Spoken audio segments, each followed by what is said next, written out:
Nudged presents Alexander's Army by Chris DeLacy, narrated by Oliver Hembrough. 1. Crow.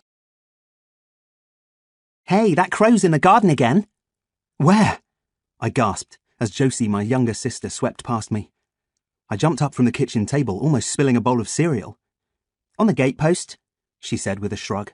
"It's not doing anything. It's just sitting there." "Watching," I muttered. "Yeah, right," she said doubtfully. She swept her hair off her shoulder and continued into the front room. "Michael, you need to get over this."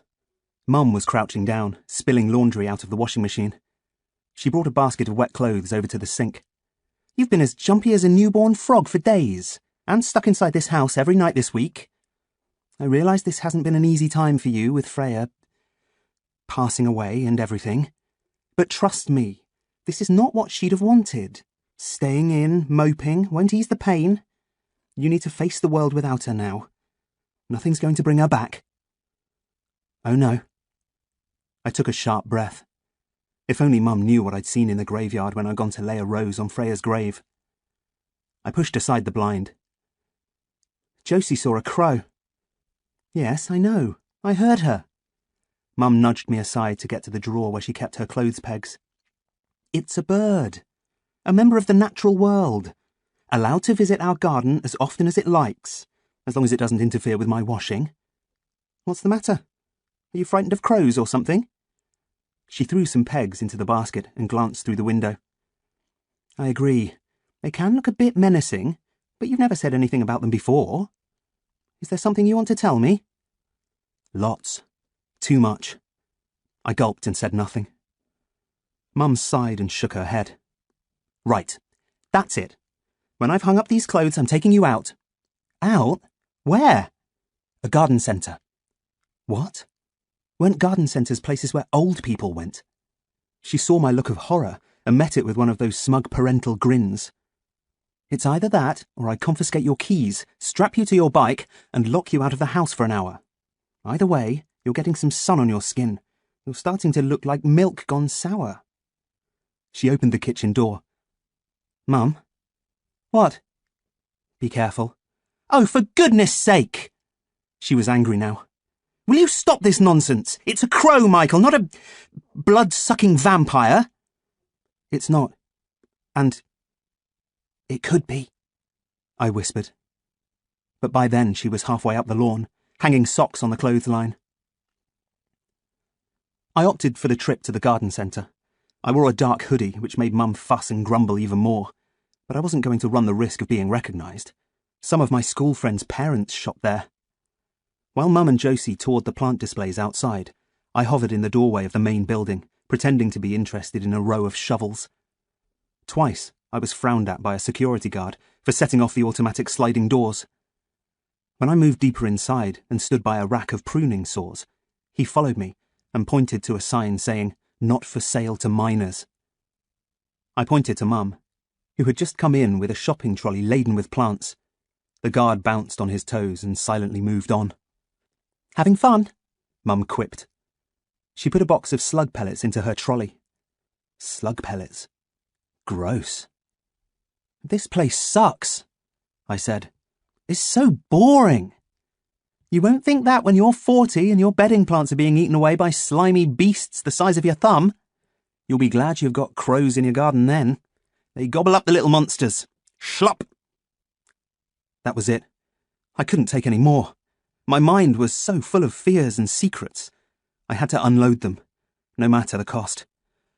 "Mum," I said, trying to get her attention. She had pushed the trolley forward into an area laid out with the sort of gifts you bought your auntie for Christmas. Candles, silly socks, books of lists. "Mum," I said again, "I want to tell you something." She looked back briefly. "Tell me in the cafe. It's right through here." Stuff the cafe. I was at my breaking point. "I've got this special power. I can alter my reality, and I'm working for a secret organisation called Unit—" "Hey, Grumpy, look at these!" As usual, Mum hadn't heard a thing I'd said. And now Josie was in my face, holding up a small stuffed toy, a life-size bird with a grey-white body and decorative blue wings. "It's a blue jay," she said. "It talks, listen." She squeezed the body, setting off a recording inside the bird's breast. It made a series of repetitive squeaks, like air being forced from a plastic cushion, followed by a row of throaty clicks. "Yeah, great," I said, trying to move her aside. She stood her ground. "They've got loads more birds on a stand over there." She tilted her head. "Including this one. Pity it doesn't work." And she held up a cuddly crow, saying, in a silly robotic voice, "Hi, I'm Blackie, and I've come to eat your nose. Cack!"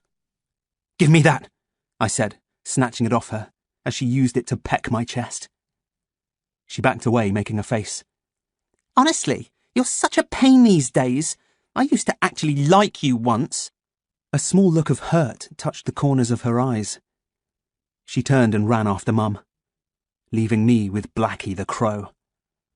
I stared into its plastic eyes and just wanted to rip its stupid flappy wings off, but curiosity got the better of me, and I squeezed its belly, trying to make it talk.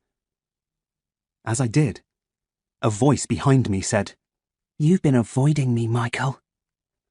I whipped round, and there she was. Freya Zielinski, just as alive as she'd been in the graveyard 7 days ago, dressed in the same shawl-like wrap, her hair as wild as a nest of springs. Her dark eyes were strangely opaque, staring, as if she'd left all threads of humanity in whatever place she'd chosen to perch. "You can't be here," I said to her, backing away. Further down the building, I heard someone say, "Hey, look at that! A crow's got in!" A flutter of wings made me look up briefly. Not one, but 2 crows were perched on a horizontal metal strut that formed a part of the roof assembly. "Don't mind them. They're just backup," rasped Freya. Her voice alone was enough to give me chills. "Get away from me. You're dead." I took another pace back. "You turned me into this," she said in anger. She raised her arms, and the shawl spread out like feathered wings. "I want my life back. Make me real again, Michael. I'm sick of feeding on slime." She made a carking sound and opened her mouth. What remained of a brown slug was stuck to her tongue. Retching heavily, I stumbled backwards into a rotating rack of cards, knocking it against a display of cake tins. The clatter made a nearby woman yelp and brought the security guard running. "All right, you, out!" He grabbed the neck of my hoodie, intending to haul me up off the floor. But over his shoulder, I could see the crows descending. I put an arm across my face as the first bird landed on his back, and clamped its beak to the lobe of his ear. It was torn clean through before he knew what was happening. He screamed in agony and let me go, trying in vain to beat off the second bird coming for his face. He crashed sideways into a footwear rack, spilling hiking boots and shoes all over the floor, then fell against a full table of gardening books. Blood was running down his lime-green shirt. The place erupted with frightened voices. One old man grabbed a gardening fork and tried in vain to stab the crows away. Through the scrimmage, I saw Freya staring at me, as if to say, "This is just the start." Then her eyes flicked up, and she caught sight of something over my shoulder. She turned into a crow so fast that anyone who'd seen the change would not have believed a girl had been standing there an instant before. She called to the birds, and together they flew for an open skylight. All I could see of the security guard's face was a mess of blood and skin torn back in shreds to the muscle. "Michael, are you okay?" Mum was right beside me, as shocked as anyone. I guessed Freya must have seen her, or Josie, and fled before one of them recognised her.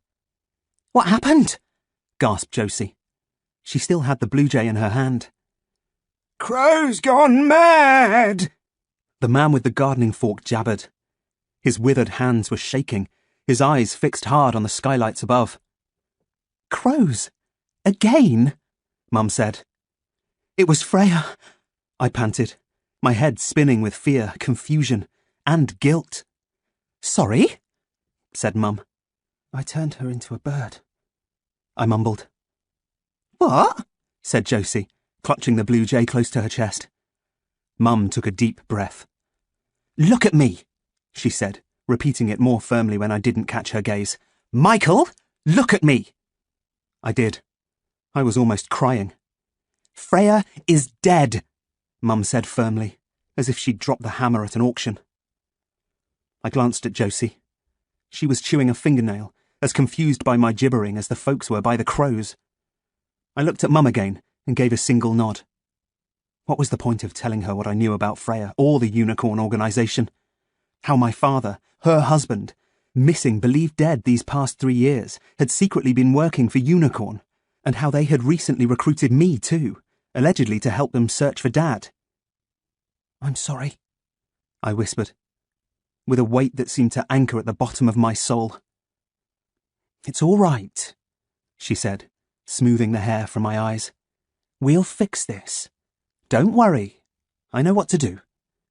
"But the crows," said Josie. She picked up the toy one that didn't talk. She was starting to believe me, and it scared her hollow. I could see a chink of fear in her clear blue eyes. Something unworldly had happened here. Something that had caused a bunch of wild birds to attack an innocent human being. Something that had screwed with her brother's mind. "Come on," said Mum. She pulled me to my feet. Many garden centre staff were on the scene now, rebuilding the displays and restoring order. The injured guard had been led to the staff room. As we headed for the checkouts, I saw the skylights being shut. At home, Mum made me a cup of tea, gave me a plate of biscuits and sat me on the sofa. I knew something big was going down, because biscuits, like chocolate, were rationed in our house. Josie had been silent on the journey home, but the moment we got in, she had run upstairs to report the drama to her gang of friends. Unbeknown to me, Mum had also made a call. I was on my 4th biscuit when the doorbell rang. Mum invited the caller in. "Thank you so much for coming at such short notice. He's through there." The door slowly opened, and a tall, suited man with perfect cheekbones and pale grey hair stepped into the room. "Hello, Michael," he said, in a soft voice, spiced with a German accent. He stretched out a manicured hand. I didn't shake it. Mum rested on the arm of a chair. She looked nervous, guilty for laying this on me. "Dr. K has kindly offered to speak to you," she said. "I want you to tell him what's worrying you. About the crows and Freya." Dr. K tilted his head in acknowledgement. "He's not a doctor. He's an android. Dad made him," I said. Mum steepled her hands around her nose. "See what I mean? He's been saying things like this for the last few days. I'll be in the room next door if you want me." And she slipped out without another glance, leaving me alone with the kindly Dr. K, a machine I knew better as Amadeus Klimt, head of the Unicorn organisation. 2. Cube. He sat down in the chair that had been Dad's favourite, crossing his legs and brushing fluff off his trousers. It felt weird having him in the house, this programmed humanoid that had begun its life in the zeros and ones of Dad's computer. That was what bothered me most about Klimt, the fact that Dad had created him, or had had some vital role in it. I shuddered to think that this thing was a kind of artificial brother. "I won't talk to you, Klimt." He drummed his fingers on the arms of the chair, looking around the room, taking everything in. "Mr. Klimt," he said, "you work for me, remember?" "All I have to do is call Mum and show her this." I pushed down my sock. He threw a glance at my ankle. "And she will see you have a unicorn tattoo, and she will be angry. But do you seriously think your mother will believe that I put it there, or that a microchip was inserted in the tissues beneath it so that Unicorn could trace your whereabouts?" "What do you want?" I snapped. "I told you on the last occasion we met that there would be more files for you to investigate. Nothing has changed." "I don't care about your files. You're full of baloney, Mr. Klimt." "Baloney?" His purple eyes dimmed as he sought a meaning. "The last time we met, you told me Dad had gone looking for dragons." "Ah," he raised a finger. You did not believe me. Would anyone? Seriously? Just a couple of weeks ago I'd learnt that Dad had been a unicorn agent, and not the travelling salesman we'd always thought. That had been hard enough to take, but a dragon hunter? That was just too weird. Why are you stringing me along like this? Dragons don't exist. His face relaxed into a smile. Yet again you disappoint me, Michael. You will be telling me next that it is impossible for a girl to come back from the dead and transform herself into the shape of a crow. You know about Freya? Of course I know about Freya. Agent Mulrooney has been watching you. He was at the garden centre this morning. He communicated the entire event to me. He picked up my Rubik's Cube, admiring it as if it were a beautiful sculpture. An amusing mathematical toy, he said. It was Dad's. He could do it in 16 seconds. He nodded. Your father was a mathematical genius, but the cube is just like any conundrum. Once you understand the rules that govern it, solving the puzzle is simple. His hands flew over it, and he set it down, complete. It had taken him a couple of ticks. Slow, for an android, I said. Couldn't Dad design you any quicker than that? He smiled again. The limiting factor is the observable friction between the ratchets, not the speed of calculation required.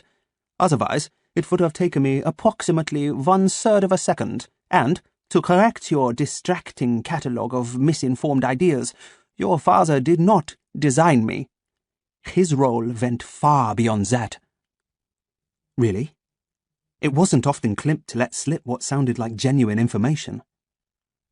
But I laboured too long thinking about it, and he was already speaking again before I could blurt out a question. Was it deliberate, Michael? He tilted his head sharply. One of the few moves that made him appear more robotic than human. I was still lost in thought, wondering what contribution, other than programming, Dad could have made to Klimt's construction. For all I distrusted Klimt, there was no denying he was an incredible piece of engineering, light years beyond any robots I'd seen on TV science programs. It wasn't just the fact that he looked so human. He could think like a human. I'd always been aware that Dad was smart, but surely the making of Klimt was a leap beyond our current technology. Freya, he said, realigning my focus. Did you bring her back on purpose? Were you trying to save her? Freya, who hadn't been out of my thoughts all week and was right at the cutting edge again now. I looked down at my feet. No, it just happened. She was in your mind when you experienced your last reality shift? I groaned and smacked my hands against my forehead. This is stupid. I don't want to talk about this. Freya died. I went to her funeral service. There was a coffin. I put a rose on her grave. Why don't you just tell me I'm going crazy or seeing things? You can't make dead people live again. Not in the timeline in which they died, he agreed. But I told you, Michael, the multiverse has infinite possibilities, and you have the power to jump across it, just like a freight train switching tracks. He picked up the cube again and randomized the colours. The limiting factor is your ability to keep control of the shifts. The observable friction is simply your lack of belief in your gift. Curse, I snapped. It's a curse, not a gift. Look what it's done to Freya. She's not a girl anymore, she's a monster. We will take care of Freya, he said. I didn't like the sound of that. How? In what way? She will not be harmed, but she must be controlled. How? I said again. He tapped the chair. We have secure facilities. You're going to cage her? Are you crazy? She is dangerous. You witnessed that this morning. I don't care. I won't betray her, I growled. She was my friend once. My closest friend. The only girl apart from Josie I'd ever really liked. And now she's scared the wits out of me. I'm not going to set her up or lead her to you. He smiled again. Trust me, we are capable of tracking down Freya. In the meantime, I want you to investigate another situation. Something rather intriguing has come up, which appears to be connected to Freya's rebirth.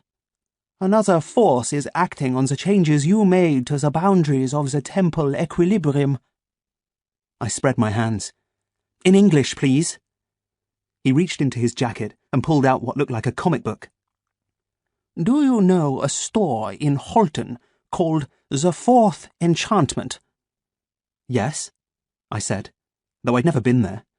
It was a tiny place off the main shopping centre where you could buy any number of comic books or action figures.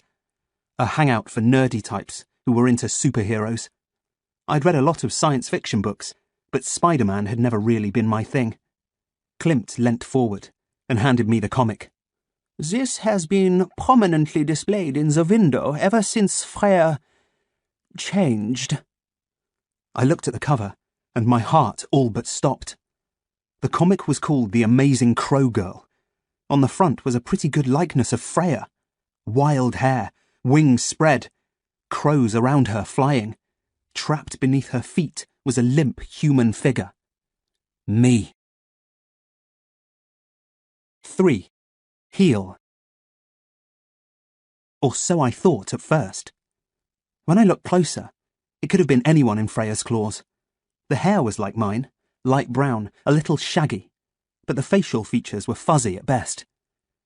I opened the comic. The pages were blank. Same on the back. Nothing. Blank. I don't get it. Nor I, Klimt replied. But this was not put there by chance, Michael. Whoever drew this image has either seen Freya or somehow become aware of her presence. I believe it to be a calling card. For me? No, for her. The image was posted up where anyone could see it, but it is clearly an invitation for Freya to make contact. The artist wants to know her story. That is the significance of the empty pages. No, I said. I could see where this was headed. Send Mulrooney in. Let him deal with it. It was Mulrooney who brought me the comic, he said. There were several copies in a box on a table outside the store. Like you, he was puzzled by the lack of detail. But when he tried to go into the store to inquire, the door appeared to be locked. What do you mean, appeared? It either was or it wasn't. There was no sign indicating closure, said Klimt. And Mulrooney had just seen another customer depart. Yet when he pushed the door, it would not open. He claims he heard a click as if a latch had been dropped. The owner shut him out. Something shut him out. But there was nothing behind the glass, and no sign of anyone serving at the counter. The next day, I sent Chantal to browse the store. She too had a strange experience. Chantal, the stunning French girl with amazing eyes who'd first drawn me into Unicorn's clutches. I kind of missed her, even though she treated me like a little kid. What happened? Is she okay? She broke a heel on her shoe. So? What's weird about that? It had happened to Mum once, in the middle of town. She'd clucked like a hen, but hobbled to a shoe shop and bought a cheap pair of trainers to get her home. A broken heel would be a serious fashion faux pas for Chantal, but not enough to stop her looking round a comic book store. And Klimt agreed. Ordinarily, such a thing would not have inconvenienced an experienced agent, but the manner in which it happened suggests that Chantal, like Mulrooney, was singled out and stopped. He steepled his fingers and gazed into the open fireplace. I had a sudden déjà vu of Dad doing that, and it spooked me even more than the story Klimt was telling. She claims the break happened with great force, as though something had either chopped through the heel or thrown a rope around it and tugged it off. What? As a result, she fell, and though she was not aware of striking her head, she became dizzy and briefly passed out. She said it felt as if someone had applied a pad of chloroform across her nose and mouth. When she came round, she was in the street, being attended to by a concerned pedestrian. The store, by then, was closed. Is it haunted? The store? He raised his gaze slowly. That is what I want you to find out. If there is a temporal entity present, a ghost, he clarified, then who better than you to investigate it? You proved on your last mission that you could enter the plane of spiritual detachment and, more importantly, return from it. Yes, but that ghost had been friendly, to a point. Why did it stop Chantel and Mulrooney? He picked up a piece of fluff and dropped it. Another habit that reminded me so much of Dad. We must assume it recognized that they, like you, have gifts outside the spectrum of normal human ability, and that it considered them to be a kind of threat. This is a powerful life force, Michael. It will know that you are no ordinary boy. I shuddered and looked at the comic again. And what if I refuse? Then Freya's fate will be in our hands, and you will always be left wondering about the comic. I hardly need to tell you that time is of the essence. I can't, I hissed, through teeth so tightly clenched they were threatening to crack. I'm a kid, or have you forgotten that? I have to go to school, and Mum always makes me do homework till 5. Today was Sunday. It would be 6 days before I could get into town for shop opening hours.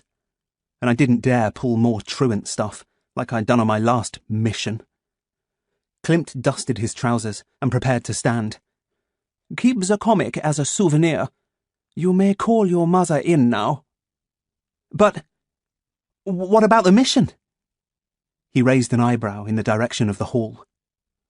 Fuddled and a little frustrated, I stuffed the comic in my school bag, then went to the room that had been Dad's study and told Mum we were done. She stepped into the hall where Klimt was waiting. Well, how did it go? Klimt rested his hand on my shoulder. Given that Michael was involved in a serious road accident just a few weeks ago, it is not uncommon to expect some residual trauma. That sounds serious, said Mum. Her lovely green eyes contracted a little. I think not, said Klimt.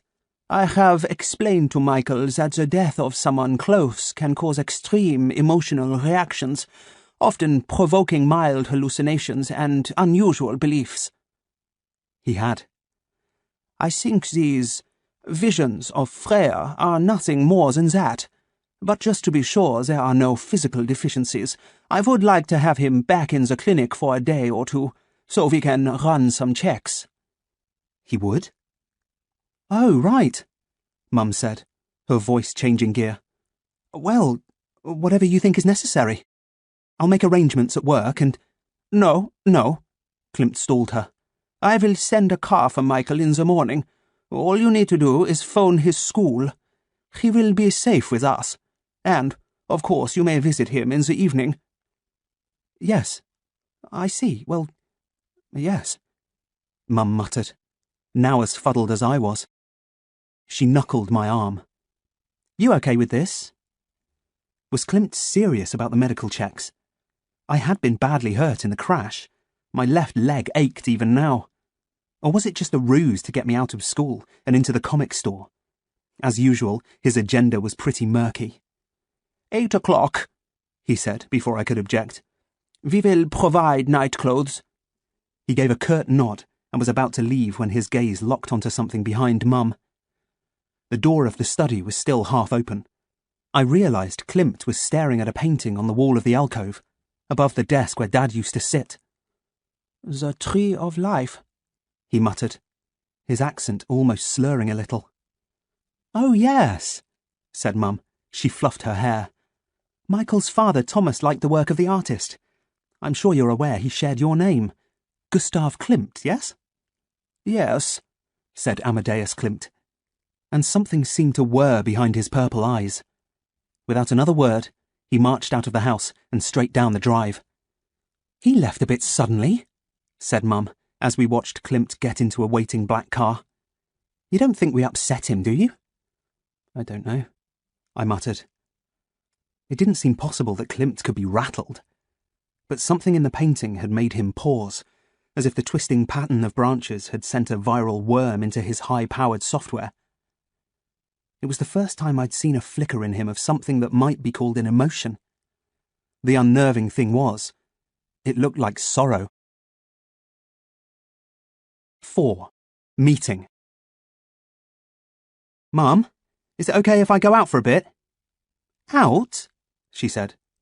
You could almost hear the rattle of a jailer's keys. She had barely closed the door on Klimt, and here I was asking for a burst of freedom. "Just on my bike." "Where to?" "Dunno." She folded her arms. Never a good sign. "No, you'll have to do better than that." "Better than what?" "Better than—" "Dunno." She had her Igor voice on now.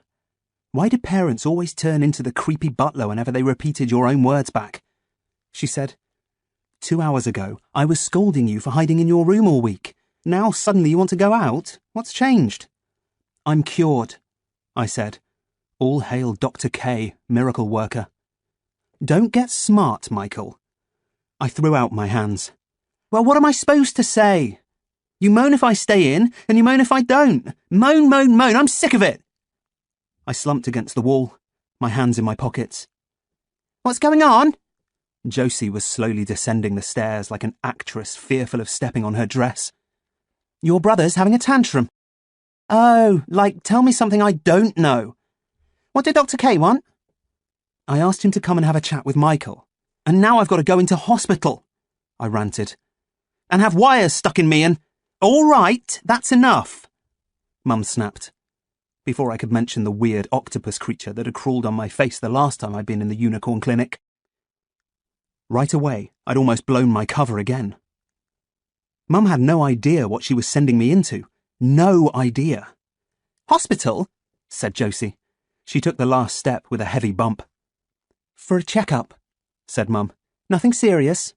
Dr. K is concerned that Michael hasn't got over Freya's death yet. He said I had a trauma." Josie flicked her hair. "Well, he got that right. You're a bigger trauma queen than Lauren Shenton. If he dies, Mum, can I have his room?" "What? Get lost, you little— Michael!" Mum was totally in my face now. I turned to the wall again. "Michael, look at me." "No." "Michael!" I turned, and I looked at her. "All I want to do is go and mess around with Ryan for a bit." Josie hooted at that. "You want to mess around with Ryan Garvey? A kid whose nose you splattered all over the school lockers? Pfft. You're right, Mum. He's definitely ill." She waltzed into the front room and closed the door. I mouthed something after her, which thankfully Mum didn't see. "You had a fight with Ryan? What was that about?" "Nothing. Doesn't sound like nothing if you bloodied his nose. She's just exaggerating as usual. I made up with Ryan anyway. He was here for my birthday, remember?" Now it was me with the Igor voice. She pointed a finger. "Don't push it. You've been a child of mine for long enough now to know that I don't like lip." She let out a sigh that seemed to last about 13 seconds, one for every year of my life so far. "All right. 1 hour. Is that enough?" I shrugged. "I guess." "Well, is it or isn't it?" "Yes!" "Don't shout. I'm just concerned for you, Michael. You've been a real worry this past week." An awkward silence descended. As usual, she was the first to crack. "Oh, come here." She drew me into a hug. "You mustn't be frightened of going back to the clinic."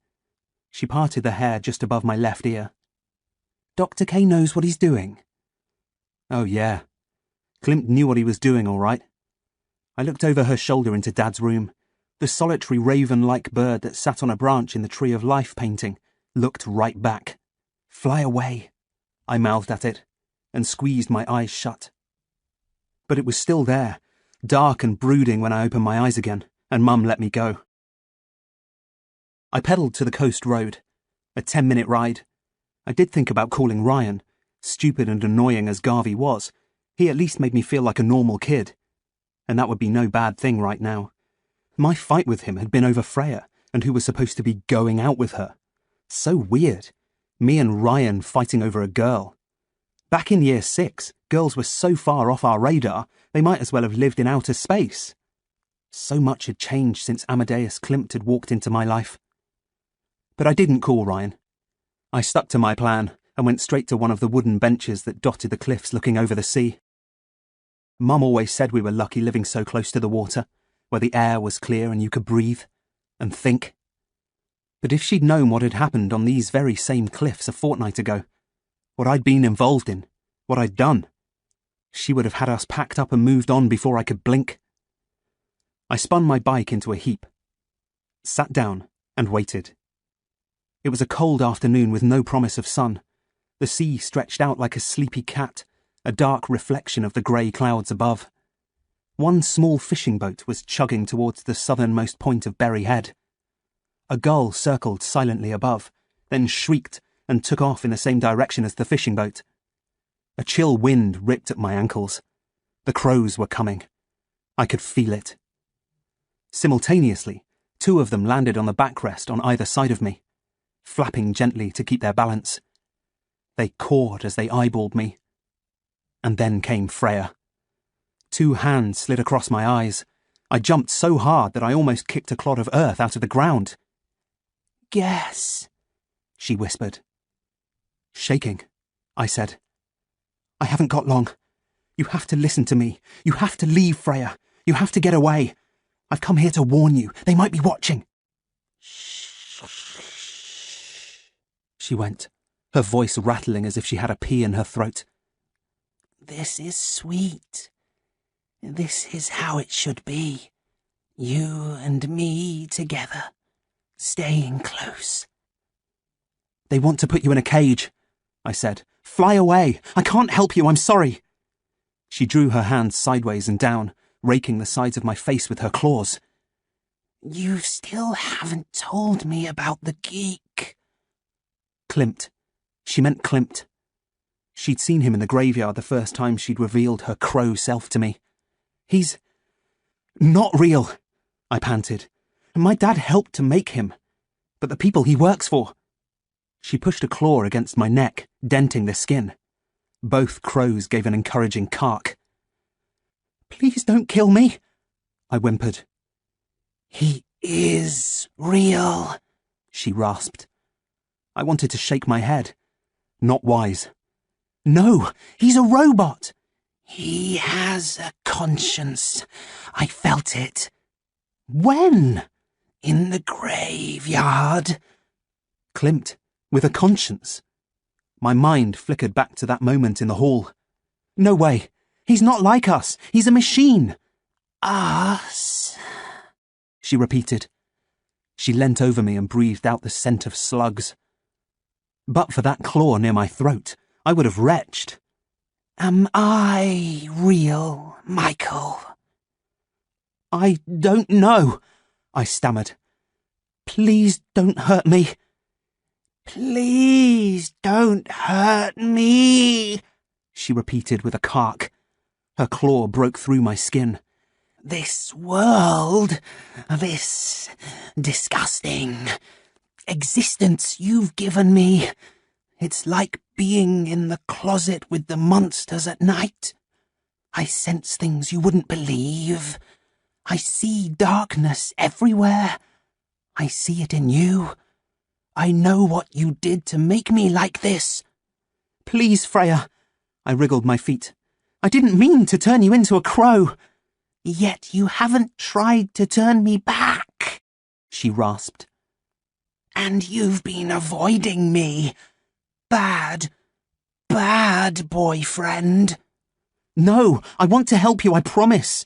I just don't understand how my power works, not fully." "Then I'll tell you," she hissed, making the cut I knew had been coming. "I'll tell you exactly how this works. You talk to Geek Man. You tell him you want to free me from this." She leant forward and whispered, "Do it soon, Michael, unless you want to be a slug eater too." "What have you done?" I said, feeling my neck. My fingers were streaked with fresh, warm blood. Freya spread her wings and gave a grating cry, exciting both crows, who opened their throats and screamed for a kill. At the same time, a voice said, "Mikael, roll away!" Instead, I turned to see Chantel, clasping what looked like a phaser out of Star Trek. "Au revoir, crow girl," she said, and fired. 5. Sketch. So much can happen in an instant of time. 2 weeks ago, on this very cliff, I'd looked down the barrel of a different kind of weapon. A speeding black car. Back then, my senses had responded quicker than light, and I'd jumped the tracks of the multiverse. I'd survived and changed my reality, reinventing the lives of the people around me, including Freya, including Chantel. Had I known Chantel would fire that device, maybe my gift would have kicked in again. Then maybe the beam that streaked out and lit Freya in a halo of blue would have slowed or missed its target completely. But I didn't expect Chantel to fire. And Freya was dead before I could move. There was no bang. Just zap, zap, zap. One beam for Freya, one for each of the guardian crows. Freya tumbled over the bench, transforming into a crow as she dropped. I screamed and squirmed sideways as she bounced off my thigh. She thudded to the ground beside me, stretching one wing to half its span. The 2 crows with her were reduced to a pair of exploding feather pillows. "What have you done?" I screamed at Chantel. She clicked a switch and tucked the device into her waistband, pulling down her jacket to hide it. "Klimt's orders." "No!" I yelled. I scrambled over the bench and threw myself at her. She quickly grabbed my arms and pinned me to the ground, one arm stretched like Freya's wing, helpless. "Don't make me hurt you," she said, like she wasn't already. "Klimt said he was going to capture her. He said he was going to... My arm!" It felt as weak as a twig in her grip. "She was threatening you. My orders were to act as I saw fit. I saw fit to use a ray. Now, are you going to be a good boy, or do I have to dislocate your shoulder?" I gritted my teeth and nodded. She let me go and stood up, looking around for witnesses. "I was not expecting her to transform into a crow, but that is good. Easier to move her. Now you need to get back on your bike and..." As she turned to me again, I struck her face. A slap, not a punch, but it must have hurt. She didn't even yelp. "That's for not giving her a chance," I said. I was almost in tears. "Next time I meet Klimt, I'll deal with him as I see fit." "You are a fool," she said, the blood rising up to colour her cheek. "And if you ever strike me again, it will take more than unicorn to stop me from putting you down. Pick up your bike. Go home. I need to clear this mess." "No." "Pardon?" she said, the French pronunciation. "I'm taking Freya back to her grave where she belongs. You'll have to dislocate both my shoulders to stop me." She muttered something under her breath. I thought for one moment she was going to zap me too. Maybe that would have been a fitting way to die, me and Freya in a murder of crows on an isolated cliff top. Instead, she checked her watch, which seemed a slightly odd thing to do, then said, "All right, she is yours. But go now, and do not waste time. I will tell Klimt she died like the other crows." She picked up my bike for me. "Go!" And as I got on, she drifted back towards the road, where her bright red Vespa scooter was waiting. It was an awkward ride to the graveyard. Tears filmed my eyes and blurred the road ahead. Thankfully, I hardly saw another soul. It would have been difficult to explain why I had a dead crow stuffed inside my jacket and blood trickling from a cut to my neck. I found her grave as I had the week before. No headstone.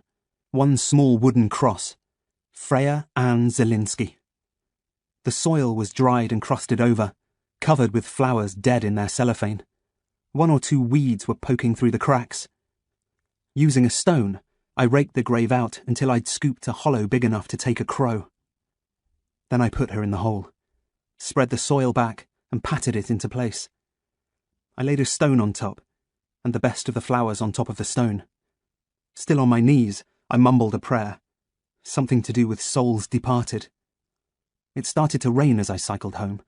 Thunderclouds were rumbling overhead by the time I parked my bike in the garage and flipped up my collar to hide the cut on my neck. "Just in time," Mum said as I came into the kitchen. She handed me a towel to dry my hair. "Your eyes are red. Is everything okay? You look like you've been crying." "It's just the rain," I mumbled. She grabbed my arm and made me look at her. "Michael, tell me the truth." I sighed and dropped the towel onto a stool. "I went to Freya's grave." "And found this?" A black feather had stuck to the weave of my sweater. One small part of Freya that hadn't made it into the ground. "It was by the grave," I said, taking it from her. She liked crows. It felt right to have it. Mum nodded thoughtfully. "Is that what's been spooking you about the crows we've seen? That link to Freya?"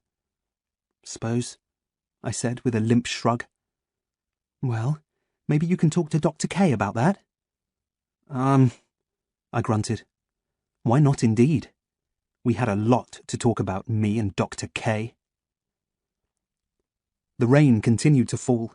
It rattled in the gutters and popped in the drains. By the time I dragged myself to bed that night, a vast storm had risen out at sea, and a scything gale was battering anything that faced northeast. I climbed into bed with the feather and the comic book, staring at its cover by the light of the street lamp in the lane. Now and then, a lightning bolt punched through the rain, and the amazing crow girl flickered in front of me, cruelly alive for a second or two. Who had drawn this? Who could have seen her and known what she was when she'd been so careful to conceal herself? I put the comic on the floor and slid down into bed. Just at that moment, I hated the world and everything in it, particularly Amadeus Klimt. Sometime in the night, I don't know exactly when, a thunderclap shook the window and woke me. I was on my back, holding tight to the feather. The thunder rumbled again, followed by a shuddering gust of wind strong enough to nudge my window open.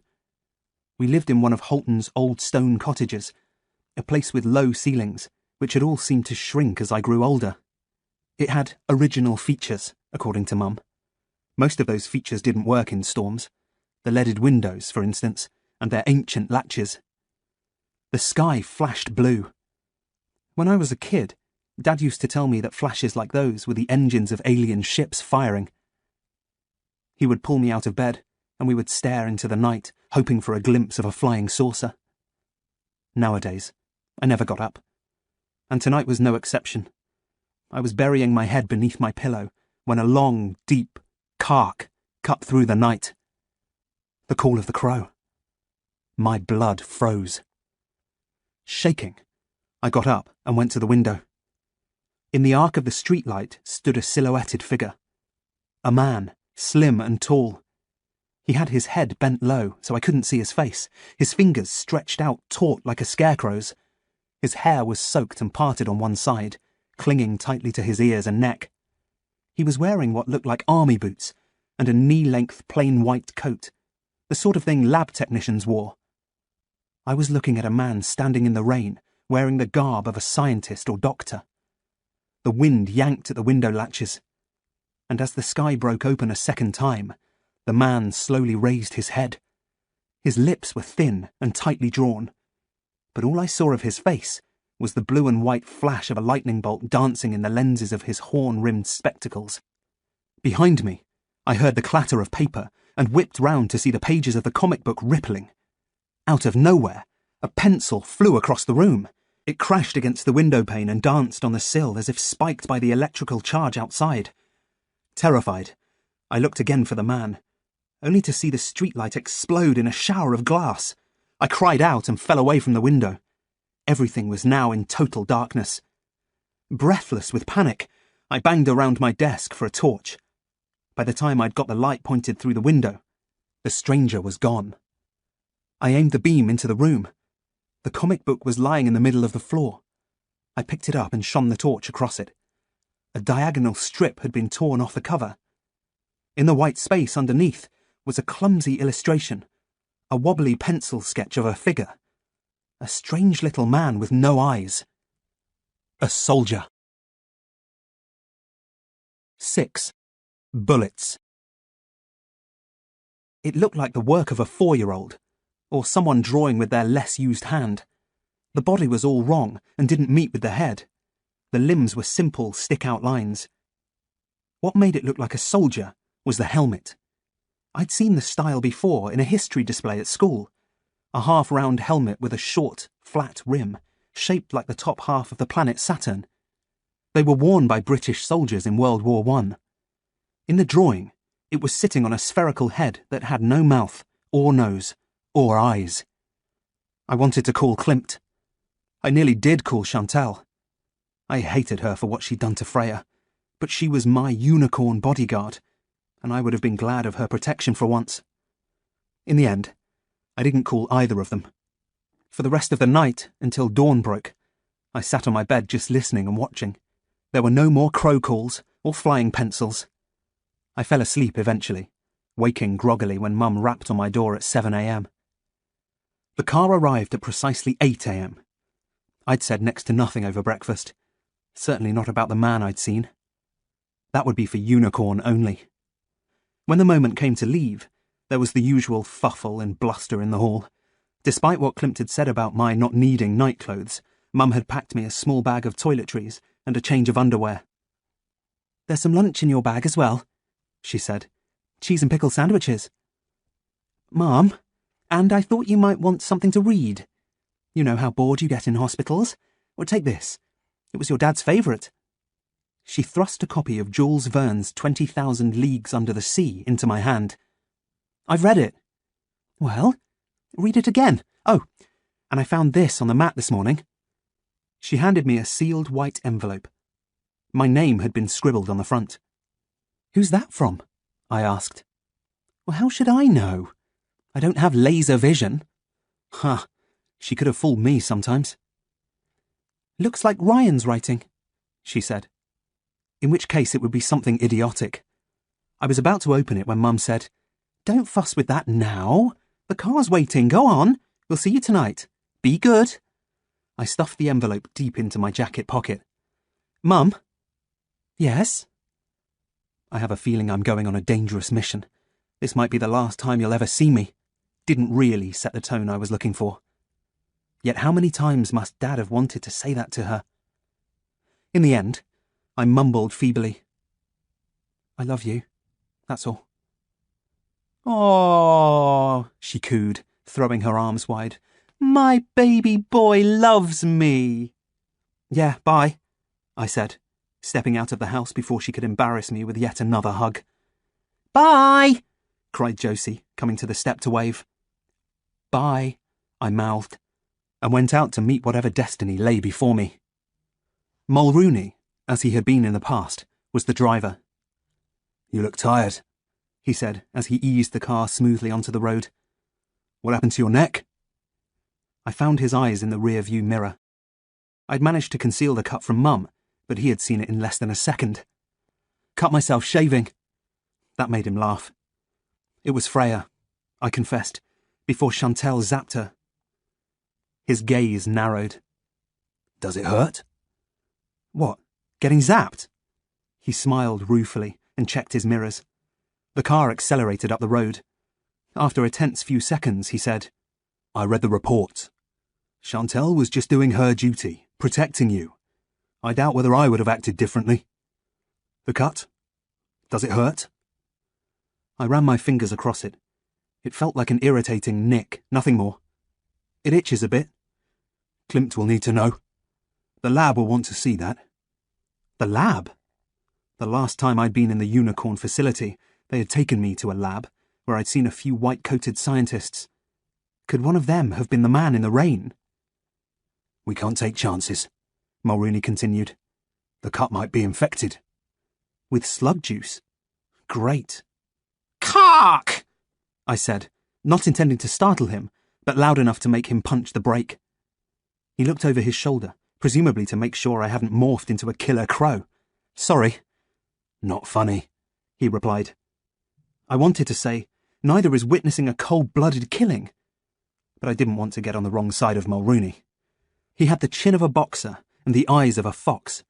He was the kind of man who wasn't going to break if he walked into a wall. After last night, I needed friends.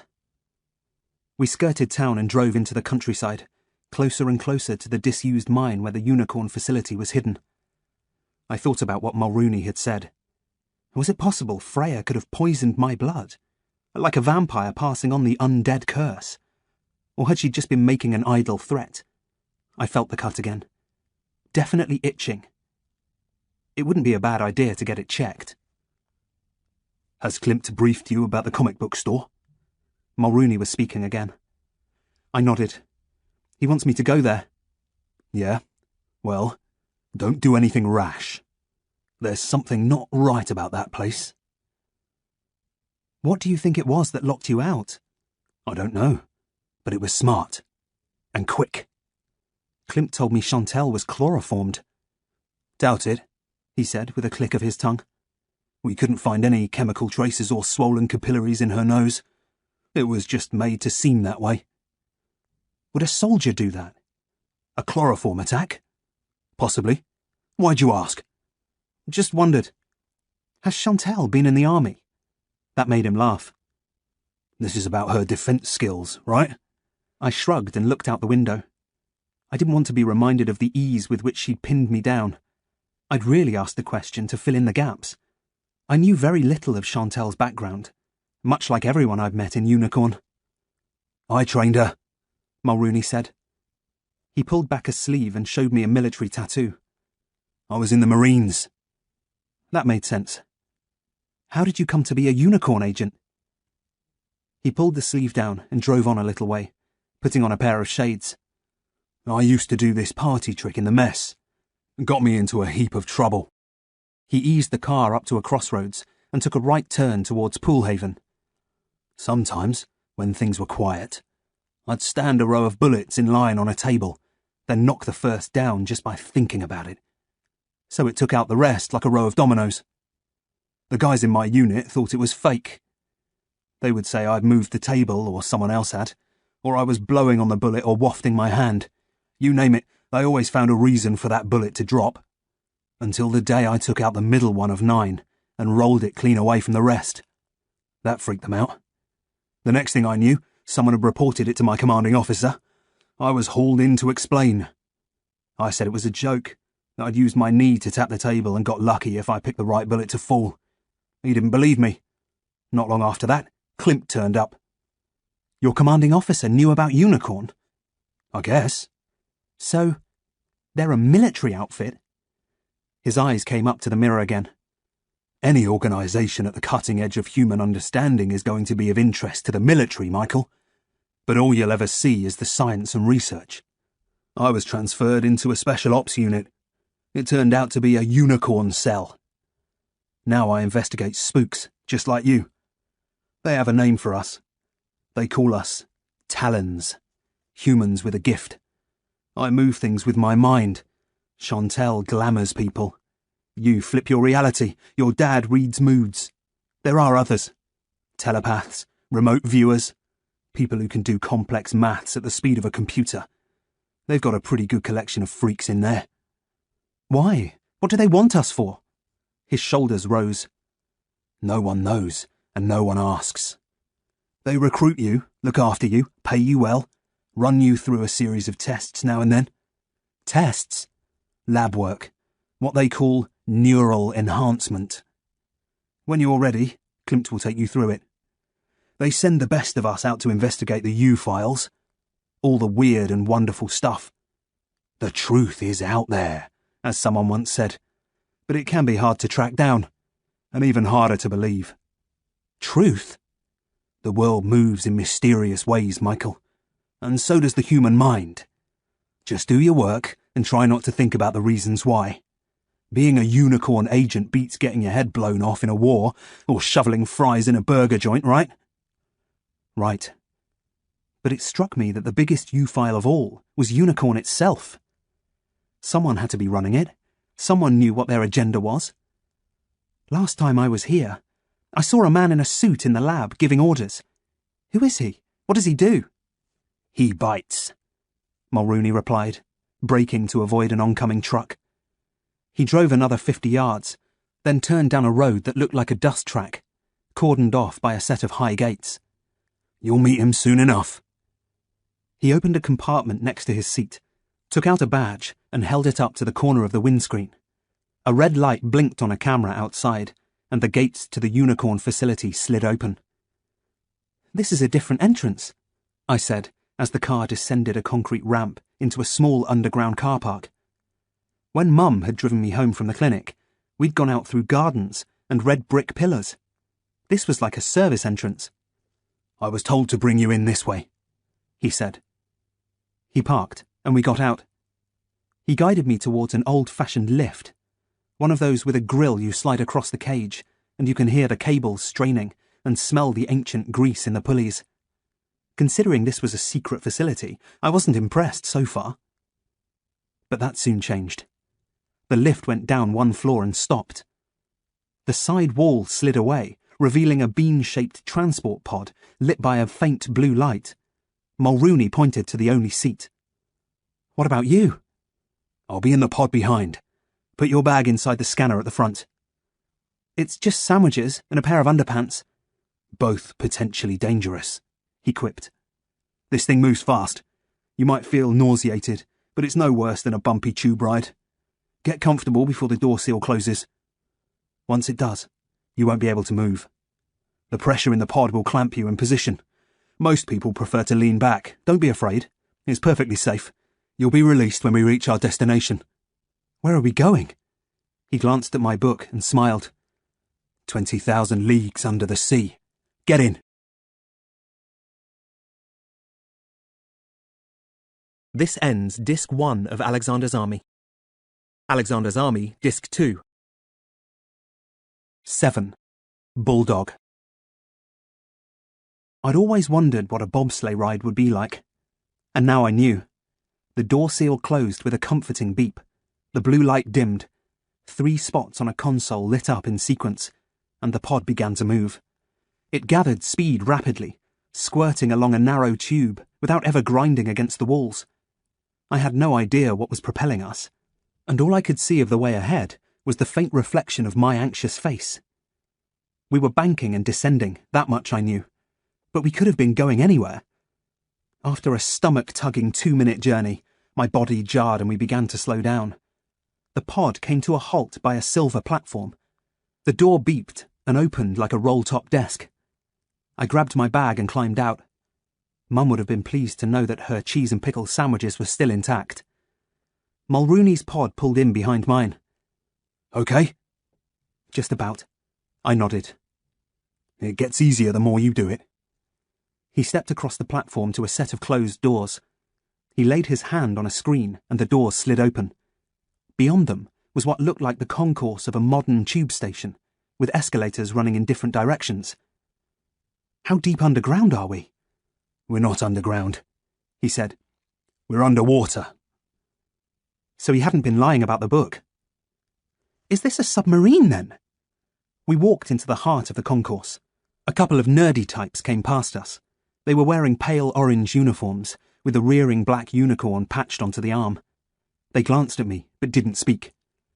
"Techies from level 2, said Mulrooney. "Unicorn employs a lot of them. They keep mostly to themselves and their computers." He led me onto one of the escalators. "To answer your question, no, it's not a sub, but it is a submerged craft." Craft. My heart banged against my ribs. Back in my room, I had a notebook that had once belonged to Freya. In it was a drawing of something out at sea, a mysterious craft that I'd never identified and never had the chance to talk to her about. Was I standing in it now, riding an escalator? I looked up at the high domed ceiling lights, arranged to resemble a spiralling shell. How could something as huge as this be submerged in the sea and not collapse under the pressure of the water? "Is this alien technology?" I asked. A young woman on a stairway going down turned her head. Mulrooney laughed again. He raised the hand that held the book and flattened it against the middle of my chest. "You read too much. This way?" We were on the next level by now, heading towards a row of circular lifts. Like the pod, each was lit by a faint blue light. Step inside, said Mulrooney, choosing one for us. It's voice activated. I shuffled in, holding tight to my bag. The lift said, Which level do you require? Level 5, Mulrooney answered, stepping in beside me. The lighting in the car turned green. Passenger 1, retinal identification required. It means you, Mulrooney said. Look into the camera. He pointed at a small eye above the door. It's going to scan you. Try not to flinch. A bright light zapped my eyes, making the back of my head feel warm. Confirmed, said the lift. The door swished shut. How? I said. How does it know me? Klimt, I'm guessing. Last time you were here. So it wasn't just the tattoo on my ankle. They had retinal images, and who knew what else? A flare of light passed down the car's wall. I touched my hand to it, half expecting a shock. Why aren't we moving?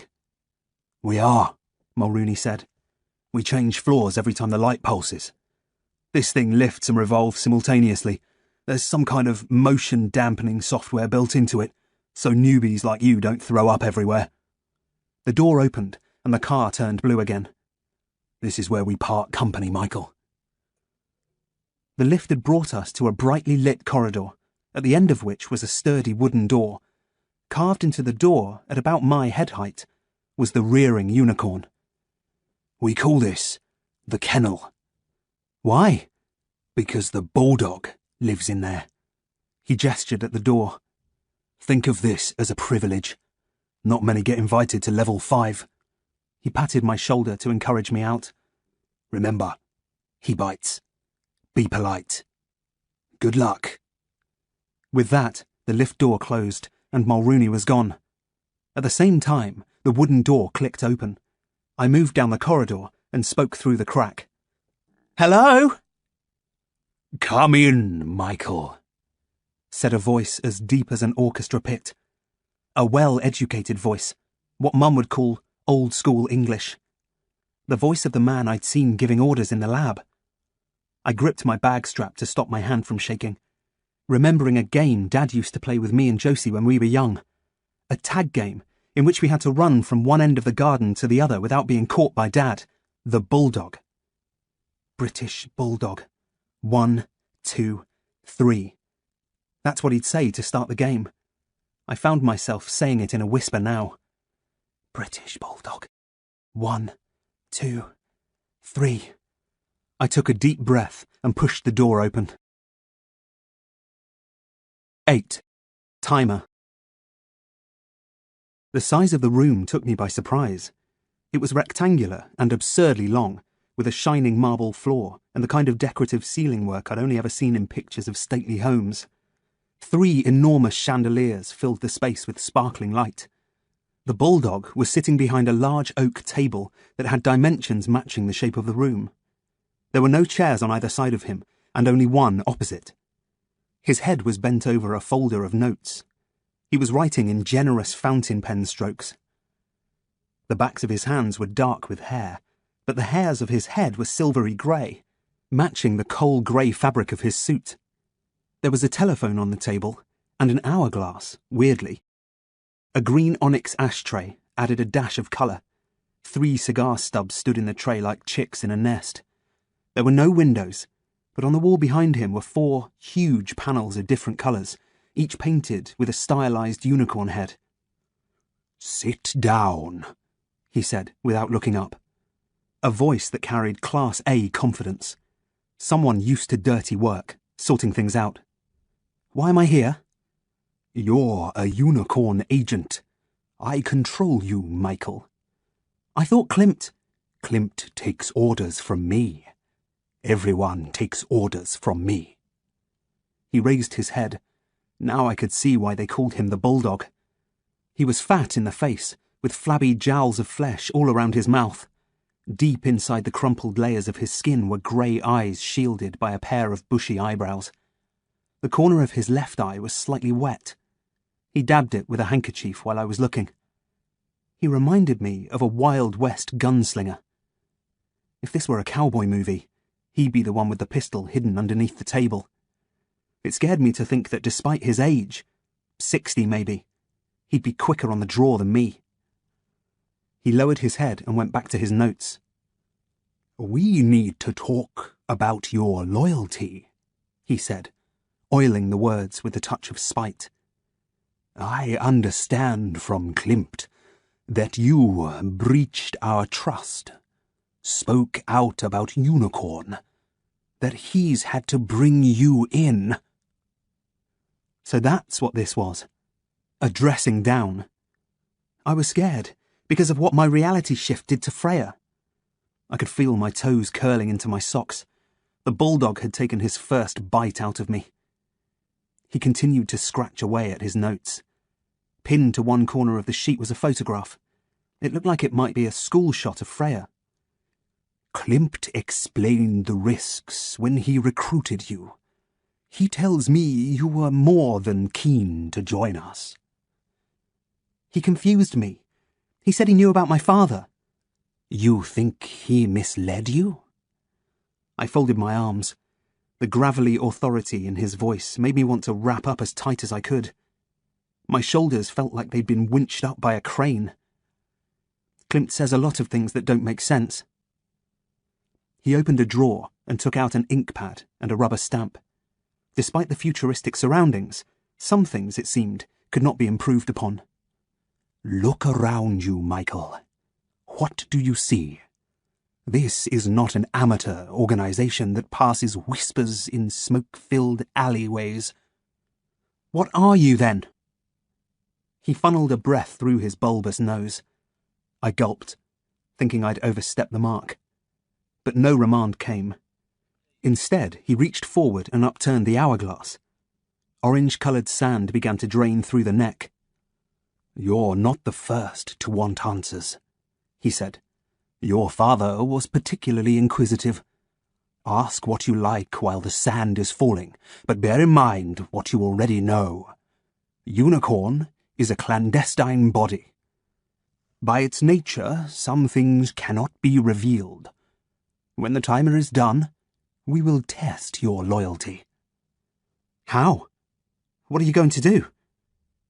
I looked over both shoulders, wary that someone might be approaching with a loaded syringe, or worse. At the far end of the room was another door. Maybe, if I needed to, I could escape via that.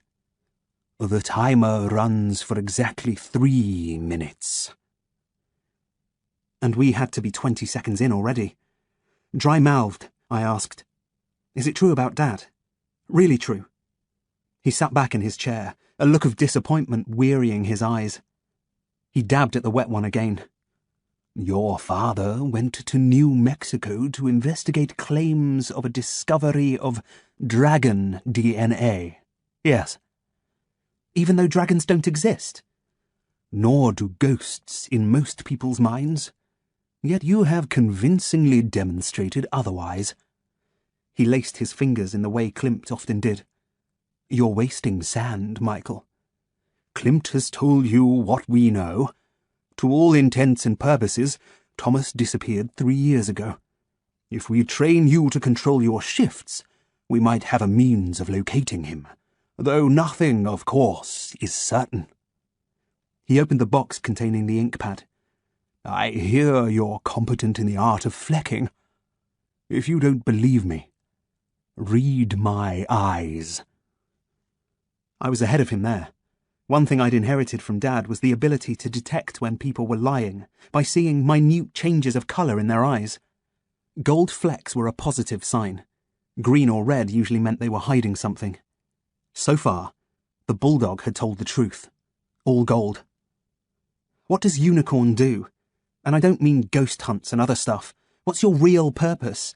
Why do you recruit talons like me and Mulrooney?" He drew back his jacket cuff and picked up the stamp. Silently, he pressed the mould into the ink. Sand fell. Valuable seconds ticked by. No reply was coming. Wrong line of questioning. I sighed and tried again. "This thing, this craft, where did it come from?" More silence. He lifted the stamp. "Can it fly?" "Underwater, He licked his thumb and lifted a corner of the notes. You know what I mean. Can it move? Yes. I chewed my lip. Was it on the surface the night that Rafferty Nolan died? Rafferty Nolan was a girl I'd investigated previously. Just before she died in a tragic accident, she had seen what appeared to be a craft off the coast of Berry Head, the same craft Freya had drawn in her notebook. This craft, I was guessing. The bulldog looked me dead in the eye. People see many strange things at sea. Evasive, again, but still flecking gold. I changed my approach. Last time I was here, you were doing an experiment, trying to get me to contact Dad's consciousness or something. I was in a pod of fluid. Why didn't I drown? This time he gave a reasonable answer. If you could cast your mind back to the earliest days of your birth, you would know that you spent many weeks immersed in a sack of fluid, not unlike what you experienced in the pod.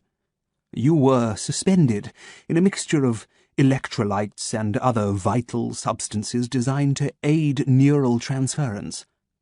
Neural what? He looked at the timer as if to say, How long have you got? Not long. The sand was diminishing fast. There were creatures, like small octopuses, swimming in the fluid. Klimt knows I saw them. You can't deny it. Is this a question or an observation, Michael? A question. Stop stalling. He looked at me harshly. Impertinence will only cost you time. Your father was an expert in knowing what to ask and when to ask it. That is one characteristic you have sadly not inherited from him. He lifted the top 2 sheets of paper, stamped the third, and let the second fall back. The creatures are called Meleptra. Are they alien? His hand went back to the pad. I said more urgently, They were repairing Klimt. I saw wires in his head. I know I didn't imagine it. He's not human, is he? He stamped the second sheet. Klimt is a masterpiece of engineering. He is built primarily from a substance called graphene, a compound with many remarkable properties, including the ability to conduct electricity at speeds far in excess of any silicon-based product. Klimt's mode of calculation is beyond the scope of common understanding. He is unlike anything on this planet. Comparing his mind to ours would be like comparing Einstein's to a gnat's. He is more than human. That's not possible. He glanced at the timer again. Almost finished. You can't give a machine feelings, I argued. And yet I'd seen it in the hall at home when Klimt had glanced at the Tree of Life painting. How had they made him register sorrow? Wasn't that what made us different from androids? We had emotions and they didn't. The bulldog went to the ink pad for a final time. And there was something else that didn't add up. In the lab, Klimt had also been immersed in a pod of fluid hooked up to mine, communicating with me throughout the experiment. And yet I'd seen the Meleptra repairing him. How could a machine that was smarter than Einstein blow a circuit just by talking to me? How could I break a supercomputer? I looked at the timer. The final wedge of sand was about to fall. Too rushed now to know how to phrase the right questions. I put Klimt to the back of my mind and said, Is that a file on Freya? I didn't dare lean over the desk, but I was sure it was a photograph of her. He pressed the stamp to the pad with a little more weight. You're a talented boy, Michael, but a dangerous one. Your latest reality shift has upset the natural order of things. You've stirred up the pond. The silt of the universe is rising to the surface. Unicorn will need to set things straight. He stamped the top sheet. This time I saw the result. The standard unicorn symbol, with a word underneath it. Mauve. Is that why you had her killed? To set things straight? He sat back, tapping his thumbs together. The sand had run through the timer. I did not have Freya killed. I had her immobilized. What? He reached to one side of the desk and pressed a button. The red panel to his left divided at its centre and slid apart, revealing a tank of amber-coloured fluid. Many years ago, Dad had taken the family to the Sea Life Centre, where we'd watched sharks and seals and other marine creatures swimming about behind glass like this. But there were no familiar marine creatures here, just Freya, floating in an upright position, attended by a host of hard-working Mleptra. "That's impossible!" I gasped, not for the first time that day. The bulldog leant down and pressed another button. A stream of bubbles erupted from Freya's mouth. Her arms jerked from her shoulders to the wrists. Moments later, her eyes blinked open. Dark brown eyes. Clear eyes. Human. 9. Preve. Pushing my chair aside, I ran around the table and pressed my hands flat against the wall of the tank. It was slightly warm, and not made of glass, more like a thick computer screen or membrane. "Freya!" I mouthed, fogging the surface. "Can she see me?" "No," said the bulldog. He screwed the top on his fountain pen and put it away in his jacket pocket. "The girl's in an artificial state of consciousness, controlled by the Mleptra. They are monitoring her brain activity and other physiological signs. Don't raise your hopes, Michael. She's deeply unstable." Even as he spoke, I watched Freya grow a set of feathers along one arm. 3 Mleptra immediately clamped her head. One, I noticed, changed colour near her heart. A whole bunch of them lined up along her arm. Although they resembled an octopus in shape, 6 tentacles, not 8, I now noticed, and 2 much smaller feeler fingers. They moved more like crabs, sometimes scuttling, most often gliding across the surface of her skin. They reminded me a bit of the toe-nibbling fish that Ryan and I had seen once in town. For a few weeks before it shut down, a shop had opened in a corner of the shopping centre, advertising something called fish pedicures. One Saturday morning, we stood outside its window, watching people put their feet into tanks full of tiny, skin-biting fish. I thought it was gross, and was relieved when Ryan got us busted for sticking a pair of fake teeth into his mouth and doing a piranha impression. But the Mleptra weren't chewing Freya's toes. They seemed to be making little pinpricks in her skin with the spikes that protruded from the ends of their tentacles.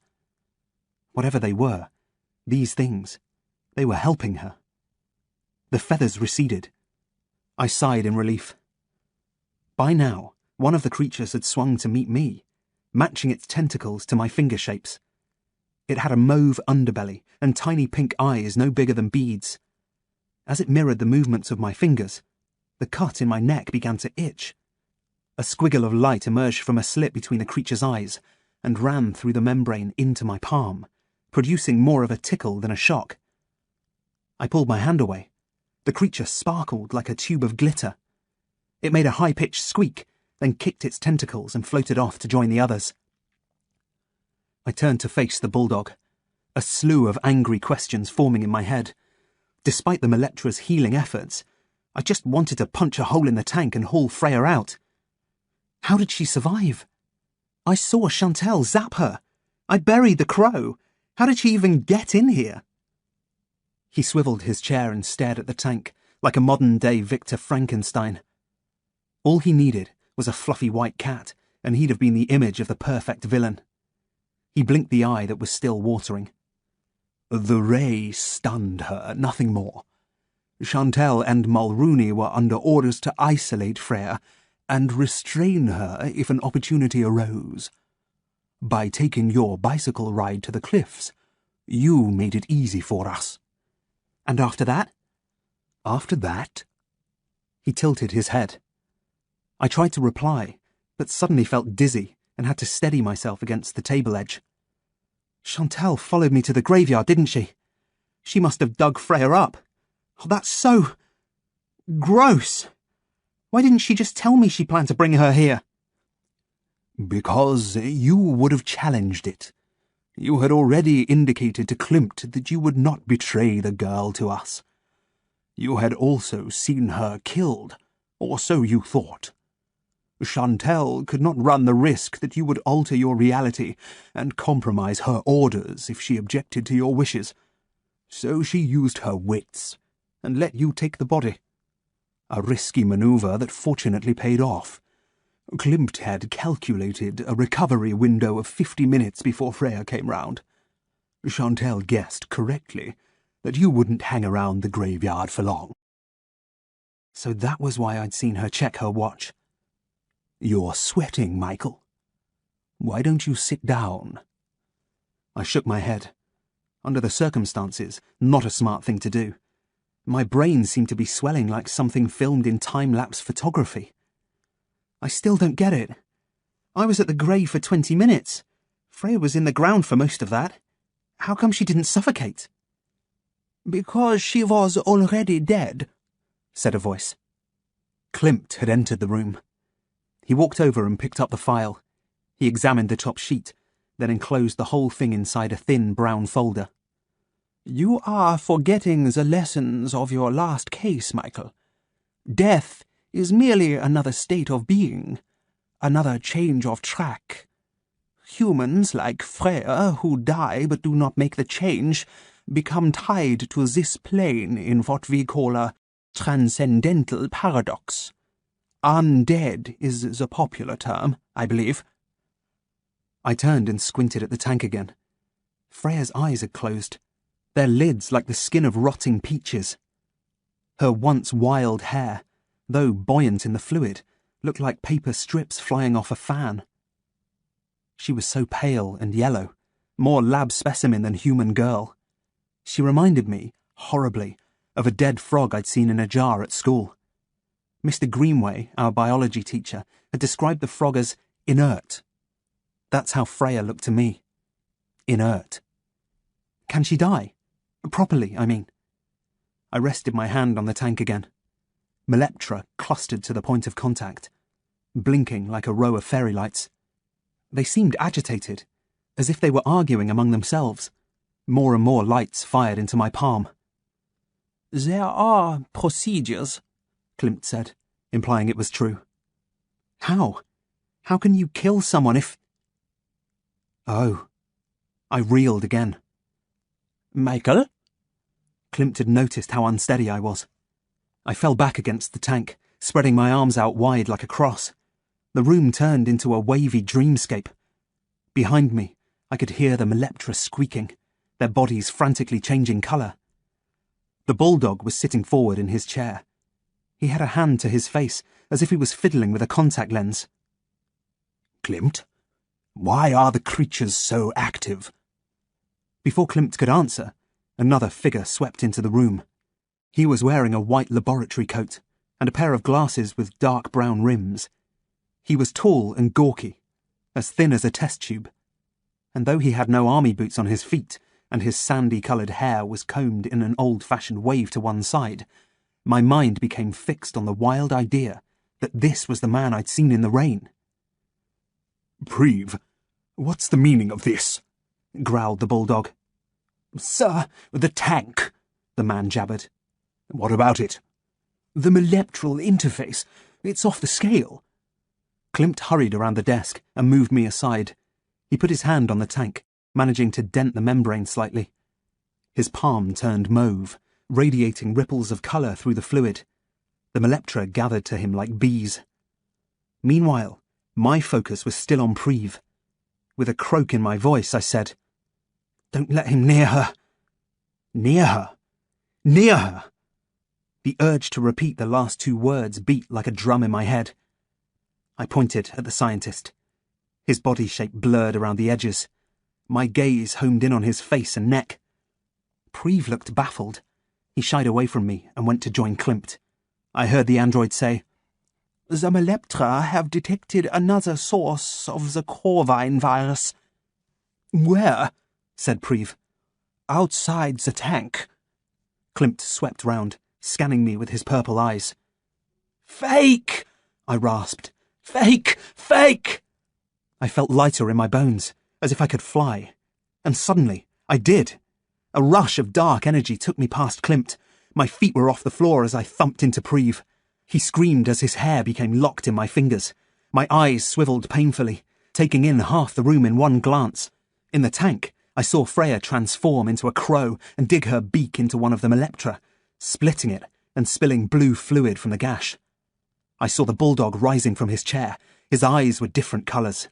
One grey, one green. I had a feeling that might be important, but only Preve seemed to matter right then. I was opening my mouth to sink my teeth into the welcoming flesh of his scrawny neck when I felt a jolt of pressure in my shoulder, and everything went black. When I woke, I was on my back, firmly strapped to a hospital bed. Someone was stretching my eyes open and shining a pencil beam of light into them. "He's coming round. Call me if he goes into relapse." The fuzzy image of a bearded man pulled away. Then Klimt was standing over me, twiddling a black feather in his hands. "Hello, Michael," he said. "I trust you slept well. I think we need to talk." 10. Loyalty. What's happening? Why am I here? I tugged at the straps, but couldn't move anything except my head, hands and feet. I was in the same small room they'd kept me in after my accident with the car. One window, a nightstand, a TV, a clock. The same picture of a fishing boat on the wall. "Do not waste energy struggling," Klimt said. "The clamps are made from high-tensile titanium. It would take immense strength to break them." I struggled with them anyway, till Klimt held me steady. "Why did you fail to inform me that Freya had infected you?" "I didn't know," I said, trying to shake him off. "I thought she just scratched me. Let me go!" I looked at the clock. It was almost 5. 5. I must have been zonked all day. Mum's going to come and visit any minute. If she sees me like this... "Your mother is not coming," he said. "Earlier today I informed her we had detected a viral inflammation in the lining of your brain, something akin to a meningitis. I did not have to remind her that such conditions can be highly contagious. Naturally, she does not wish to risk your sister catching it. She sends her regards." "You lied to Mum." "And what should I have told her?" he said, his German accent crisp and sharp. "That you have acquired the capability of physically transforming into a bird and might tear your family apart if the urge to kill should become overwhelming? You are a danger to them now, possibly more than Freya ever was." "Liar!" I pulled at the straps again. He reached into his jacket and took out a small tablet computer. "These are human cells, developing normally." He showed me a movie of a thin layer of cells, stretching and expanding in a petri dish. The same sort of squidgy shapes I'd seen under a microscope when Mr. Greenway had swabbed Ryan Garvey's big mouth and smeared the results all over a slide. "This was you 4 hours ago." He tapped an icon. A similar movie played. The cell shapes looked identical, apart from a busy cell at the centre, which pushed against its neighbour and squeezed inside it.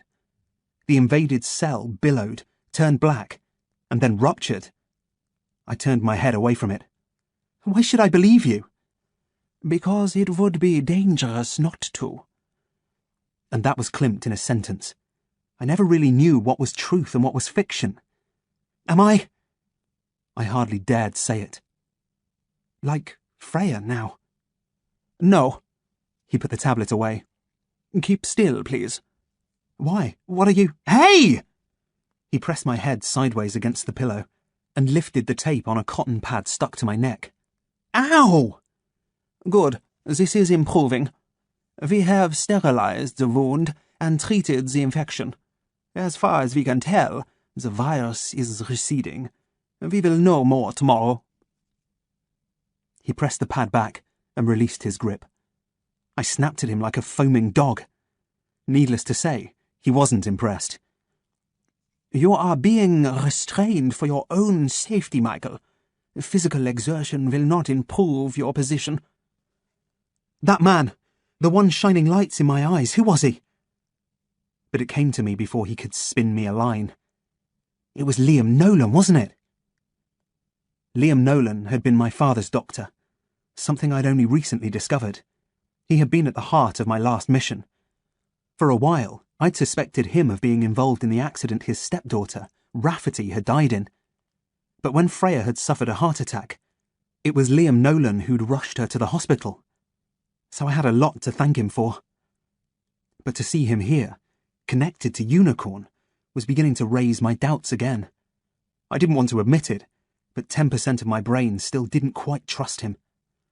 Dr. Nolan assists us occasionally, said Klimt. He knew Dad, didn't he? The purple eyes narrowed. So frustrating.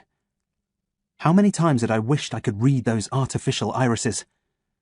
Many people knew your father, Michael. How much did Liam know about the missions? That is not your concern.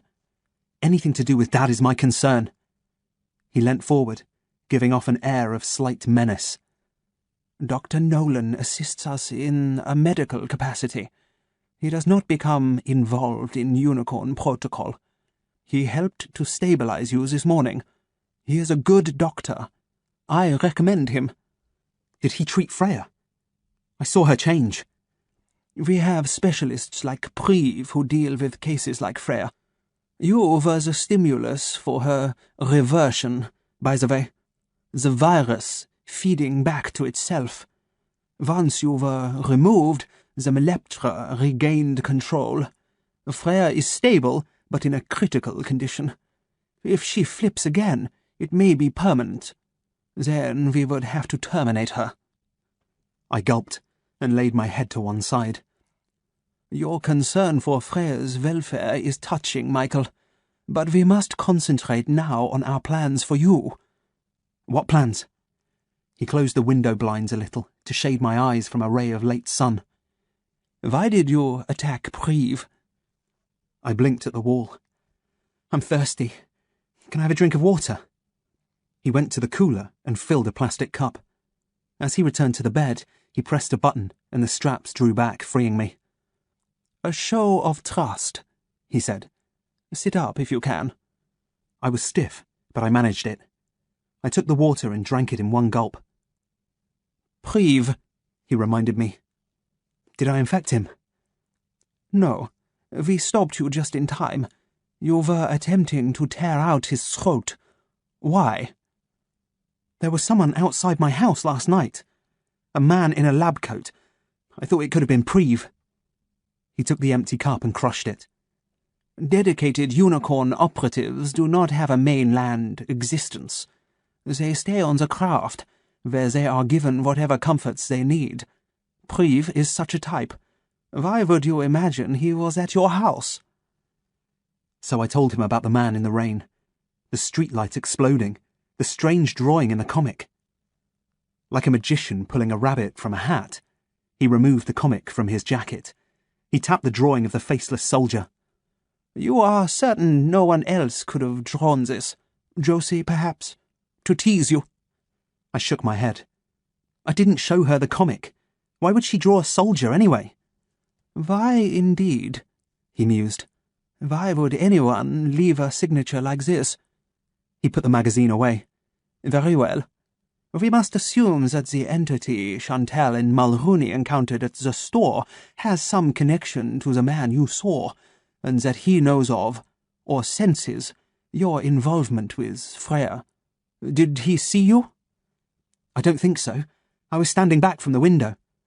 Good. Then we go ahead with your mission. What? You have forgotten what you are doing here, Michael. Your loyalty has been brought into question. You were strictly forbidden to speak about Unicorn, and yet you did. Fortunately, we have been able to blame your outburst on the trauma of your accident. But what will fool your mother and Josie will not fool me. This is your last opportunity to prove your worth. If you want to have a chance of locating your father, and, hopefully, of saving Freya, you will do as I instruct you, and you will do it well. Are we clear? I nodded. What choice did I have? This was 10 times worse than the headmaster's office. At school, I'd get a detention for breaking the rules. For the same kind of misdemeanours here, I could end up in a sack at the bottom of the sea. What do I have to do?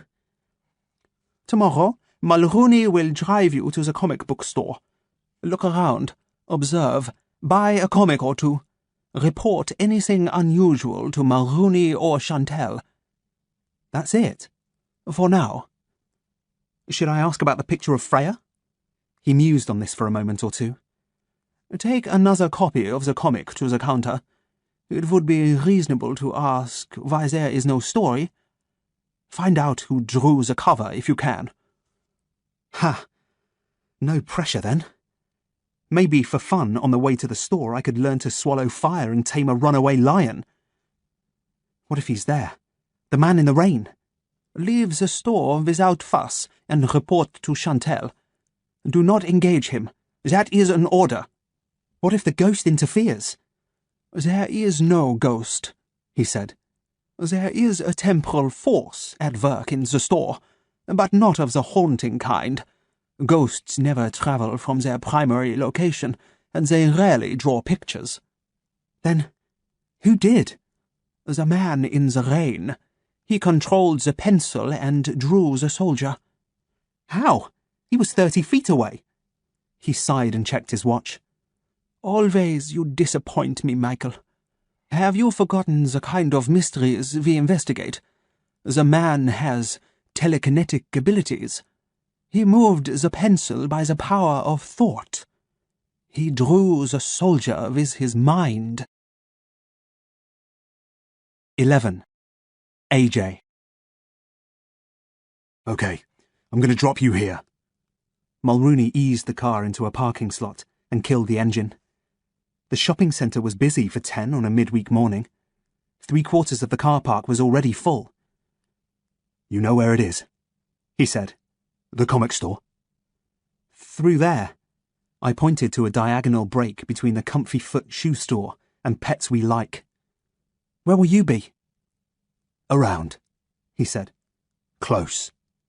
He took out his phone and tapped the screen. Don't get out yet. I need to set the frequency on my Where's Michael app. Your what? Tattoo, he reminded me. Oh yeah, the unicorn tracking device. Using one foot, I pushed down my sock. There it was, the rearing black unicorn, with the E in its tail, hiding the microchip under my skin. Pets We Like would have been impressed. A green light blinked on Mulrooney's phone.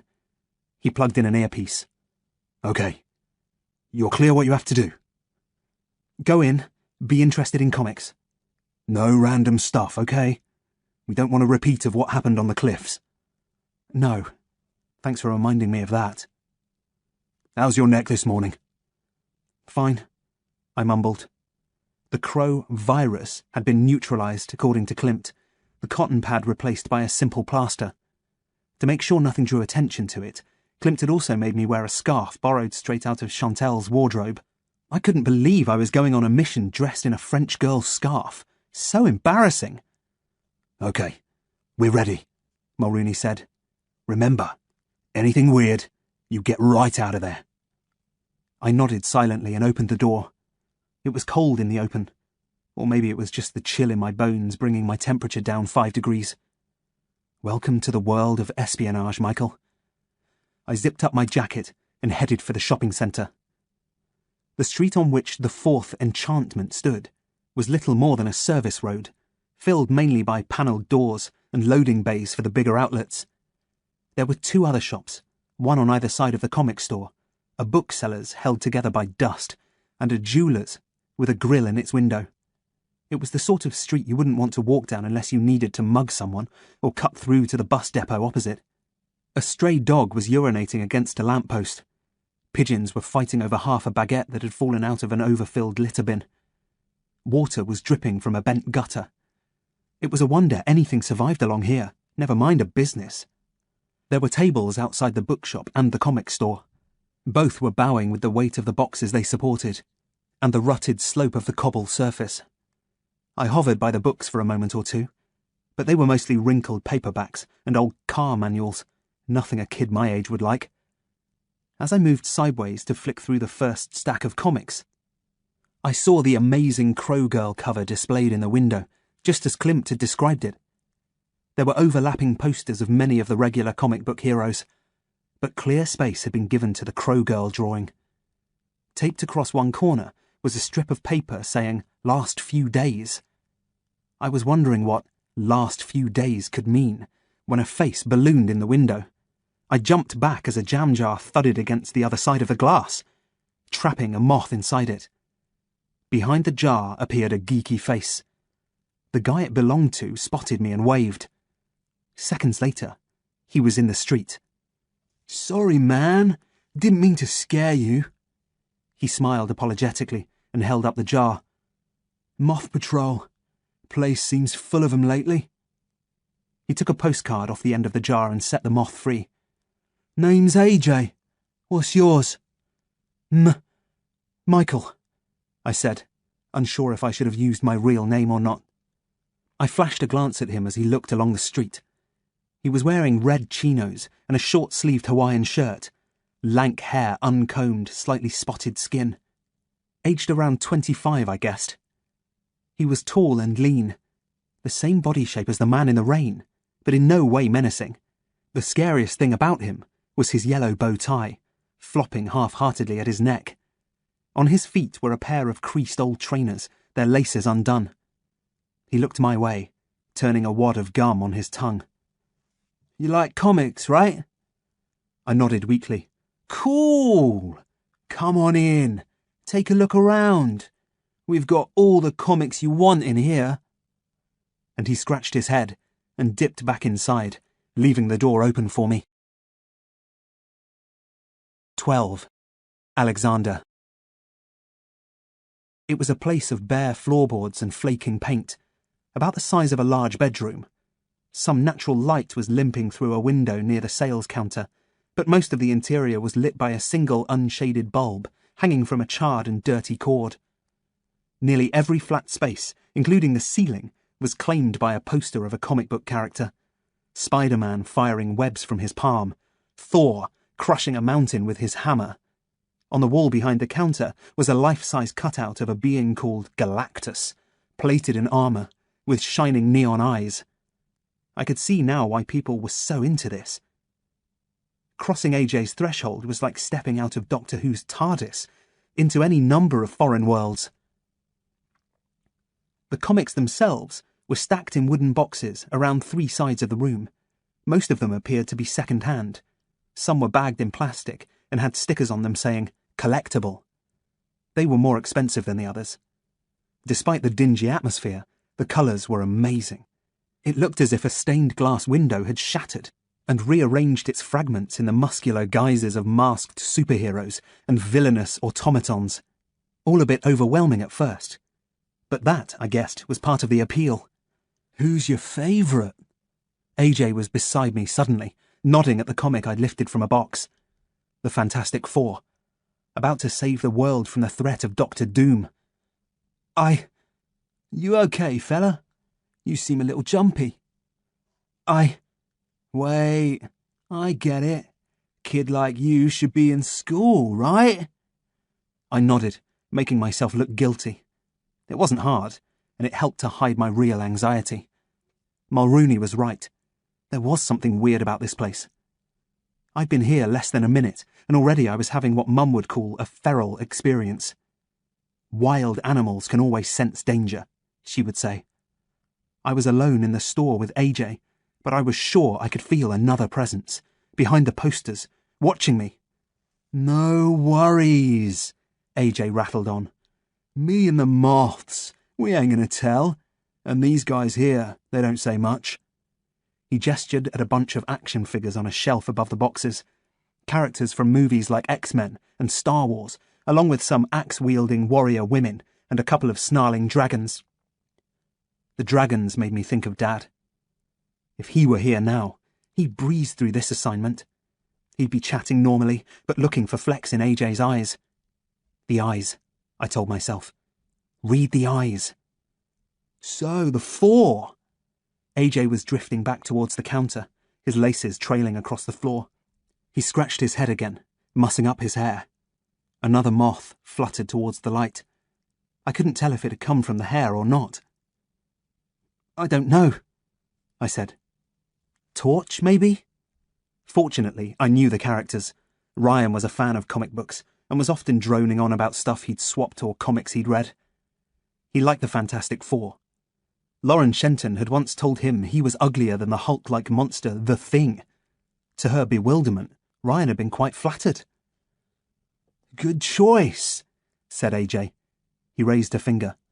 But not as good as the man himself, Mr. Reed Richards.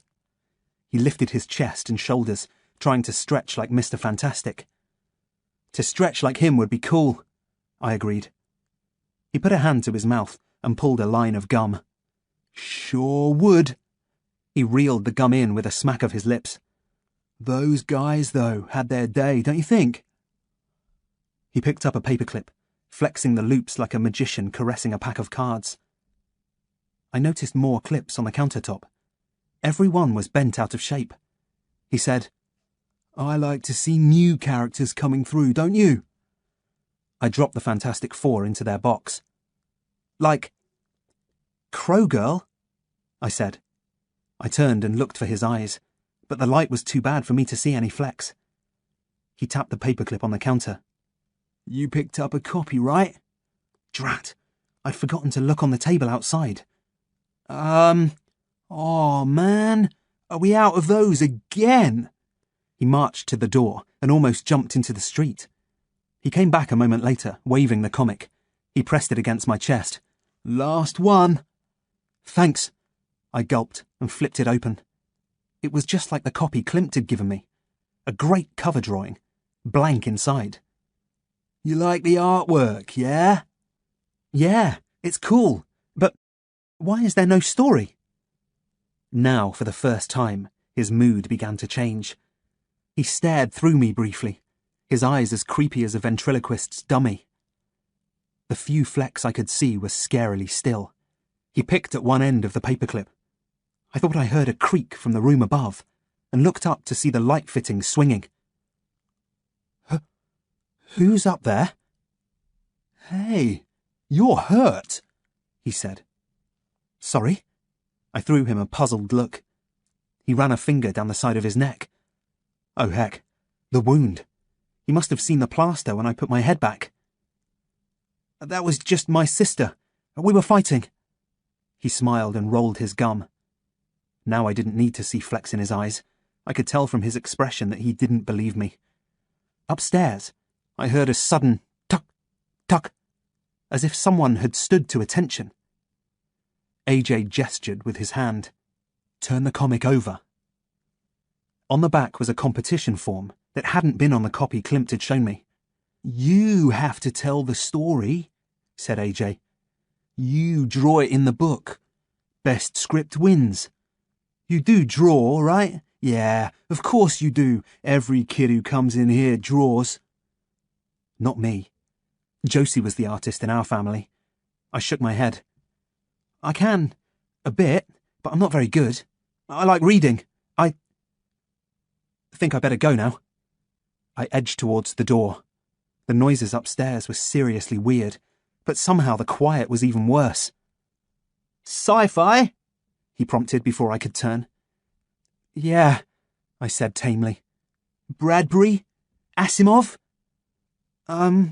They're okay. He pointed the paperclip at me. You write, don't you? I didn't want to be kept here. I didn't want to talk. But somehow I couldn't stop myself from nodding. Stories I was good at. Mr. Hambleton, my English teacher, was always encouraging me to write more stories. Neat, said AJ. We can work with that.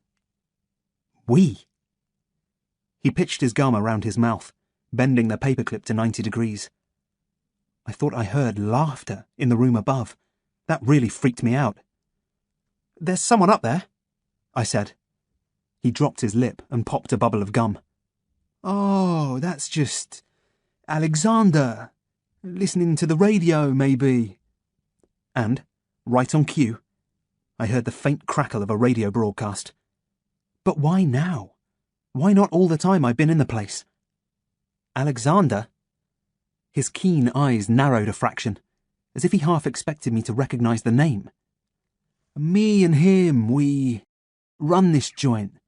Alexander did the Crow Girl artwork. The competition, all his idea. I guess you'd say he's the smart one of the unit. He likes to call himself the boff. He paused and chewed some gum. The brains. He calls himself the brains. Alexander. I raised my eyes to the ceiling.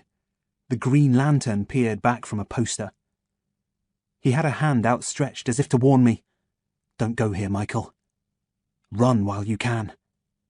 But I needed to know about the soldier drawing and the connection to Freya. How did he think her up? The Crow Girl? AJ smiled and clicked his tongue. Oh, Alexander, he's totally switched on. Freaks me out with the stuff he draws, the things he senses. You really want to see his inspiration for Crow Girl? I nodded. Cool. Go up and ask. He nodded towards a dimly lit stairway, almost hidden in the corner shadows. He'd be very interested to meet you, Michael. Another moth zigzagged between us. AJ's eyes followed it briefly. The ceiling creaked. The light cord swung. I realised my breathing had jumped up a notch. My mind went back to what Klimt had said. Don't engage the man in the rain. It had to be him. Up the stairs. Alexander. The man who moved pencils with the power of his mind. AJ had stopped himself saying the word boffin, but boffins wore lab coats, didn't they? I shook my head. I don't want to enter the competition. No? He worked the paperclip harder. Great prize, man. Your own e-comic, produced in-house. Think about it. You can join the ranks. He made a sweeping gesture at the boxes, and as he moved his hand, the door banged shut. I jumped like a bean in a frying pan, instinctively backing away from the sound, but moving a step or two closer to the counter. AJ said, Darn, that wind.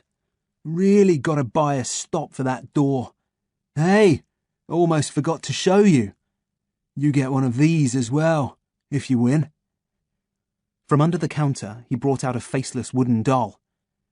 We had two just like it in the art department at school. Models. Their limbs were jointed so that artists could put them into different poses and practice drawing body shapes. But all I could think of when I saw the doll was that faceless head in the soldier's helmet. I've got to go, I whispered, stumbling away. I was scared now. Really scared. Go? He said quietly, moving the doll's joints. Hear that, Tommy? Michael wants to go. He sat the doll on the front of the counter, dangling its skinny legs over the edge. I thought I heard footsteps coming down the stairs. Tiny footsteps.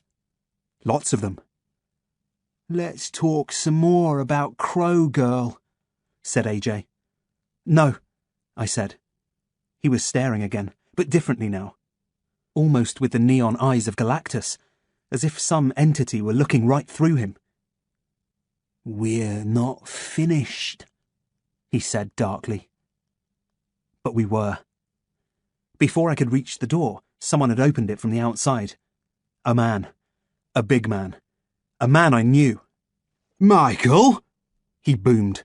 Michael Malone? My God! I thought it was you. Mr. Dartmoor, our PE teacher. Never in my life did I think I would be grateful to be caught bunking off school by a teacher. Sir? I stammered. Party's over, he said immediately to AJ. This boy's playing hooky. He took hold of my collar and yanked me past him. Out! I didn't look at AJ or Tommy again, but as Mr. Dartmoor turned to leave, I heard a chinking sound and looked down to see paperclips scattered across the floor. What the devil? Mr. Dartmoor exclaimed. Out! He said again, thumping my shoulders. I stumbled into the street, but not before I'd seen what he had seen. A large moth, wings stretched, on the frame of the door, pinned to it by a twisted paperclip. 13. Collaboration. Let me put it this way. Mr. Dartmoor was saying as he marched me back through the shopping centre. Whatever punishment the head chooses to inflict will be nothing compared to what I'm going to levy. If I'm not mistaken, you should have been in gym right now, and it's in gym I will see you at lunchtime tomorrow. Oh, joy. Pleased as I was to be clear of the comic store, the grim reality of being rescued by a teacher was beginning to sink in. I could take whatever pain Mr. Dartmoor planned to levy, but it would be nothing compared to Mum's hurt. For the second time in just a few weeks, I was sure to be suspended for playing truant, and there was nothing Unicorn could do about it, short of Mulrooney shooting Mr. Dartmoor, putting him into the trunk of his car and leaving him buried in Poolhaven Woods. But as usual, I'd underestimated them. We were 20 yards from the car park when a young woman with a clipboard swept in front of us, halting Mr. Dartmoor in mid-stride. She had long brunette hair and enormous glasses, and a faintly familiar European accent. "Good morning, sir," she said breezily. "Could you spare a few moments to answer some questions?" "No," said Mr. Dartmoor firmly. He tried to push on. The woman wasn't deterred. "Just a few moments. Dominic," she purred. That stopped him dead. How did you know my name?" Precisely what I was wondering. Then she took off her glasses, and it all made sense. "Miss Perdot?" he gasped. It was the name Chantel had used when she'd substituted for a week for my French teacher at school. She smiled and said, "Look into my eyes and listen carefully, Dominic. I need to know if you have spoken to any children from school this morning." "What? Well, clearly I have. I found this pathetic specimen," he meant me, of course, "malingering in... But by then she had him. One look from her mesmerising eyes, and he was already forgetting who I was. He even pointed at me saying, "This boy, here, Mal... She moved his hand gently back to his side. "That is correct. You were at the mall. On some sort of business. At the mall. Why were you here, Dominic?" "Been to the... dentist," he muttered. "Dentist. Parfait. You had a dental appointment. That is all you can think about, is it not? Your teeth. And you did not see anyone from school, of course, because you would not expect any students to be here. You have not seen any stray boys, have you, Dominic?" "Stray? No," he said. He touched his front teeth. By now his pupils were like spinning golf balls. "Bon," said Chantel. "Merci, monsieur. That will be all." She smiled and ticked a box on her clipboard. A hand rested lightly on my shoulder. "Walk on quietly. Don't look round." Agent Mulrooney. He guided me out of the shopping centre, back to the safety of his waiting car. This ends Disc 2 of Alexander's Army. Alexander's Army, Disc 3. He took me straight to the Unicorn facility, into what looked like an operations room. It had an oval conference table at its centre and computer stations at every seat. The Unicorn symbol was engraved into the backs of all the chairs. There were no panels hiding fluid tanks here, but the wall farthest from the door was filled by a giant holographic screen. Klimt was standing in front of it, bringing images to the foreground or sliding them away simply by moving his hands through the air. I was impressed. I knew most technology could be connected wirelessly, but this was something else. Mulrooney heard me whistle and said, "It's what we call an interactive matrix. It's constantly updated with a mix of news feeds and internet links. Keeps us, well, him, in touch with the weird and the wonderful." "Come here," Klimt said without looking around. "He means you." Mulrooney pushed me towards him. I walked to the end of the room, dazzled by the information flashing through Klimt and the rate at which he seemed to be processing it. The images were coming so fast that I couldn't make any sense of them. Watching a movie with an android must be seconds of fun. It would be over before the first mouthful of popcorn. He pulled an image to the front and froze it. A blurry picture of a man in a dimly lit alleyway, surrounded by crows. Klimt flicked a finger, and the image ran into a shaky video. The man threw back the lid on a plastic skip and climbed inside to escape the crows, who were flying at him from all sides. One of them got trapped inside the skip with him. For a few horrible moments, there was banging and shouting, and the skip rocked from side to side while the crows outside it cawed in triumph or hammered their beaks on the lid. Klimt stopped the clip there. "Is that real?" I gasped. "Unfortunately, yes. Lately, we have received several reports of scenes like this in and around Holton, involving crows and other dark birds." "Lately? You mean since I changed things?" What was it the bulldog had said? "You've stirred up the pond. The silt of the universe is rising to the surface." Killer crows everywhere. What had I done? Klimt moved his hand, and the holograms disappeared. "Perhaps you appreciate now the importance of controlling your reality shifts." "Can we stop it? Can we change it back?" "Theoretically, yes. But for now, your friend in the comic book store is a much greater priority. Sit." I slid into a chair 2 away from Mulrooney. Chantel came in, taking the chair opposite mine. She had lost her wig and swapped her disguise for straight blue jeans and a red striped top. She looked beautiful and French and cool. She glanced at me and away again, quickly. Prickly, perhaps because I still had her scarf. I really wanted to like Chantel. She'd been kind to me after my last mission. But she was the reason Freya was here, and the reason my shoulder still ached from yesterday. Pretty she might be, but harsh too. "So what can you tell us?" said Klimt. I ran through what had happened at the store, about the competition and the prize it offered. The dead moth skewered to the doorframe by a paperclip. How there was definitely someone upstairs.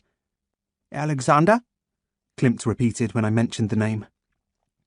He was standing at the head of the table, studying the comic AJ had given me. "You're quite sure that is the name he gave?" "Yes," I said, a little hesitantly. Was it me, or had Klimt's interest sharpened?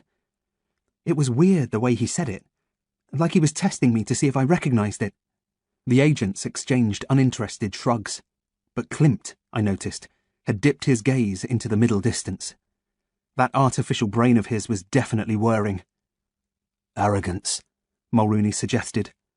"People on power trips expect you to acknowledge every last thing about them. Anything else?" I bit a fingernail, a habit Mum had tried to make me break.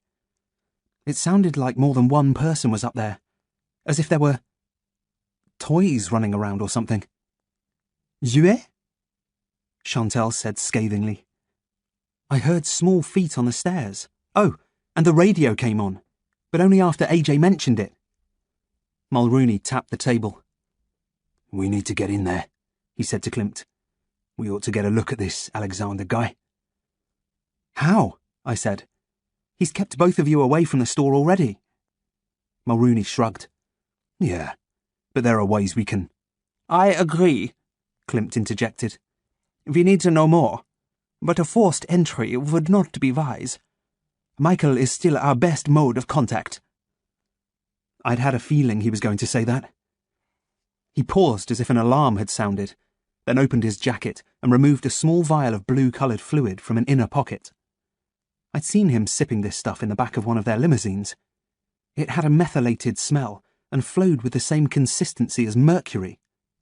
Viscous, Mr. Boland, my chemistry teacher, would call it.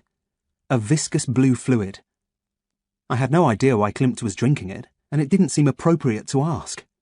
For all I knew, he was having a robot tea break. Though the fluid didn't look like a source of refreshment. He drank the whole vial and put it back. Chantel and Mulrooney paid it no heed. Klimt continued. "The intervention by Michael's teacher was fortunate. It provided a genuine means of withdrawal at a moment when Michael was coming under threat. The threatening behavior, however, and the fact that Michael was not evicted from the store or prevented from entering, suggests AJ is aware that Michael has a strong connection to Freya. How? I cut in. I've been thinking about this. Freya's clever. She changes so fast people don't really see it.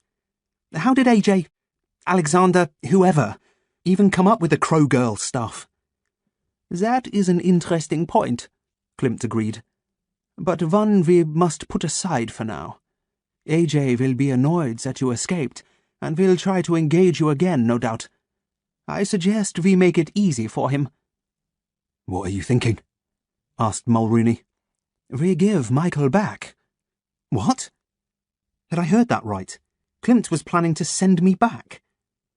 There is no reason you should not return voluntarily to the store. Why? That was crazy. Why would I do that? He tapped the comic. I want you to enter the competition. But I told AJ I wasn't interested. Then you will have a change of heart. It is simply a means to an end, Michael. Yes, my end, thank you very much. Why don't we just pull them in? Said Mulrooney. Save ourselves a lot of hassle. These guys are powerful, and we don't know what they're capable of. Dangerous assignment for a kid, Klimt. If we bring them in, we learn nothing, he replied. I believe the director will be particularly keen to explore the parameters of this case. I hope you are feeling creative, Michael. No, I was feeling scared. This was going from weird to weirder. You expect me to write a Crow Girl story? I could do it, Mulrooney said, shrugging. I learnt some pretty good yarns in my time in the Marines. No, said Klimt. The story must come from Michael. He has to know it well, in case he is questioned about it at the store. And who will illustrate this tale? Said Chantel. Someone with a talent for drawing, Klimt said. Preve claims she will be stable by tomorrow morning. You mean Freya? I gasped. He seemed surprised by my reaction. Can you think of anyone better? He slid the entry form across the table. It says nothing about collaborations, Michael, even with an undead girlfriend. Holy cow, Mulrooney whistled. That's kinda radical. C'est ridicule, Chantel said with a snort. For once, I was with her all the way. Me write a comic book story with Freya. It was more than ridiculous. It was plain nuts. 14. Caged. Despite my protests, Klimt would not be swayed. Immediately after the briefing, he took me deeper into the facility, to the lower levels of the craft, and to Preve's laboratory, though it was more an engineering workshop than a place of bubbling flasks. Everywhere I looked, there were pieces of equipment fed by electrodes or curly wires. They had transferred Freya here, holding her in a transparent cube that floated 3 feet off the floor, suspended by Meleptron gravity filters, Preve said. He was quick to inform me that the cube could be imploded by a sequence of buttons on a console he alone controlled, an action that would suck the entire contents into what he called a structured black hole, from which, of course, there could be no escape. I guessed this was a warning for me, in case I went for his neck again. Freya was kneeling with her back to us, dressed in a plain white sleeveless robe. Her feet were bare, no sign of claws, gone were the feathers that had lined her arms. Her crazy black hair was as tangled as ever, sitting on her shoulders like a nest of brambles. I felt so sorry for her. Despite her threats on the cliff, she didn't deserve to be caged like this. How is she breathing? I asked. The cube was filled with mauve-coloured gas. As far as I could tell, there were no air holes in the walls. Preve said to Klimt, "How much does he know about Meleptron technology?" "Enough to know it has kept the girl functioning." And that was as much as he was going to tell me. "Can I speak to her?" Preve allowed himself a dubious smile. "She is not exactly what you'd want in a dinner guest." He tapped a button on his console to activate a speaker. "You have visitors." Freya didn't move. "Turn it," said Klimt. Preve hit another button. The cube rotated 180 degrees. Freya, head down, clutched at her knees. Her pale white arms were red with scratches. She was noticeably shivering. I stepped forward and touched the side of the cube. It felt smooth, like a newly varnished pebble. The gas darkened at the point of contact, as if it recognized that someone was trying to communicate. "Freya," I whispered. No response. "She's cold," I said to Preve. He peered over his glasses at a data stream on a nearby monitor. "No, her environmental status is excellent. Her physical signs are good." "Then she's frightened. Does she have to be stuffed in there?" I looked at them both. Neither gave an answer. "I want to be alone with her," I said to Klimt. That brought a grunt of contempt from Preve. He took off his glasses and polished them on a corner of his lab coat. "If you think I'm leaving you alone with this Michael is right," Klimt said. Preve did a double take. He fumbled the glasses back on and pushed a hand through his wavy hair, wrecking his near-impeccable parting. "I'll remind you, this is my laboratory. You have no authority on this level, Klimt." "Then I must either immobilize you," said Klimt, "or place you in a closet for the duration of Michael's dialogue. 10 minutes, he said to me. "You know what you have to do." He turned towards Preve. The scientist jumped like a frightened rabbit, dislodging one arm of his spectacles. "The director will hear about this," he hissed, and he scuttled out, with Klimt in close attendance. I turned to the cube. "Freya, you heard them. I don't have long. Talk to me, please. I can't help you unless you speak." Slowly, her head came up. Her face was grey, like a limp, wet rag, so gaunt you could have hung a hat off her bones. "Hey, boyfriend," she said. Her voice echoed out of a speaker somewhere, not quite in sync with her mouth. "Hey," I said shakily. I could hardly bear to look into her sad brown eyes. "You look well." I swallowed hard. "Thanks. Want to grab a Coke and take a walk along the cliffs?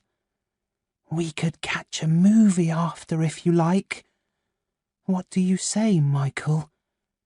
Still making paper chains for me? Still writing my name on your beating heart? Still want to hold my hand?" She extended her hand like a ballerina, then let it drop. "I never meant for this to happen, I swear." "But it has," she said, her voice cracking. She guided her hair behind her ears. "Look at me. Goth and then some. 'Cept I can't seem to spread my wings anymore. I'm not the crow girl you thought I was." "They're curing you, Freya." She lowered her head, shaking it like a slow-moving pendulum. "No, Michael. There's no cure. They're poking me and prodding me and taking what they need. And when they're done, they'll wrap me in a bag and drop me in the trash. And no one will ever know. I'm nothing but a rat in a science geek's maze." "No, I'm going to get you out." "And do what? Invite me home for tea again? I'm dead, Michael. Dead to your mum and my dad and school. Dead to the flowers and the fishes in the sea. Dead to the beautiful world we knew. My name's on a cross. I can't go back. I'm nothing now. You can't even call me human. I'm like a moth flying hopelessly around a light." "No, I can save you. I can put this right. They're going to train me to control my reality shifts. When I perfect it, I promise I'll make things better than they were." "Oh, sweet. Make me taller next time, will you? And make me sing like soft falling rain. And hey, She flipped a hand. I've always wanted to walk and talk and sleep with the animals. That would be so cool, wouldn't it? I mean it, Freya. No, Michael, you don't. They'll train you to do the things they want, which won't include a happily ever after for me. I'm dead. Accept it. Let me go. She swung her head sideways, looking distressed. The data stream went crazy for a moment, spewing out line after line of numbers. I heard a dull beep and saw a puff of green gas mix in with the mauve. As soon as Freya breathed it, she calmed again. I pulled the comic book out of my pocket and pressed the cover flat to the tank. She stared at the artwork for 2 or 3 seconds. It was hard to tell if she was spooked or fascinated. You can draw. Whoopee. You got my hair wrong. Not me. Someone else did this. Her gaze flicked up to meet mine. Who? I was careful, even in the garden centre. You're the only one who ever saw me with wings. So I told her about the competition and everything that had happened at the 4th enchantment. There's a lot of weird stuff going on right now, especially with crows. This Alexander guy has tapped into you somehow. She stared at the drawing again. That's the dumbest thing I've ever heard. Well, thanks a bunch. That was me done with the Good Samaritan angle. All right, stay here and undie all you want to. I threw the comic at her. It fluttered to the floor like a stunned bird. Sit and shiver in your stupid cube. I tried to help you. I tried to make it better. Remember that next time you're flying around a light. I headed for the door. Wow, she said quietly. The softness of her voice pulled me up mid-stride. And I thought I was the feisty one. I dropped my shoulders. All right. What do you want me to do? I paused and filled my lungs with air. Klimt wants us to enter the competition. Us? I write, you draw. Then what? I don't know. You trust him? Some. I don't have much choice. Got a story? Not yet. She paused to think. Okay. I agree. On 2 conditions. I turned to face her. Klimt won't let me make deals with... 2 conditions. All right, say it. I write the story as well as draw it. You've no idea what it's like to be a crow. That was fair. I nodded. What's the second condition? I want to be a unicorn agent. What? Can't help you if I'm trapped in a cube. You mean... Oh, my sweating armpits. She did. I could see it in her eyes. That's right, she said. I do nothing unless Science Geek lets me out. That's my price for helping you. Freedom. 15. Exchange. In the operations room, we talked about it. First suggestion, a foreign exchange student. That was Chantel's idea for Freya. If we were going to release her back into the world, she would need a plausible identity and a convincing disguise. Both would be easy enough to arrange. Not for one member of the team. Excuse me. Excuse me? Have we just landed on planet Preposterous? Preve was pacing the room, flinging his arms like a white-coated orangutan. He smoothed his hair into place. It immediately flicked right out again. We can't let her loose on the street. These demands are ludicrous, Klimt. The girl is holding us to ransom. Why are you even considering this? Because the logic is sound, the android replied. Freya is the key to this file. a file that cannot be resolved while she remains imprisoned. But we can't contain her outside, Preve blathered. She's a ticking bomb. She could blow at any moment. Then you must see to it that she does not. This is madness, Preve burbled to anyone who would listen. Even if the girl can be readied for release, I would need to run more tests. I need more time to be sure we can control her. Pains me to say it, Mulrooney spoke up, but I'm on Preve's side for once. It's bad enough throwing Michael back into the mix, but the girl just ramps up the danger. I'm also with him on the issue of time. Chantel's idea is interesting, but Michael would need to prime his mother. We can't just send him home with the girl. What? I gasped. She's coming to my house. That is what exchange students do, said Chantel. Once released, she will need somewhere to stay. Would you rather she built a nest on the cliffs? Klimt turned to her and said, Can you glamour Michael's mother and sister into accepting Freya right away? As a visiting relative, perhaps? I sat up straighter than a troop of meerkats. No!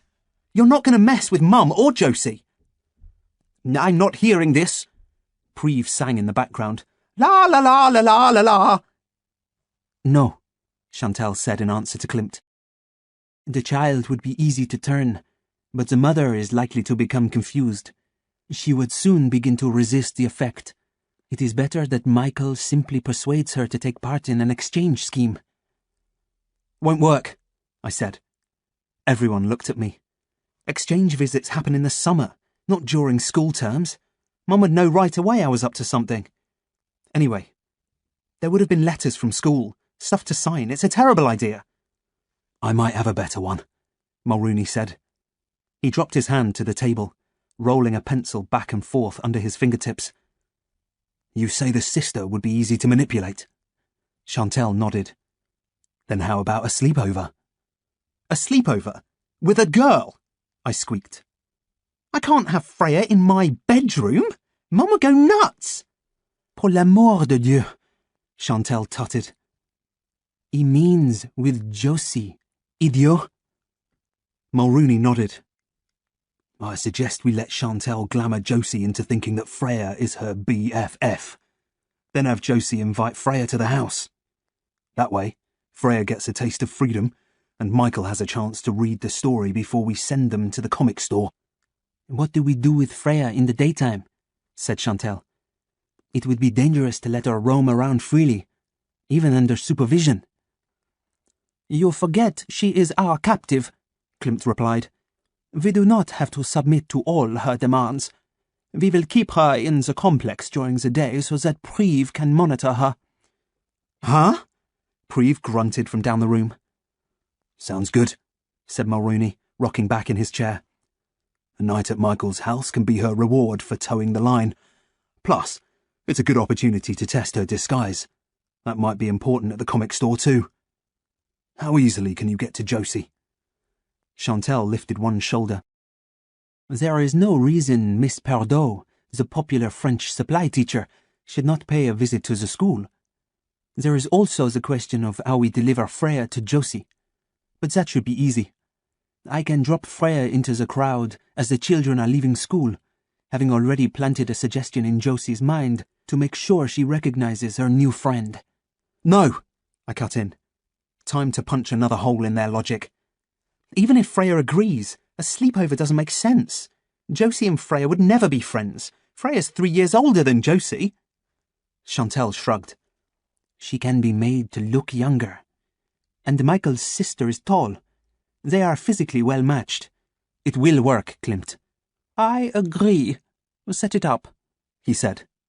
No, I protested, desperate now. I'm not letting an undead person sleep in my sister's room. It's not... Not what? Said Klimt. What exactly is it not, Michael? Ethical? Real? Remember where you are and what you are.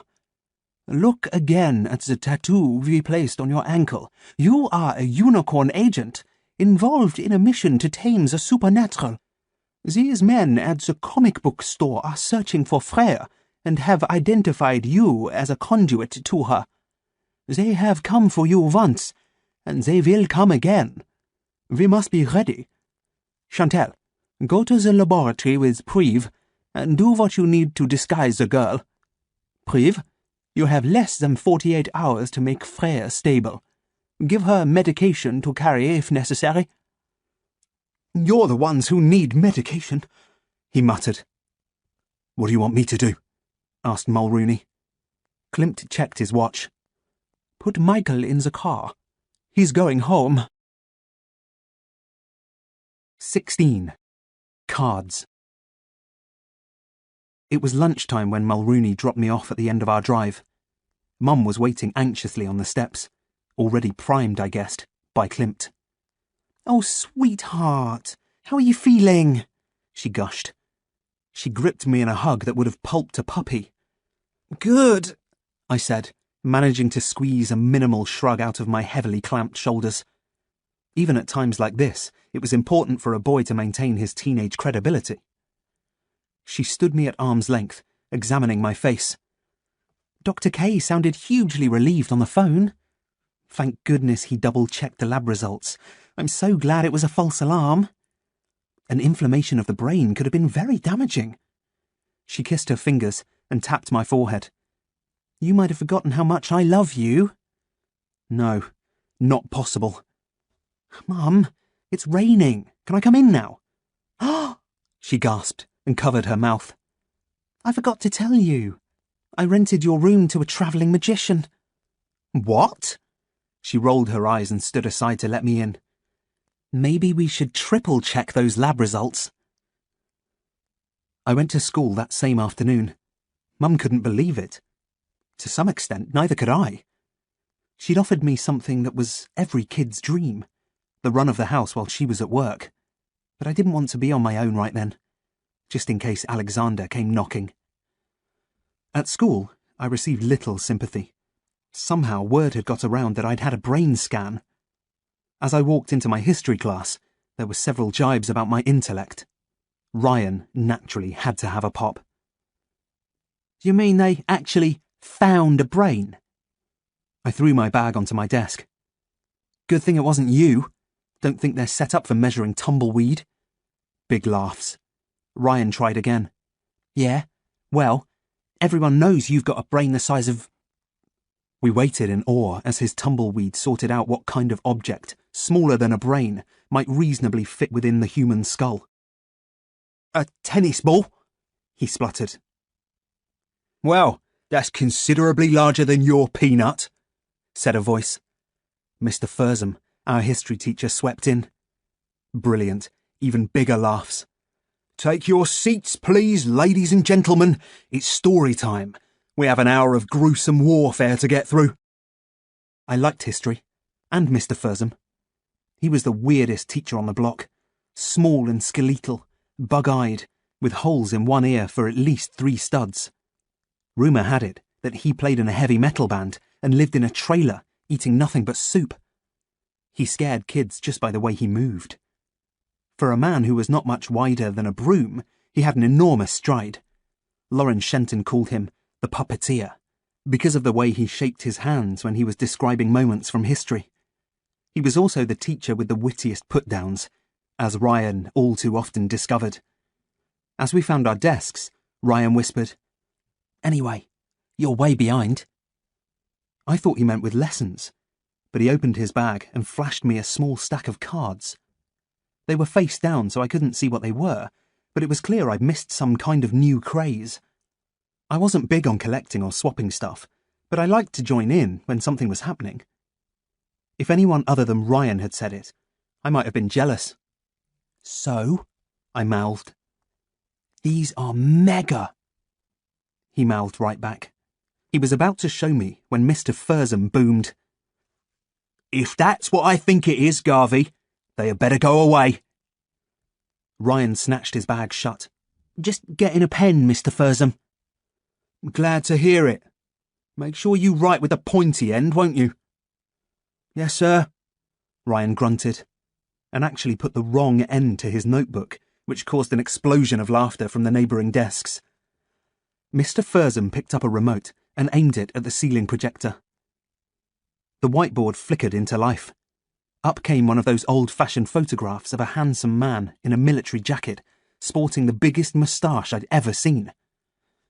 "Archduke Franz Ferdinand," Mr. Fursum said. "Crown Prince of Hungary, prize-winning racehorse, or goalkeeper with Manchester United? Woe betide anyone who chooses options 2 or 3. Yes, Lauren." "Crown Prince of Hungary, sir." "However did you guess? Well done." And off he went on one of his incredible storytelling lessons. During the course of the next 40 minutes, we learnt that a terrible war had started in Europe after Archduke Ferdinand was shot.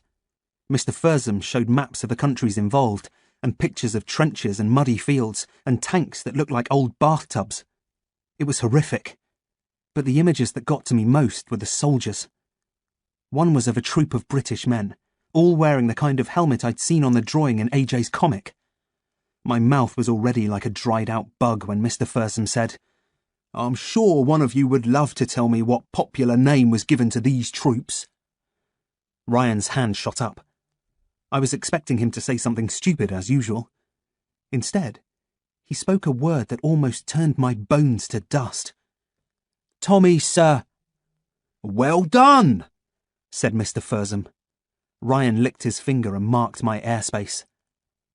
And as Mr. Fursum bent down to adjust his laptop, Ryan grabbed the opportunity to really show off. He dipped into his bag and pulled out a card. A plain white card with a thin black line round its border. In the middle of the card was a simple image. A faceless soldier. 17. Grimper. I collared Ryan the moment the bell rang. "Show me those cards." He flipped his bag onto his shoulder. "Nah, get your own." Not good enough, Ryan. I waited for the last kid to leave, then hauled him up against the classroom wall. "Show me." "Hey, what's your problem?" He looked towards the door, not to summon help, but more to make sure he wouldn't be embarrassed if anyone saw us. He started kicking. "Let me go, you jerk!" Down the corridor, I heard Mr. Dartmoor's voice and let go of Ryan just as Dartmoor sailed past the door. He backed up and looked inside. Teachers. They could sniff out trouble like a pig could find truffles. "What's going on here?"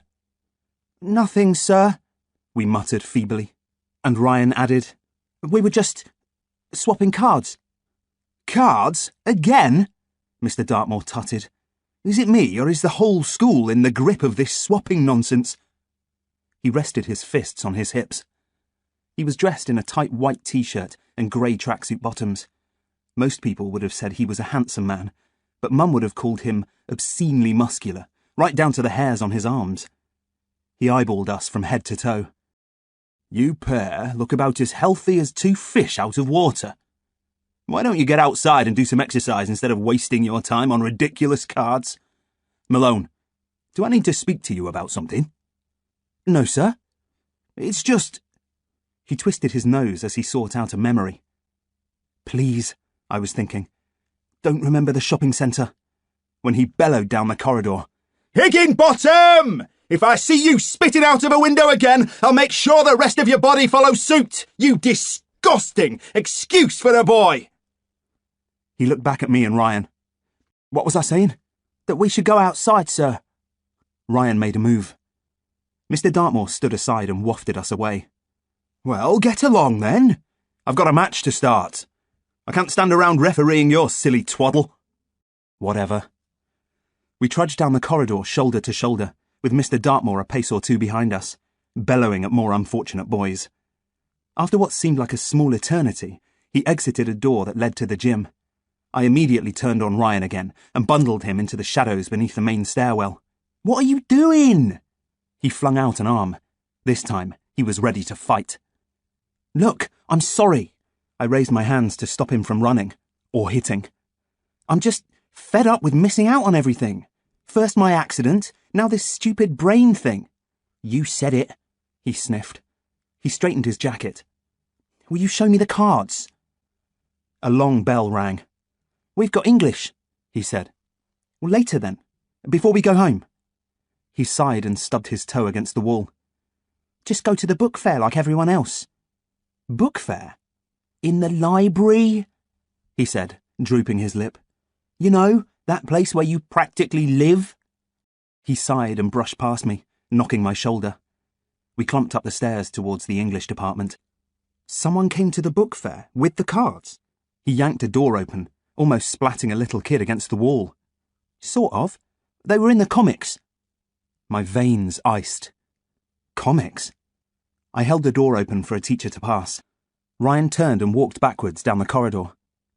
Someone told you I got the best set, didn't they? No, I've never seen them before. Yeah, right, he said, and dipped into the classroom. Almost immediately, Freddie Hancock was on him. Hey, Ryan, I got a new Dobbs. I only need 2 more. Swap you Odgers 5 for that Dobbs 9 you showed me. Ryan shook his head. Oh, come on, Freddie begged. Show me, I said to Freddie. Unlike Ryan, he couldn't wait to produce his collection. There are 10 of each Tommy, he said, shuffling them into uneven groups. Tommy? That's what the guy called them. Tommy cards. He'd been here. At school. AJ had come to the book fair with comics. What did he look like? Who? The guy. Freddie shrugged. Some floppy-haired dude in a bow tie. Can't remember. Do you want to see or not? He fanned a few out. On the back, they all had the faceless image, but on the other side were names. Dobbs, Clegg, Grimper, Hodges, with details of their rank and military history. And in the bottom right corner was a small drawing. The Dobbs are my best, said Freddie. I've got 8 of them now. He sat on a desk to get closer to me. Look, when you flick through them in order... The drawings moved. Dobbs jumped to attention and sloped a rifle against his shoulder. A faceless tin-hatted man with a rifle. Not to be outdone, Ryan reached into his bag. Yeah, but they're not as good as these. He flipped through a complete set of Clegg, who knelt and put a radio receiver to his ear. Grimper was even better. He drew the pin from a hand grenade and lobbed it. Hodges appeared to be some kind of medic. And you got these out of comics? Yeah, said Freddie as Mr. Hambleton walked in, calling for quiet. Gonna get some more tonight, aren't we, Ryan? Where from? I said, thinking they were going to the 4th enchantment. Ryan grimaced as if my brain really had gone soft. Book fair? He reminded me. Of course. The fairs lasted for days. Hey, Ryan, you didn't send me a Tommy card, did you? What? Did you push an envelope through my door the day I went into the hospital? I'd only just remembered it. I felt inside my pocket. Drat. Wrong jacket. Of course. I hadn't gone to Unicorn in my school uniform. Ryan screwed up his face. You're nuts, he said. He flicked through his set of Grimper again. The faceless soldier lobbed his grenade. Bang. You're dead, he seemed to be saying. In the library, after school. Showtime. 18. Library. Now I had a problem. A serious problem. I'd forgotten to bring my phone into school. There was no way I could warn Chantal or Mulrooney that AJ might be in the library tonight. And even if I borrowed someone else's mobile, I couldn't remember the Unicorn numbers. That left me 2 options. Chicken out, or face AJ in the library with only Freddie and Ryan for backup. I chose to go. Half the kids in my class had the same idea. I figured I'd be safe in a crowd. As soon as classes were over, we descended on the book fair like a posse of cowboys, only to meet another group of boys at the bottom of the library stairs. It was immediately clear that something was wrong. Long-faced boys were drifting past us, ebbing away like melting ice. What's happening? Said Freddie. Where are you going? Ian Grant, one of the few kids not carrying a stack of Tommy cards, said, It's closed. Oh, what? Moaned Ryan, dropping his shoulders. There's a sign, said Ian. Mrs. Rowley's ill. Mrs. Rowley was the school librarian, one of my favourite members of the staff. So? Said Ryan with a selfish grunt. So the book fair's cancelled, dimwit. But are the comics in there? Is the guy around? How should I know? Said Ian. Ryan sighed. I'm gonna look. He pounded up the stairs 2 at a time. There's no point, said Ian. He stopped me and Freddie from following Ryan. Door's locked. Lights are off. Freddie shrugged. He hitched his bag to the opposite shoulder. Well, I'm going then. I don't want to be waiting in the rain for a bus. See you, Michael. Yeah, see ya, I muttered. And he walked away, talking swaps with Ian. I heard a thud at the top of the stairs and ran up. Ryan was banging his head against the pane of glass in the library door. I saw the closed sign and the unlit interior. A feeling of relief flooded through me. Come on, Ryan. There's no point hanging around. It's not fair, he said. I only need 3 Hodges and a Dobbs and I win. Win? I said. What do you win? My story in a comic. He pounded the door with his fist. It gave a slight click and moved a notch. Awesome! He shrieked. Ha! It's open! Ryan, wait! But there was no stopping him. He put his weight against the door and barged right in. I had no choice but to follow. Ryan, leave it! Come on, we'll get into trouble. More trouble than he knew.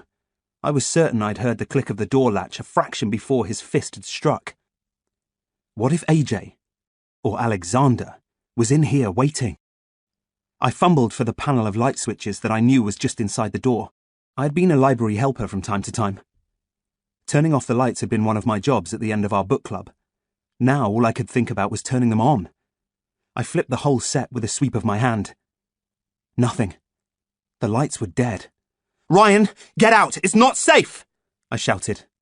Don't be such a loser, he said. Look, there are loads of them. He was darting back and forth, gathering up cards. The library was a basic rectangular room with shelves built into the longer walls, and some carousels of paperbacks between the tables. At the farthest end was a picture window that looked down on the school's main entrance and a fountain we called the Yakking Fish. It vomited water from a fish's mouth due to a faulty pump. I decided to check the circulation desk, where Mrs. Rowley normally sat. It was the only place a man could have hidden. Picking up a hardback dictionary, I took a deep breath and launched myself. Nothing. An empty chair and a waste paper basket. A stack of returned books on the floor. Hey, there's a new one. The tempo of Ryan's search increased. He bounced off the tables and spun a carousel. Then suddenly, he skidded to a halt. What's the matter? I said, still peering around. The carousels weren't wide enough to hide a man's body, and there was nothing under any of the tables. But AJ was here. I could sense it. And now I thought I could hear it too, the ghostly sound of marching feet. Ryan, do you hear that? I whipped around and looked at the door. It had half closed by itself. Ryan, I hissed. We've got to get out of here. Ryan was clapping his hands, slowly approaching the only other piece of furniture in the library, a folding book trolley. He flipped 2 catches and swung the trolley open. His eyes lit up as if he'd just entered a pharaoh's tomb. He snatched up a comic. A slim pack of Tommy cards fell to the floor. Magic, he breathed. He slammed the comic down and picked up the cards.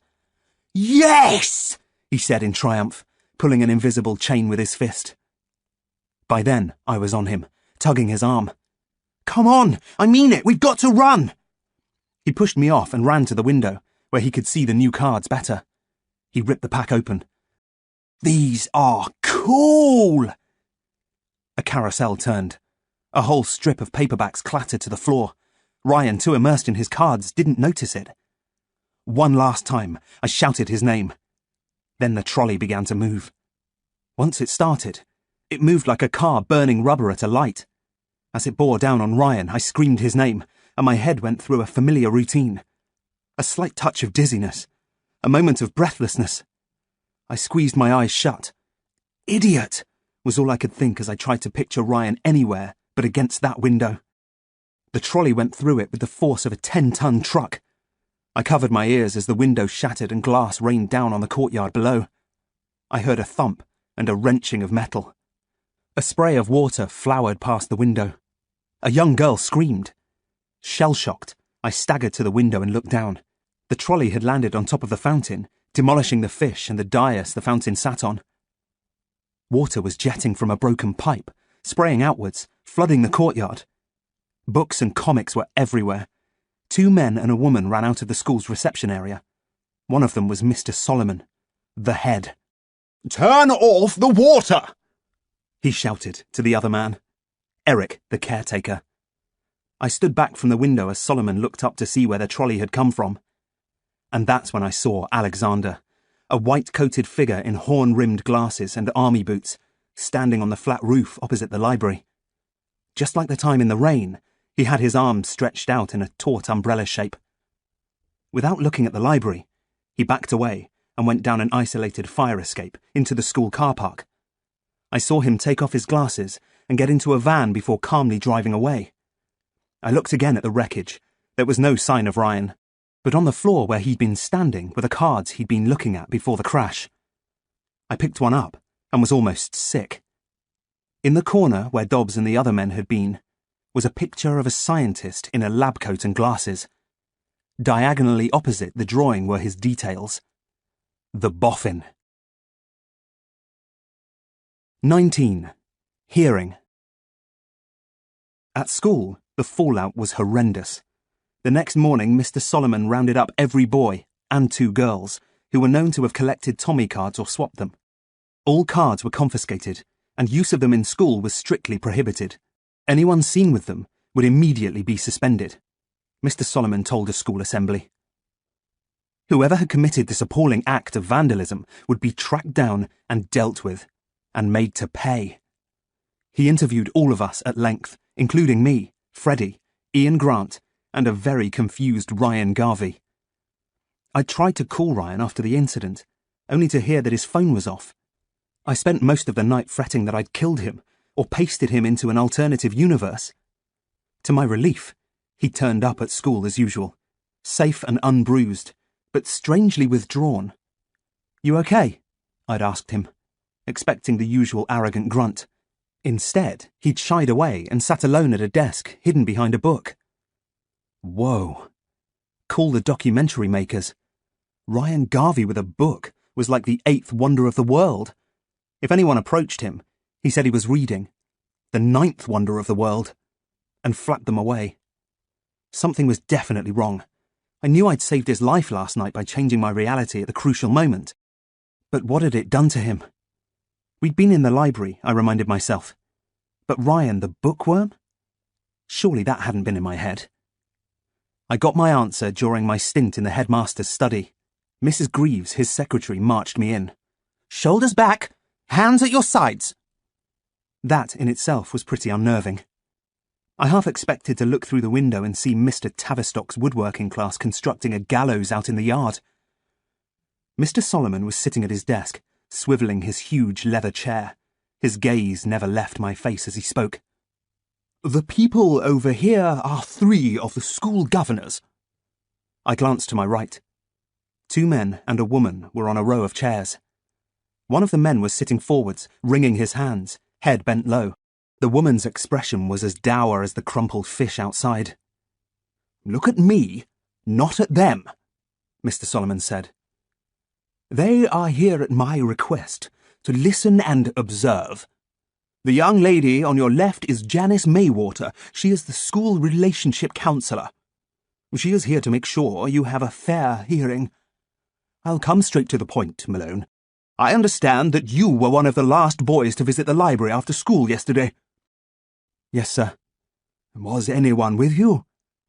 "Just Ryan, sir." "Ryan Garvey?" "Yes, sir." His eyes flicked down to his desk.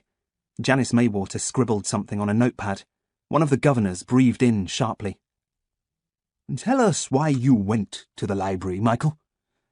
"For the book fair, sir." "The book fair that was cancelled by a notice from Mrs. Rowley, correct?" I nodded. "Did you find the library open or locked?" "Locked, sir." "Was there anyone in there?" I shook my head. The lights were off. "I see. And Ryan was with you at this time? Why was he going on about Ryan? Yes.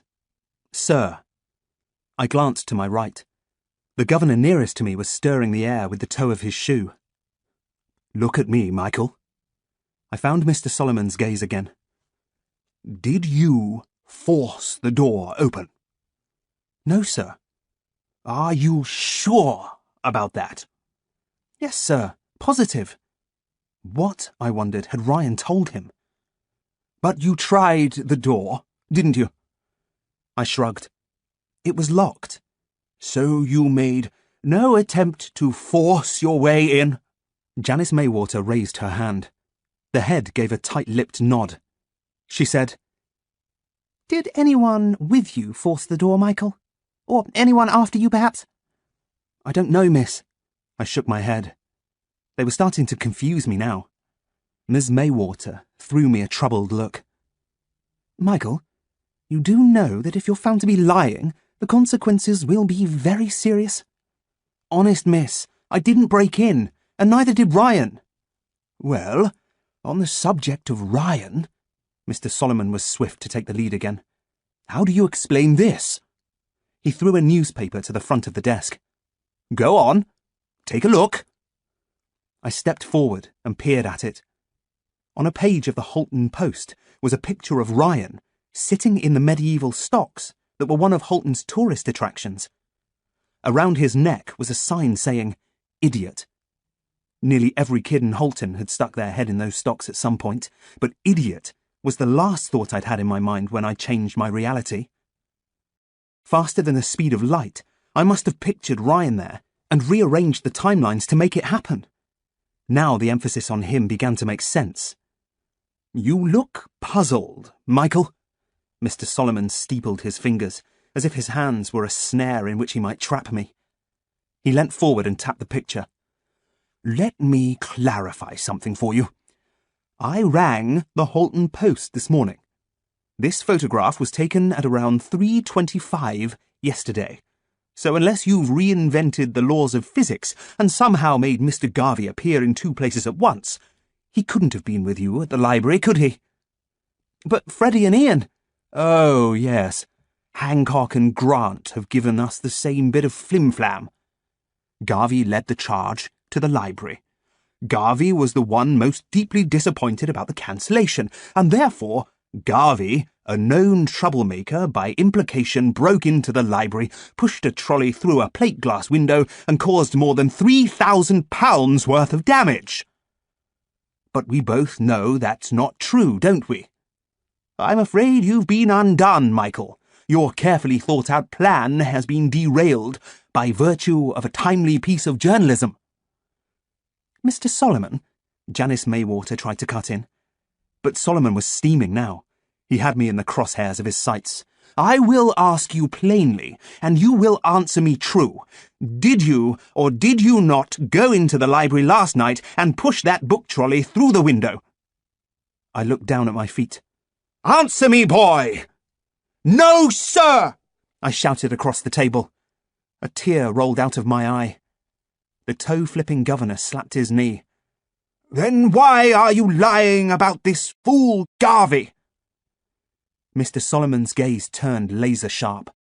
One chance. That was all I had. "Because— think of something, Michael. Think. Because he was crowing about having the best cards, sir." They paused for breath. We all paused for breath. "So you thought you'd implicate your friend for having a better set of cards than you?" Mr. Solomon was incredulous with fury. "I'm sorry," I said, hanging my head in shame. Shame that I'd had to lie about Ryan. Shame that I couldn't speak the whole truth. Janice Maywater said, "Mr. Solomon, rightly or wrongly, it's not uncommon for teenage boys to engage in this kind of competitive falsehood." "Not in my school!" he thundered. He levelled a finger. "I don't believe it. Not for one moment. You're in this up to your neck, Malone. The police have been informed about this incident." If they find your fingerprints on that trolley, nothing on this earth will save you from my wrath. Oh no? How about the Unicorn Organisation? I so wanted to thump his desk and tell him I had reinvented the laws of physics. Wisely, I kept my mouth shut. Get out, he snapped, swinging his chair towards the governor's. And don't think you've heard the last of this. I backed away, unsteady on my feet. Janice Maywater began to stand up to help me. She sat down again as the second male governor took my arm and guided me towards the door. Don't look at me, he whispered. School gates, rear entrance, break time. Be there. I didn't need to look at him to know who he was. I recognized the gravelly tone in his voice. It was the Unicorn Director, the Bulldog. 20. Gauntlet. When the bell rang for morning break, I made the excuse that I needed the toilet and escaped from Ryan and the other boys, who were anxious to know how I'd got on with Solomon. I cut across the hall and through the kitchens, carefully avoiding the chatting dinner ladies. I hurried across a small delivery yard and into the road. A black car was waiting outside the rear gates, its engine running. One of its doors clicked open. I dipped my head and got in. The Bulldog was in the back seat. Drive around the block, he said to Mulrooney, who was behind the wheel, as usual. I can't stay, I said nervously. If I'm gone the whole break, the others will look for me. How did you get into Solomon's office? The Bulldog stroked the underside of his chin, using his fingers in a razor-like action. A smell of cigarette smoke was clinging to his suit. I am a school governor, he replied. A degree of normality can be useful in situations such as this. I've brought you here to tell you what's going to happen. By the end of the morning, the governors will have recommended to the head that you, Garvey, Hancock and Grant be suspended for 2 days, pending an inquiry. What? A carefully worded letter will be sent to your mother. You performed well in there, but Solomon wants a result. Your little gang of friends are his primary suspects. I am not about to disabuse him of that, especially as Unicorn needs you in the field. Our targets at the comic store have stepped up their intent. They have thrown down a gauntlet which you will pick up. I want this file resolved quickly. Now, pay attention. I need to ask you some questions about the incident. I told Chantal everything last night. I texted her after I'd run from the library, and we'd had a brief conversation at home. Her instructions were to stay put and act as if nothing had happened. So I'd done exactly that, burying my head in homework all evening. Meeting the Bulldog in Solomon's office was the first indication that Unicorn was actively on the case. She says you found new cards. I take it you have them? I nodded. I'd sealed the boffin cards in an envelope and hidden them inside my shirt, a trick Dad had taught me long ago for smuggling birthday cards past Mum. The Bulldog flipped through them.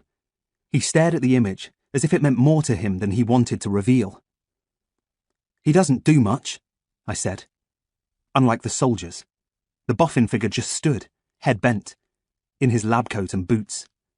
All that moved were his arms, which lifted slowly from his sides to make the intimidating A shape. He doesn't need to do anything, the Bulldog muttered, his cheeks wobbling with every word. This is simply the image he uses when he commands his men.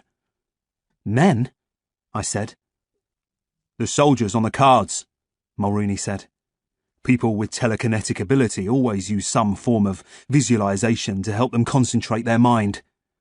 We think this Boffin/Alexander guy has created an imaginary troop of soldiers that he uses to carry out sorties for him. The heel of Chantal's shoe, for instance. He'll picture them laying a rope on the floor, and when she puts her foot in the right position, he'll imagine them pulling the rope against the heel with enough force to break it off the shoe. With practice, I could achieve a task like that. But moving that trolley through the window at speed, well, that would take a vast amount of concentration. It's a neat method. You might even say beautiful. I'd admire him if he wasn't so dangerous. A troop of soldiers. That would explain the ghostly footsteps. Enough for an army. Alexander's army. I tightened my fists and shuddered. The bulldog slipped the cards into his jacket. Did you touch the trolley? No, but Ryan did. We're on to the trolley, sir, Mulrooney said. One of our teams was on the scene right away. All the police will find is a bunch of smears. Tell me about the van you saw Alexander get into, Michael. It was white, a bit dirty. Any lettering? No. I looked at the bulldog, who was working a piece of food off his teeth. What did you mean when you said I was picking up the gauntlet? You will stay at home tomorrow and memorize this. He handed me an unsealed envelope from his lap. It contains details of Freya's new identity. I lifted the flap and teased out the first page. Devon Winters? That's her new name. Her choice, said Mulrooney. Check out the photograph. I pulled the page to halfway. Wow, that's Freya. They've done a good job with her, Mulrooney said. No, they'd done an amazing job. They'd bleached her eyebrows and given her blonde hair down to her shoulders. Her nose stud had been removed and the hole patched up. She looked incredibly young. Innocently pretty, in the same way Josie was. No hint of the moody goth. How did you change her eyes? I asked.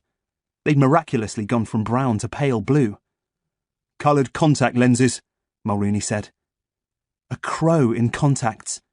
That was kind of surreal. The bulldog wiggled a finger, meaning I should put the papers away. Read it in private, and then destroy it. You need to know what your sister will be primed with and what you will have in common with Miss Winters. Tomorrow, after school, she will come to your house. On Friday morning, you will go to the comic store together. A car will come to pick you up at home. Don't be late. Let the boy out now, please. The car pulled up and the door clicked open. By the way, the bulldog said, staring at his fingernails as if they'd been surgically renewed overnight. The reality shift was most impressive. Have you noticed any consequences other than Garvey's embarrassing predicament? No, I don't think so. Good. You're beginning to perfect your gift. Your father would have been proud of you. As he said this, we made eye contact for a moment. Though the interior of the car was dark, his eyes appeared to be a uniform colour. I blinked for a moment and seemed to recall that during my attack on Preve, I'd seen one green iris and one grey. How could that be? I immediately looked for Flex, but by then he was turning away, saying, Try to stay out of trouble, Michael. And they dropped me back where they'd picked me up, and drove away quickly into the rain. This ends Disc 3 of Alexander's Army. Alexander's Army, Disc 4. 21. Devon. Mum sank onto the sofa in slow motion, the letter from Solomon quivering in her hands. Please tell me you had nothing to do with this. Her voice was as fragile as a pine needle falling off a Christmas tree. You should see the fountain, Josie babbled. It's like... Urgh. She put her head sideways and stuck out her tongue. Josie, go upstairs and get changed, said Mum. I need to talk to Michael alone. But I need to talk to you as well, Josie tutted. She stamped her foot. It's really important. Later, said Mum, trying not to sound harsh. But that was how Josie took it. Harshly. Oh, she huffed. It's always Michael. Michael. She tossed back her hair and headed for the stairs. Well, Mum said as calmer air settled. The room seemed to shrink beneath her wounded gaze. Mum, I swear I didn't do it. They've suspended you again. It's not fair. I didn't do it. She raised the letter. Then why am I holding this? It says you were one of a group of boys who were known to be at the library last night. What's going on, Michael? What's happened to my beautiful, good-natured son? I could have gone either way at that point. I could have thrown a tantrum and stormed upstairs. Instead, I shuffled my feet and said, "I'm here. Honest." She stood up slowly and held me by the shoulders. "Look up. Let me see your eyes." They were filming with tears, and she knew because of that. She didn't need to quiz me anymore. "This is an outrage," she whispered. "They can't suspend you without proof of involvement. Besides, you love your books. You're one of Mrs. Rowley's favourites. Why would you ever do a thing like that? Right, I'm taking you to school a bit earlier tomorrow, and we'll have this out in Mr. Solomon's office." "No, Mum." She flapped the letter. "We have to stand up for what's right, Michael. I can't. Please. Please, Mum, I can't." "Shush," she said soothingly, stroking my face. "All right. We'll leave it be for now. But I shall write to Mr. Solomon. I'd only end up shoving him through a window if I lost my temper in his office. Then where would we be? On the front page of the Holton Post. Pity. I'd have given my yearly allowance to see Mum lay a punch on Solomon's chin. I picked up my school bag. Gonna get changed. Just a minute. What's this?" She pulled down my collar. Freya's scratch. It was the first time Mum had seen it. I'd forgotten I was supposed to be hiding it. I felt for the plaster. It was still in place. "It's nothing." "Michael?" She was on her guard again. "Have you been fighting?" "Only with a tree." I made a cutting movement with my finger. "Branch. At school." Oops. There were trees at school, but climbing them was strictly forbidden. I could be digging myself into a hole here. Only this plaster. It's not the type I normally buy." I shrugged, and thankfully she let it drop. Phew. She headed for the kitchen, saying, "You will work over these 2 days, won't you?" "Course," I said. I had plenty of homework in the envelope the bulldog had given me. "By the way, what did Josie want, do you know?" On cue, Josie came into the living room. "Huh, you're still here then." I flicked her arm. "Ow, bully!" She came at me with punches I easily deflected. "Mum wants to know what you wanted her for." "Oh yeah." End of fight. She turned on her heels and swept into the kitchen. I heard only parts of their conversation, which mostly consisted of Josie saying, "Please," and Mum replying, "Devon?" When it was over, Josie skipped back into the living room, beating her fists and whooping, "Yes!" Well done, Agent Chantal. One's sister perfectly glamoured. I read the pages on Devon Winters. Just 3, laid out in detailed sections. Devon was my sister's newest best friend, quite new at school. Clever, musical, everything Josie loved on TV or liked about bands or styles of clothing, Devon liked too. Separated at birth, Chantal had written, which was a good way to remember it. As far as Josie was concerned, Devon had no connection with me, and we were not to discuss the writing competition in front of her, or Mum. But for the purposes of our mission, Devon had seen me reading comics at school, and asked what I was drawing. This had led to our collaboration on Crow Girl. I read the whole thing 5 times, memorised it, and shredded it. I was in my room when they came in from school. Keep a low profile was also in the notes. It wasn't long before Josie came thumping up the stairs saying, "I've got this really great top you can try on. It'll totally go with your eyes." I took a breath and stepped out of my room, deliberately turning away from them, towards the bathroom. "Oh, that's Michael," Josie said. "He's suspended for wrecking the school fountain." "Really?" I heard Devon say. Her voice. Freya's voice. It lanced my heart. I turned around and gave them the big brother glare. "Don't be fooled," Josie said. "He's a total wimp." She took Devon's hand and pulled her away. We managed one quick glance. "Hi," I mouthed. "Hi," she mouthed back. The change was uncanny. Makeover hardly began to describe it. Her face was still pale, but then so was Josie's. There was only one thing Chantal couldn't hide, and that was the power of Freya's stare. It was there, just behind the pale blue lenses. The glower of the crow. The undead girl. For the first time in days, I felt an itch on one side of my neck. 22. Envelope. Freya played it to perfection. Slightly silly, slightly loud, and never pausing for more than 10 seconds before saying something slightly inane. Josie was enraptured. It was a good thing I knew it was all an act, or Devon would have been at the top of my list of irritating little girls to avoid. Mum, like me, was faintly overwhelmed. I carried some dishes into the kitchen after dinner, and she whispered, "Goodness, that pair can yap. How do they keep it up? I'm sure I wasn't like that at their age. Devon is a sweet girl, though. Older than her years. Quite savvy, really. In a funny way, She what?" I asked. It wasn't like Mum to break off her sentences. "Oh, nothing. Here, dry for me, will you?"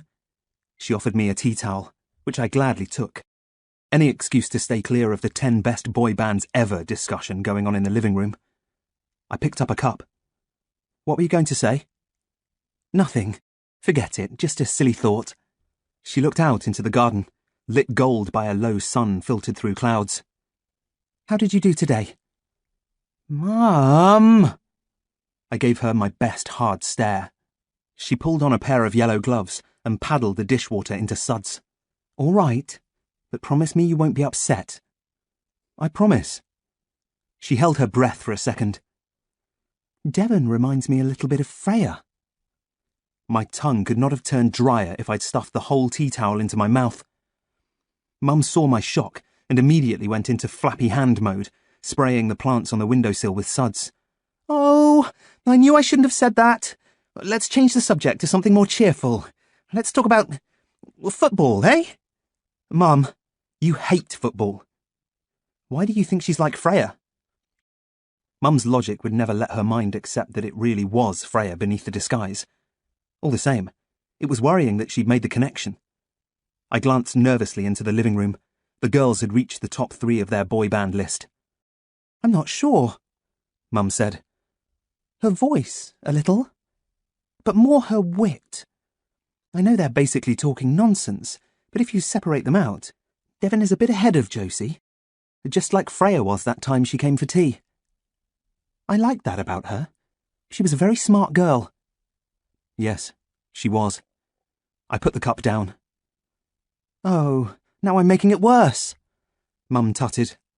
For once, because her gloves were wet, she couldn't hug me as she liked. But it didn't stop her planting her wrists on my shoulders and unloading the big-eyed sympathy gaze. "Sorry, Michael." "I'm fine, Mum. Really." I gently shrugged her off. At that moment, Josie popped her head around the door. "Me and Devon are going upstairs to make her bed." "All right," Mum said, quickly calling after her. "Josie, if Devon needs more pillows, there are some in the airing cupboard." "Where?" came a distant voice from the stairs. "The airing cupboard. Do you know how to use the pump for the airbed?" "The what?" Oh, never mind. I'll come." Mum peeled off her gloves. She was almost out of the kitchen when she checked back and took something off the fridge door, an envelope, clamped by a magnetic penguin. "What's the rule about pockets?" "Pockets? If you drop a jacket on your bedroom floor, you want it washed, right?" Yeah. "So what's the rule about pockets?" I rolled out the line. "Empty them first." She pressed the envelope to my chest and put the magnet back. "In my experience, letters read better if they haven't been through a spin cycle of 1,200 revolutions a minute." She hurried out. Tutting, I tore open the envelope. Inside was a single sheet of paper. On the paper was some printed text. All around the text were drawings of soldiers. Faceless soldiers, like on the Tommy cards. I fell back against the fridge when I saw the first line. Alexander liked to draw. So it was Alexander who'd put the envelope through my door. He had sent me a story. Or what looked like a story. Feeling weak, I sank down onto a stool to read it. Alexander liked to draw. It was something he had always done from the moment he could remember picking up a pencil. He began with Mummy and Daddy, in a funny house with wobbly windows and a pigtail of smoke curling out of the chimney. There were flowers in the garden and a spiky yellow sun in the sky. And there was Dexy, the big black Labrador, chasing a ball up the street. Sometimes Alexander drew good things, like the time when Dexy delivered 5 puppies into a basket in the corner of the kitchen. And sometimes he drew bad things, like the time when Mummy and Daddy argued. Then his pictures were of dinner plates smashing against walls. Daddy with his mouth wide open, shouting. Dexy hiding underneath a chair. But then Daddy went away to join an army, to fight in a foreign war. There was quiet then. A fragile peace. Mother. She didn't like to be Mummy, cooked for Alexander, tidied up for him, and talked to herself all day. Dexy regrew her missing fur, which was caused by stress, said Mr. Salmons the vet. And Alexander continued to draw. He sketched and he sketched, on anything he could find. But now his pictures were not of funny houses. He drew what was not there, what lay behind his eyes. He drew what could not be seen. He drew his father. I shuddered and folded the story away. Then I leant into the sink and heaved. I slid down onto the floor, with the acid taste of vomit in my mouth. I couldn't decide what had scared me most. The weirdness of the story, or the fact that Alexander wanted me to read it, or that he somehow knew my name. But I quickly realised it was none of these things. What really clawed at my nerves was that me and this madman had something in common. We had both gone through a family trauma, a trauma that had left us with an absent father. 23. Note. I didn't have a chance to show the piece to Freya. I saw her only once more before she and Josie went to bed. She was wearing Josie's spare dressing gown and had a hot water bottle under one arm, a teddy bear under the other. They braided each other's hair. Weird. Night, I said. Sleep well, Devon. No discussion about what we would do if the boffin turned up in the middle of the night. No mention of the comic she was supposed to have written. And despite the fact that I checked my phone a dozen times, no instructions from Klimt either. Too bad. I was tired. I let it go. Within an hour, I was in bed myself. But I couldn't sleep. The night was still. No rain, a faint breeze. The usual shadows. I just couldn't sleep. At 2:39 a.m. I threw back the sheets and sat for a minute on the side of my bed. The house was silent. All I could hear was the tick of my clock. I went to the window and peered out carefully. No crows. No weirdos under the street lamp. No flying pencils. No Alexander. But there was still Freya. I crept along the landing to Josie's room, my heartbeats louder than my bare footsteps. The door was slightly open. Gently, I opened it a little wider. Josie was in bed, her cute little face to the wall, asleep. But the bed on the floor, Freya's airbed, was empty. In the silence of the night, I heard my heart thump. I moved along the landing with a growing sense of urgency. The bathroom door was also ajar. I listened, but Freya wasn't there. Maybe she'd gone downstairs for a glass of water. Maybe she'd sleepwalked. Or maybe she'd flown. I slipped by Mum's room and took the stairs on tiptoe, checking the front door as I passed. Locked. She wasn't in the living room. She wasn't in the kitchen. The back door was chained and bolted. That left one more room to check. Dad's old study. I turned the handle as if I were defusing a bomb. So silent, a cat would not have stirred. Dad's room, like mine, often filled with moonlight. His green leather chair was the first thing I saw, high-backed, turned towards the alcove desk. This, I was sure, would be where I'd find Freya, curled up in a ball or nesting like a crow. I put my hand on the chair and turned it. Empty. Looking for me? Jeez! I nearly broke the high jump record. She was behind me in the shadows at ground level, a glint of silver along one shin. As my eyes adjusted to the light, I saw she was sitting cross-legged on the floor, wearing a simple nightgown. "What are you doing?" I hissed. What are you? She replied. If Mum wakes up, she'll... Your mum's not going to wake up, she cut in. Another missed beat. If you've done anything... Like what, Michael? The lack of trust hovered like dust motes in the moonlight. Sit down, she said. No, it's too risky. Go back to bed. What for? I don't sleep now.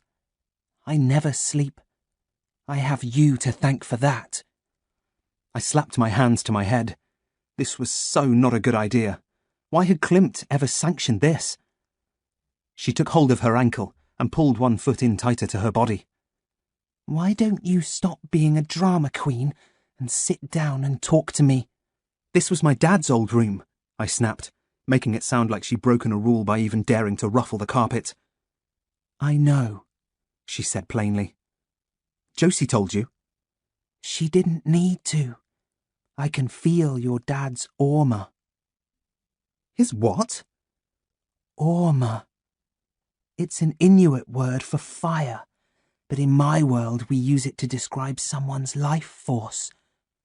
It's all over the house, but it's strongest in here. Her gaze panned the ceiling. Okay, now she had my attention. I dropped to her level and knelt on the floor. Seriously, you think Dad haunts this place?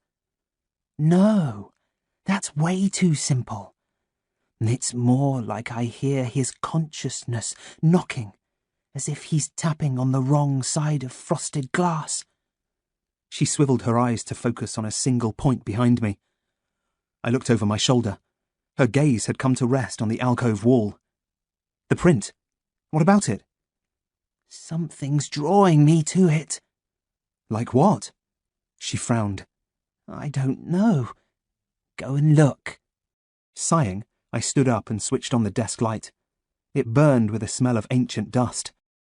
I looked over the Tree of Life, remembering how Klimt had been moved when he saw it. It was such a peculiar, dreamlike picture. So many whirling, twisting branches. That single black bird, so prominent among them. Take it off the wall, Freya said darkly. What for? Just do it, Michael. She sounded croaky, crow-like, scary. So much for Preve and his wonder gas. Fearful of what might happen if I didn't, I put my hands around the frame and lifted the picture clear of its hook. For one moment, I thought it might be hiding a safe. But all it revealed was a brighter rectangle of the wallpaper pattern. Bring it closer, said Freya. Why? There's nothing here, it's just a stupid picture. But I was wrong. Spectacularly wrong. As I thrust it towards her, an envelope dropped off the back of the frame and landed on the seat of the green leather chair. I stared at it for 2 or 3 seconds before resting the print against the alcove wall. I opened the envelope. It wasn't sealed. Inside was a square of folded paper. On it was a handwritten message. In New Mexico. Dragons abound. I almost gagged as I read it. And yet a more startling discovery awaited me. For the envelope, and therefore the message it contained, was not addressed to me or anyone in the family. Indented on the front, in fading pencil, were 2 letters, L and N.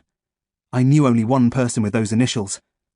Liam Nolan, Rafferty's father, the man who helped Unicorn with medical issues, Dad's doctor. 24. Mauve.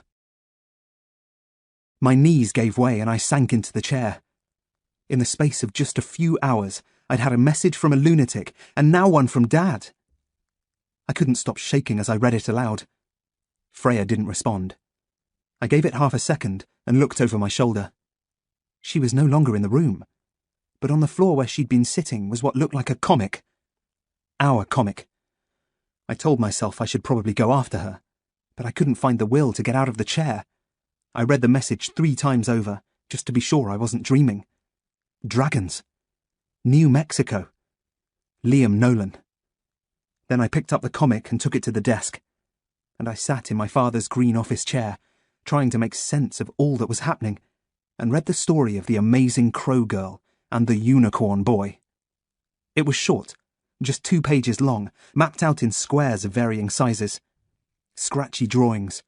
Tortured. Stark. in pencil mostly, with the odd dash of colour. It told the story of how Unicorn Boy, eager to possess the power of flight, had lured a hostile crow to his cave by crying in the voice of a dying dragon. Trapping the bird in a nest of promises, he cut off its wings with the horn he had stolen from an evil unicorn. Only then did he see that the crow, now slain, had changed into a beautiful dark-haired girl. She lay dead in his arms, her mauve heart glowing through the skin of her breast. "What have I done?" the boy asked himself, and laying the girl on a grave marked only by a wooden cross, he kissed her forehead and turned the wicked horn on himself, pressing the point against his own dark heart, unaware that the girl's heart was beating again. It ended with the line, "To be continued," a question I had no answer to. Upstairs, I found her in Josie's room, lying on the airbed, arms outstretched. On the palm of each hand lay a single black feather. And though her eyes were wide open and staring at the ceiling, I guessed she was trying to sleep. "I'll never hurt you," I whispered. "You will," she said. "You already have." I looked at Josie, sleeping soundly. Freya shut her eyes and closed her hands around the feathers. And I shut the door softly and went back to bed, the comic in one hand, my father's cryptic message in the other. The next morning, during a lull at breakfast, while Mum was in the kitchen and Josie had excused herself and gone to the bathroom, I showed Dad's note to Freya. "Liam's involved," I whispered. She nodded, not really showing much interest. "Liam," I repeated. "don't you think that's weird?" She shrugged. "He was your dad's doctor. People tell doctors all sorts of stuff. They're not supposed to spill your secrets. Maybe your dad just needed an outlet. But Liam works for Unicorn." "So?" So why would Dad write a message like this and hide it behind a picture in our house? How was Liam ever going to find it? And what does it mean? Surely Liam knew that Dad was going on a mission to New Mexico. "So ask him," she said. I intended to. I'd already tracked down the telephone number of Liam's practice and put it in my phone. Freya took a drink of orange juice and grimaced. "Yuck. Keep forgetting the undead don't like the taste of citrus." And there's this as well. I showed her Alexander's story and quickly explained how I'd come to find it. "Spooky," she said. "Especially the missing father bit." "Careful." I jerked a thumb towards the kitchen. Fortunately, Mum had the radio on. I leant forward and looked into Freya's blue eyes. Though I wasn't trying with any intent, I could see no telltale flecks. Maybe the undead didn't have flecks, or they couldn't be seen through coloured contacts. That suddenly made me think about the different colours of the bulldog's eyes. What if he'd been wearing contact lenses in his office?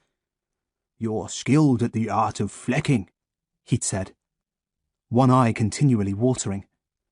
What if he'd been wearing special lenses to make me believe he was answering my questions truthfully? "Hello? Devon calling Planet Malone." Sorry." Freya tapped her head. "You zoned out. What's up?" "Oh, nothing." The bulldog theory could wait for now. "Why did you leave Dad's room last night?" She tilted her head, stringing her now unbraided hair through her fingers. "I was tired. I'd done what I had to do. It moved you nearer to your father, didn't it?" Or deepened the mystery further. "I don't want Klimt to know about the note, or Alexander's story. Will you promise not to say?" She closed her mouth and nodded. "What did you think of the comic?" I'd been waiting for that. The drawings were ace. "And the story?" "Neat, but kind of sad." She pulled her lips in tight and looked out the window at the cloudless sky. "Like I said, no happily ever afters. There's not going to be a good ending for me." "Why did you give yourself a mauve-coloured heart?" She put a finger on a grain of toast and crushed it. "It was supposed to be ironic. It's how they classify people with extrasensory gifts." I nodded, thinking back to my hourglass chat with the bulldog. Hadn't he stamped the word mauve on her file? Did Klimt tell you that? "Sort of." "Meaning?" She looked towards the kitchen. Mum was singing along to the radio. I hear them talking when they don't think I can. Preve, Klimt, the bulldog when he's near. A bird's sensory powers are highly developed, especially the undead variety. Mauve stands for Meleptron Orma Vessel. Me, you, Mulrooney, Chantel, we all qualify. Right now, you're their #1 bunny, the star at the top of their pointy tree. Your dad was probably the same when they had him. Vessel? Human body, I guess. I don't know anymore. I only hear snatches. And Preve talks science guff most of the time. They mention the artifact a lot. Don't know what that means either. But I've heard them mention New Mexico as well. So maybe it's connected with your dad's message. I pulled my face into a grimace. They sent Dad looking for dragons, apparently. Freya lifted her shoulders. Well, maybe he found one. Annoyingly, Josie burst in then. Sorry, I was ages. Did I hear you say dragons? Is he boring you? Freya slipped straight into Devon mode again. No way, Jose. He's been telling me about a paper chain you asked him to make for some girl who died. That's so sweet. She reached out and touched my hand. Hers was cold. Josie wrinkled her nose at this show of affection. Come upstairs. I found that clip for your hair. Cool. And away they went. I was finishing Freya's orange juice for her when Mum came in, pulling on her coat. All done. You okay? You sound sad. Not sad. Confused. Truth and lies, lies and truth, artifacts, mauve, dragons, New Mexico. And somewhere in the middle of it all was Dad. I just wish I was going to school. She found a hairbrush and tugged it through her hair. Where are the chatty twins? Upstairs. She stepped to the door. Josie! Devon, 2 minutes! Or you're walking! Coming! They shouted. So is Christmas, Mum muttered. She put the brush away and strapped on her watch. I still don't like this, Michael, you being at home alone. It's not too late for me to take the day off. I could stay here and help you study. I'll be all right, I said. I tilted Freya's glass between my thumb and fingers. I might work in Dad's room if that's okay. Maybe there were more clues waiting to be found. She picked up her keys from a dish. Of course it is. I'd like that. So would he. Out of nowhere, I stood up and gave her a hug. Oh, Michael, I love you so much, she whispered. We'll sort out this nonsense with the school, I promise. Then she was yelling at the girls again, and the sleepover was ended, and the house was at peace.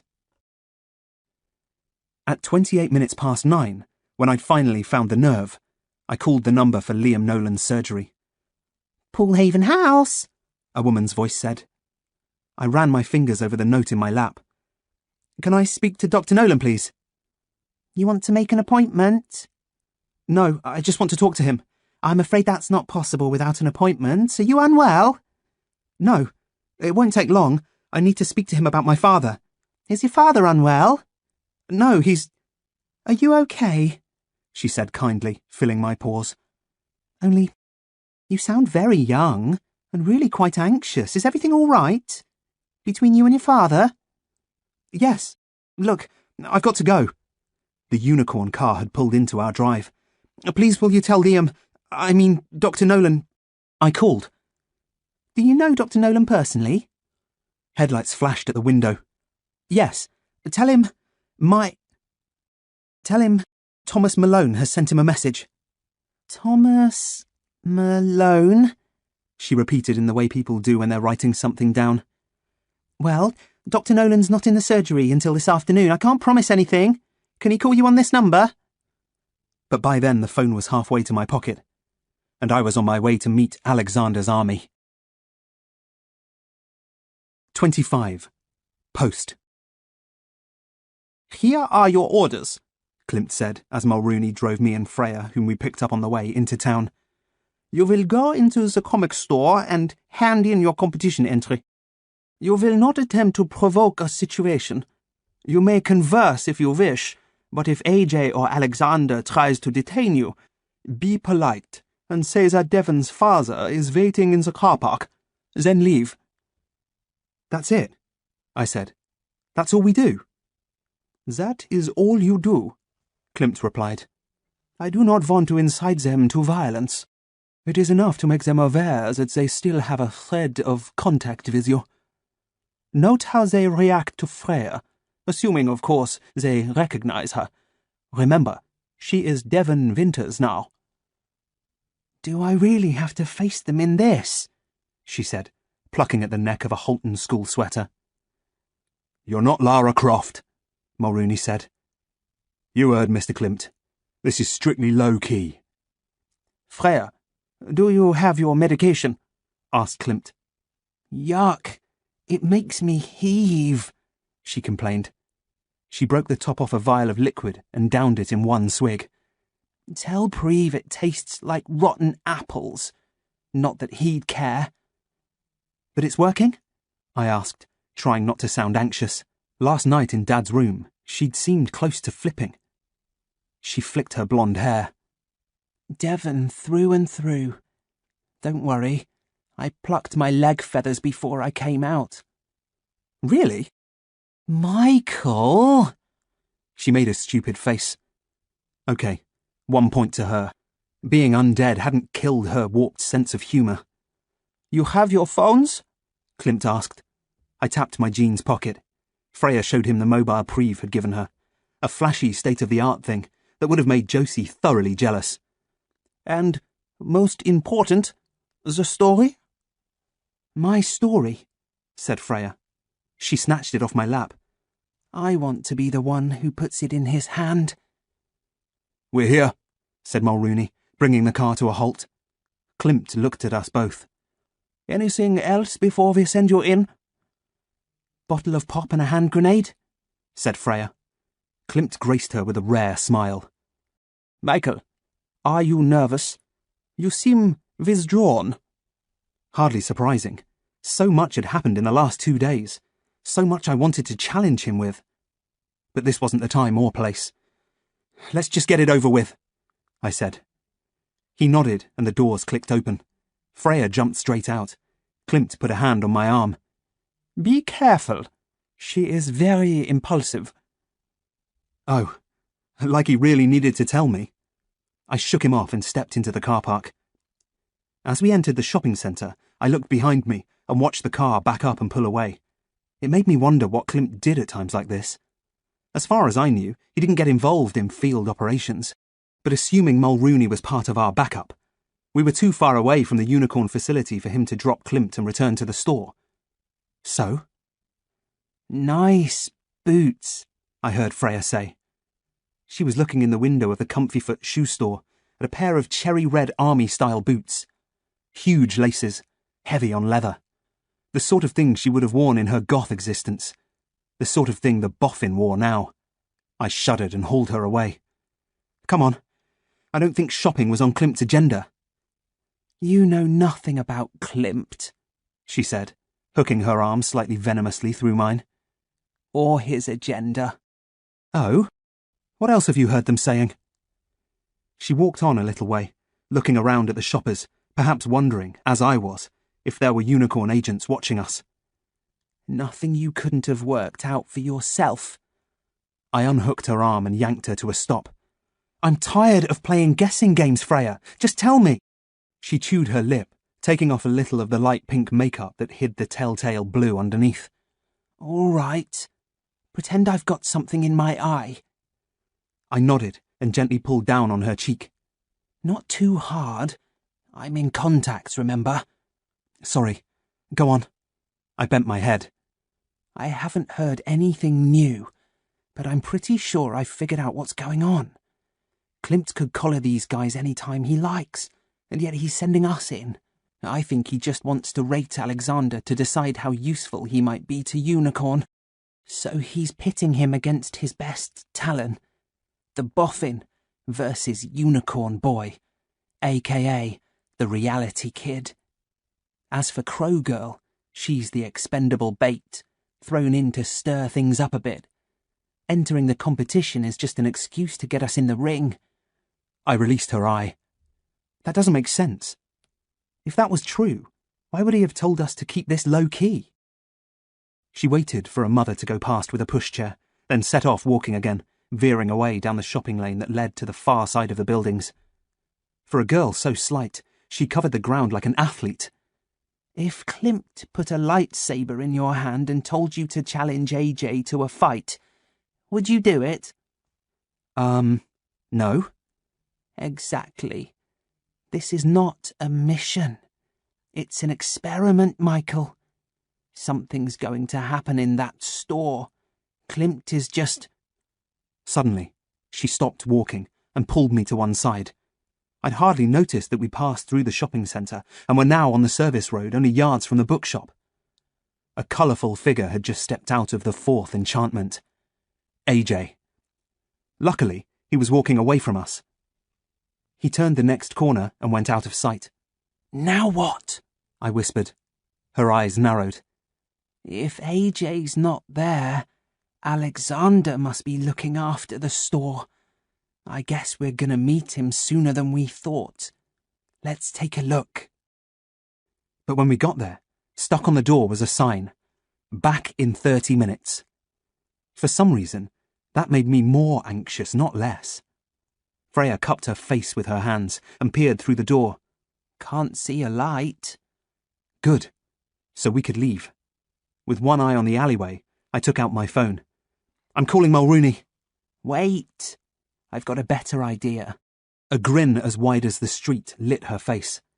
Why don't we go in and take a look around? She put her shoulder to the door, and it opened a crack. Freya, what are you doing? That's against the law. Some agent you are, she taunted. It's on a catch, unlocked. I didn't do anything. It just moved when I leant on it. Anyway, it's no big deal. If anyone comes, we're delivering our comic. It's not as though we're going to steal anything. But Alexander might be upstairs. She spread her hands. Isn't that why we're here? No, I don't like this. I'm calling. Oh, heck, shut the door, quickly! I'd been looking up and down the road for dangers, and one had suddenly appeared. A post office van had come out of the road AJ had turned down. It pulled up with a ratcheted brake. A post office worker jumped out carrying a thick white envelope. Morning, he said. Morning, I muttered and stepped aside. Closed, he tutted, seeing the sign. He beat the package against his palm. That's annoying. Won't get this through his puny letterbox. I'll leave it next door. Actually, it's open, Freya said, pushing the door with her finger. We're kind of keeping guard while we wait for the guy to come back. Well done you, the postman said. It's nice to see some honesty in our youth. Pop this inside for me then, will you? He handed the package to Freya. She glanced at it and dropped it just inside the door. Have a nice day, the postman said, and he got back into his van and drove away. The moment he was out of sight, I went for my phone again. But before I could put a finger to the screen, Freya said, Michael, there's something you need to know.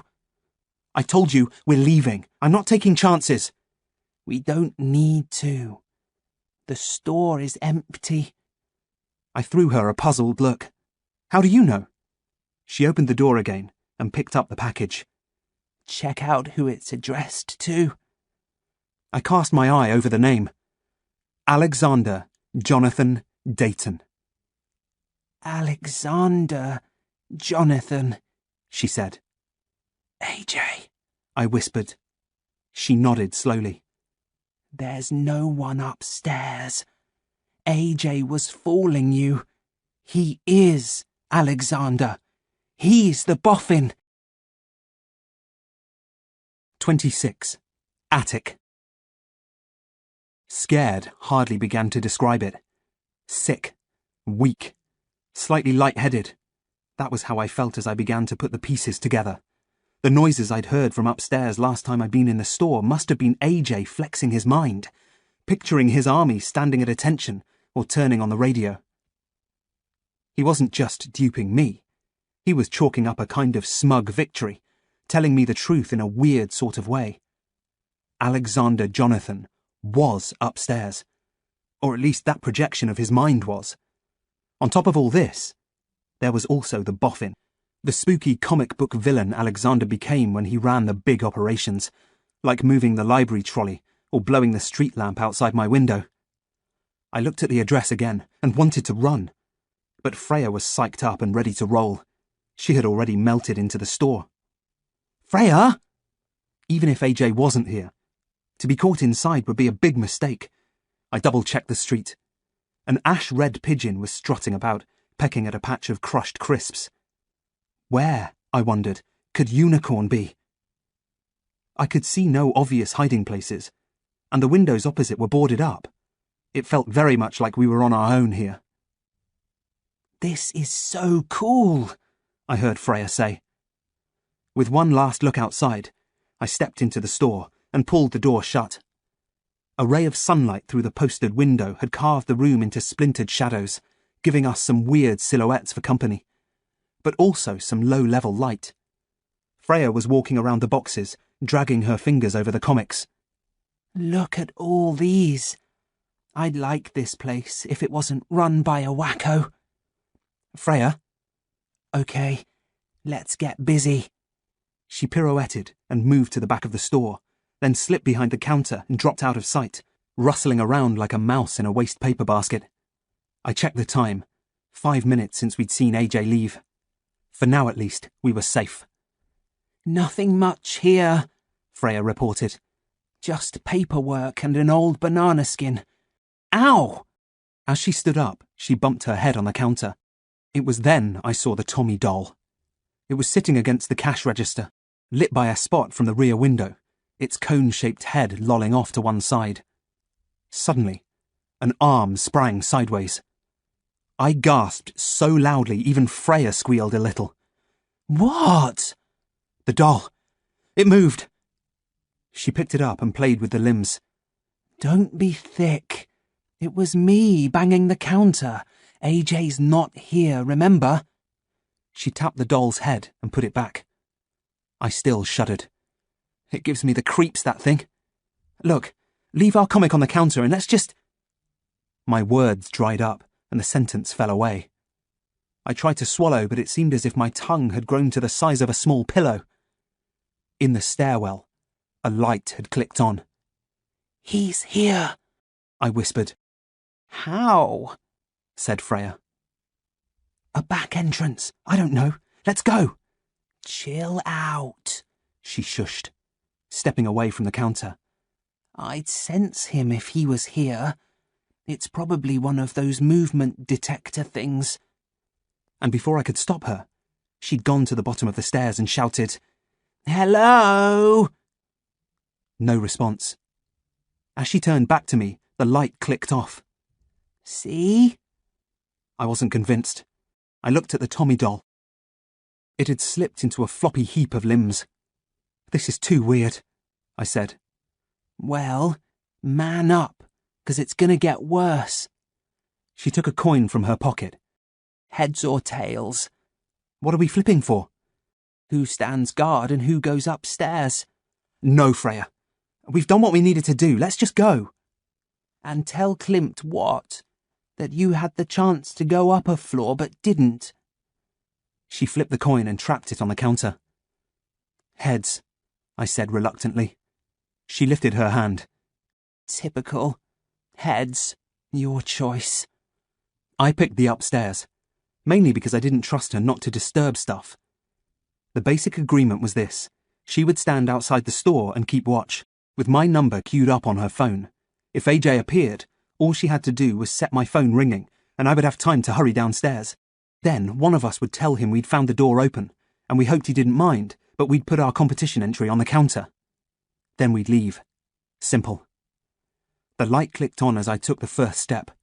The stairs were wide and bowing with age. Both sides were lined with stacks of old comics, the layers slipping against each other like a glacier making its way to the sea. Halfway up was a small square landing where the stairs dog-legged away to the right. At the top of the steps was a pokey bathroom with an old-fashioned toilet with a tank high up on the wall, painted green. It didn't smell good.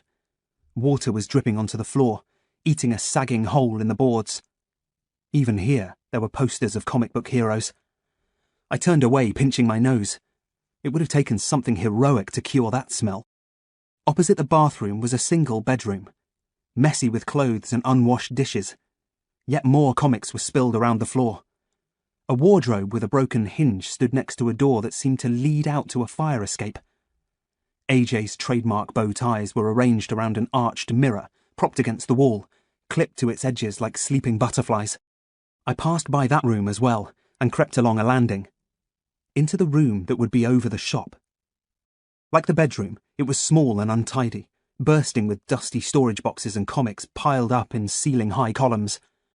There were makeshift shelves full of figurines too, and an old kitchen cabinet stuffed with rolled-up posters. I was about to turn away and go back to Freya, when I caught a glimpse of a metal stair between the boxes. It led to an open hatch in the ceiling. Another room. An attic. By now, I was thinking I had done enough. How much further did I want to go? The answer, of course, just knocked and knocked. Up, Michael. If there's anything to find, it will be in the attic. But I couldn't stop thinking of scary movies I'd watched with Dad. How we'd loved to shout at the screen together. "Don't go out into the garden! Don't turn that handle! Don't push that button!" Don't go up those stairs. But I did.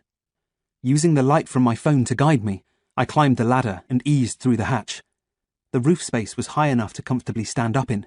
It could not have been more different from the rooms below. No clutter, no damp, no nasty smells. Although the rafters were visible, the joists were boarded. They led, like a catwalk, to a table against the gable wall. An office chair stood in front of it, an aluminium wastebasket just to one side, half full of scrunched-up paper. On the table was a sloping board, the kind of thing an artist or designer might use. It was lit by a bent-over halogen light. On it was a drawing of a faceless soldier. He was holding a flamethrower. On the wall behind the table was a huge bulletin board covered with spreads from a comic book in development. Each spread was labelled with a page number and the title, Alexander's Army. It told, in graphic form, the story AJ had left under my door. There was his father, throwing plates at walls, beating the dog, shouting at his cowering son to stand up straight and act like a man, the face drawn so grotesquely close that it was possible to count the drops of spit flying off the man's tongue. There was more. The story continued, beyond the part AJ had sent me. It showed how his teacher, Mrs. Roop, had found Alexander in a corner of the classroom with his head hunched over a notebook drawing. "Is that a soldier?" she asked. It was one of the faceless Tommies, its trousers cut off at the midpoint of the shin, held up by a pair of braces. A coil of rope was slung around one of its shoulders, its booted feet splayed wide apart. "Why does it have no features?" she asked. She looked concerned. Her hand was partly covering her mouth. Alexander kept on drawing. In the next frame, Mrs. Roop asked another worried question.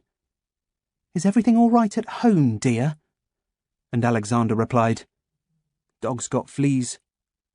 The next frame showed him pulling up his trouser leg to reveal a bite mark, red and blotchy. "Are you treating him?" the teacher said. "Spraying him with anything?" There the drawings ended, but next to them was a paragraph of printed text. Alexander shrugged. He thought about fleas and their horrible little bites. They itched. They kept him awake at night. They made him rub his shin with the heel of his shoe. Then his trousers got dirty and Mother would shout. Fleas were bad, Alexander decided. Fleas were a problem that needed to be sprayed. He looked at his drawing, at the gap between the soldier's trousers and boots. He made a mark on the bare skin with his pencil, gave the man a flea bite. There. It was done. Now the army had the enemy too. And the army would know what to do about it. For a second or two, the pencil twirled in Alexander's fingers. Then he bent forward and drew what he thought would be a gun in the soldier's hands. A gun with tiny bullets for shooting fleas. But when he sat back and looked at the razzle-dazzle lines jumping out of the barrel, he knew it was something better than bullets. It was fire. He closed his book and put away his pencils. No more fleas in the house tonight. I stood away, panting in fright, but the story wasn't nearly as bad as what I saw next. On the far side of the bulletin board were some newspaper clippings bunched together in a rough kind of collage. I froze as I saw a familiar headline. Heroic Boy Rescues Dog. It was a clipping from the Halton Post, telling the story of how I'd saved Rafferty Nolan's dog from falling off the cliffs on Berry Head. I lifted it aside, and there I was, pictured holding the dog in my arms. Michael Malone, schoolboy hero. AJ had known me even before I entered the store. I rifled through the rest of the clippings, taking closer note of them now. There was stuff about Rafferty from a different newspaper, and a whole bunch of articles about weird goings-on with crows, including the incident at the garden centre. And buried deep among them, yellowed with age, was one that chilled me rigid. Local man disappears in mysterious circumstances. Dad. There was an article on Dad. Why was AJ collecting info on my father? I backed away again, catching the arm of the halogen lamp. As the light shuddered around the rafters, I saw a glint of something where the angle of the roof met the wall of the building. An eye. A small, dark eye. A crow. I thought at first it was her, Freya, but Freya would have no reason to attack. The bird flew out of the eave straight at me. I flapped and beat it away with my forearm. It opened its beak, but didn't produce a sound as it veered off into the shadows again. That was it. I'd seen enough. Boy, I wanted to be out of that place. From now on, Klimt could deal with it. But I only got halfway back to the hatch. "Hello, Michael," said a voice. "I've been expecting you." Standing there in his boots and white coat and oversized glasses, arms angled out to his sides, was the boffin. 27. Tone. Before I could scream or run or attack him, a piece of wood flew across the space between us. It struck me on the forehead and dropped me to my knees. As I folded, too dizzy to resist, the wire from a TV aerial ripped away from its pins on a rafter and wrapped itself around one wrist. Something pulled my arms behind my back and tied my wrists together with the wire. All this time, the boffin hadn't moved. But as I started to pant and my panic level rose to a point where I knew I might make a reality shift, he crouched down in front of me and said, "Don't. I know what you are. Trust me. It would be the last thing you did. The girl would die and you would never hear what I know about your father." Even then, half dazed, I tried to play the game. "Don't know what you're talking about." "One word. Bulldog," he whispered. I dribbled some saliva, which instantly annoyed him. "Company!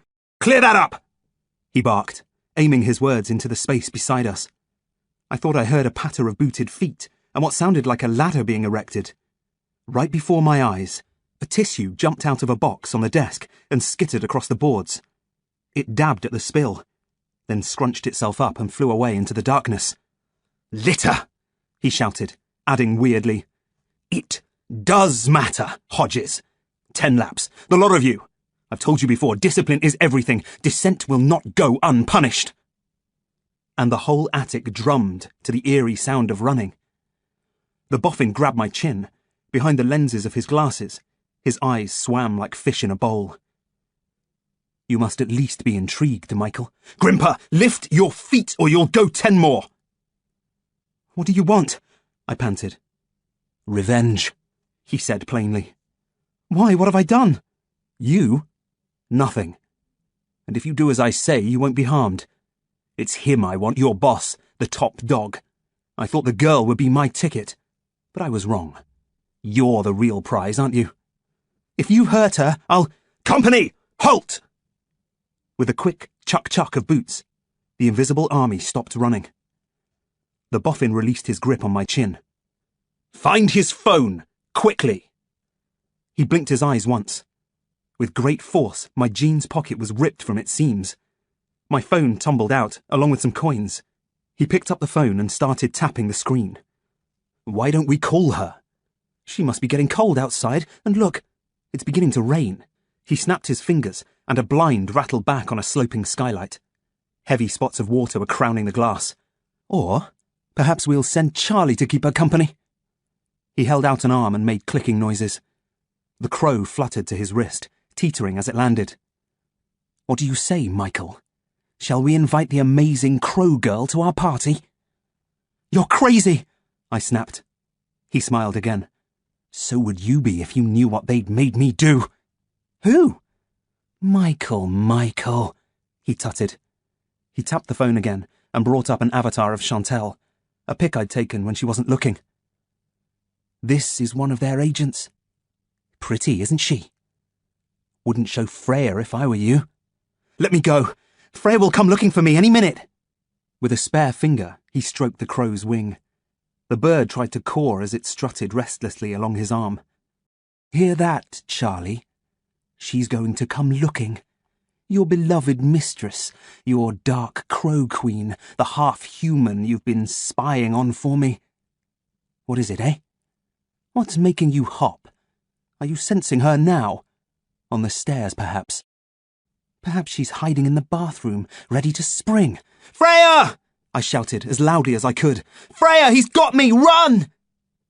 No response. No shout back or sound of retreat. The boffin smiled, but this was no friendly chewing gum grin.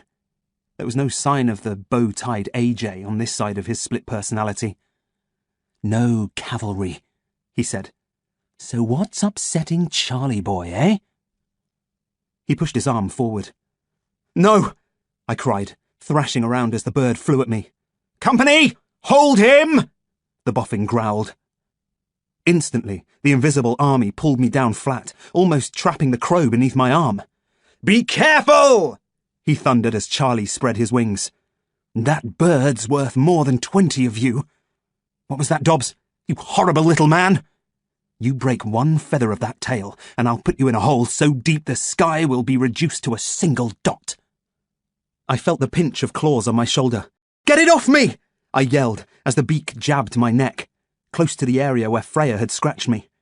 Charlie nipped twice at the plaster, then ripped it off, exposing the wound beneath. I yelped as he pecked the scar.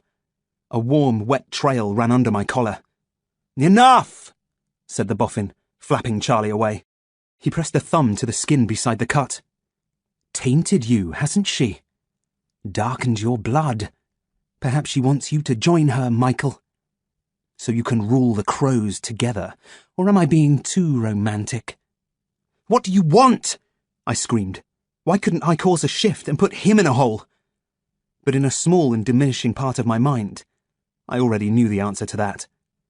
He was holding me at bay with a thread of hope, just as Klimt and the bulldog had done.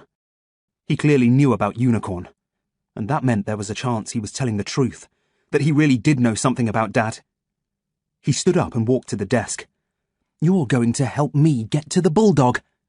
In a moment, you'll call them and say you've accelerated your reality, defeated Alexander, and the army is destroyed. Shut up, Hodges! It's a ploy, you fool! They do know about the army, I take it. I've left enough clues by now. What do you mean? Accelerated my reality? He sighed deeply. Grimper! Give him a reminder of what we can do. Ah! I felt a sudden pain in my calf. Grimper was pulling the hairs from my legs. I let him take 3 before I cried, Enough! Stand down, the boffin muttered. Ow! Another hair went. Grimper, stand down, or it's solitary again. Fighting my wrist ties, I squirmed around and looked at the boffin. A bead of sweat was glistening on his brow. Was it my imagination, or was the part of his mind that commanded the army becoming difficult to control? All right, I know about the reality shifts. I've just never heard anyone say accelerated before. Interesting. Not part of the DNA program yet, but still a talent to be reckoned with. Your father trained you then. Chip off the old block and all that. What do you know about my dad? He moved his head to one side, cracking a bone in the back of his neck. Quick reminder of the rules here, Michael. When I ask a question, you answer me. Grimper! No! I pulled up my legs. Dad didn't teach me the reality shifts. It just happens. I can't control it. Please tell me what you know. How do you even know about the bulldog? Too late. A wild flapping in the darkness claimed his attention. And then I heard what Charlie had sensed. Freya in the rooms below calling. Michael! Where are you? What are you doing? It's nearly time, and I'm sure I can sense him. She was close. Somewhere near the storage room. Freya! Run! I screamed as loudly as I could. Company! The boffin roared. He clenched his fists and squeezed his eyes shut. I heard a squeal and a door slammed below, followed by thumping and Freya's muffled shouts. The boffin relaxed. He staggered a little, as though the effort had proved too much. Now she's where she should be. Caged, he said. From the rough direction of her calls, I guessed he'd trapped her in the stinking bathroom. No more talk, he said, bringing the phone to my ear. Make the call just as I said, or I introduce the girl to my latest recruit. He nodded at the flame-throwing soldier on the board. Private Keeble is keen to demonstrate his loyalty, unlike some I could mention. In case you don't know already, Michael, there's only one thing the undead fear. Fire. No. Number, he growled. Which of these bogus contacts is him? I shook my head. I don't have the bulldog's number. I'm not dealing with the French girl or the Marine. 3 seconds, then Keeble goes down the ladder. All right, I can go higher than them. AK. Dial AK. The initials didn't seem to mean anything to him, but if what I was planning was going to work, they very soon would. He brought up Klimt's number. No tricks. Tell them what I said if you want the girl to live. He let the phone ring. Klimt answered immediately. Michael? Yes. Listen carefully. I'm in the attic in Alexander's comic store. You can probably tell from the tone of my voice that I've been in a fight. You know that tone, don't you, Klimt? Behind his glasses, the boffin's eyes twitched. I was pretty sure he knew I was up to something, but fortunately Klimt had got the message. I know it, he said. Do you want to hear it? Yes. Right away, a pulse of sound came from the phone. It ran down my ear and exploded like a firework deep in my brain. Klimt had tested this procedure on my previous mission, so I knew exactly what to expect. Somehow, the pulse vibrated my senses, allowing a ghost form of me to detach from my body and work on a separate plane of consciousness. The ghost could move at the speed of thought, which meant that time on the physical plane was effectively stopped. It had worked then, and it worked again now. I peeled away from Michael on the floor and saw the boffin crouched beside me with the phone in his hand, absolutely still. Perfect. During my previous mission, I'd seen things move on the physical plane when a ghost had brushed by them. So I quickly knelt by my hands, hoping I could untie myself. Success. The rope moved. But as I worked the knot loose, I heard an echoey click, and something cold touched the side of my head. I turned, with a gun pressed hard to my temple. In front of me were 10 or a dozen faceless soldiers. Move any further and you die, one of them said. I glanced down at the name on his combat jacket. Dobbs.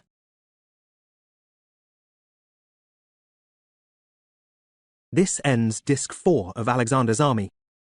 What would that do to Alexander's head? What would it do to mine? Dobbs sniffed, making his nose line wiggle. Keeble! He shouted. Get down here! My eyes drifted to the table. Almost magically, the drawing of the flame-throwing soldier grew out of the board. He jumped onto a chair, then shinnied down a leg to the floor and came running to join the others. Strapped to his back was a cradle carrying 2 tall cylinders, which were connected to a flexible hose and a gun nozzle. Sir, yes, sir! Grimper tilted his helmet back.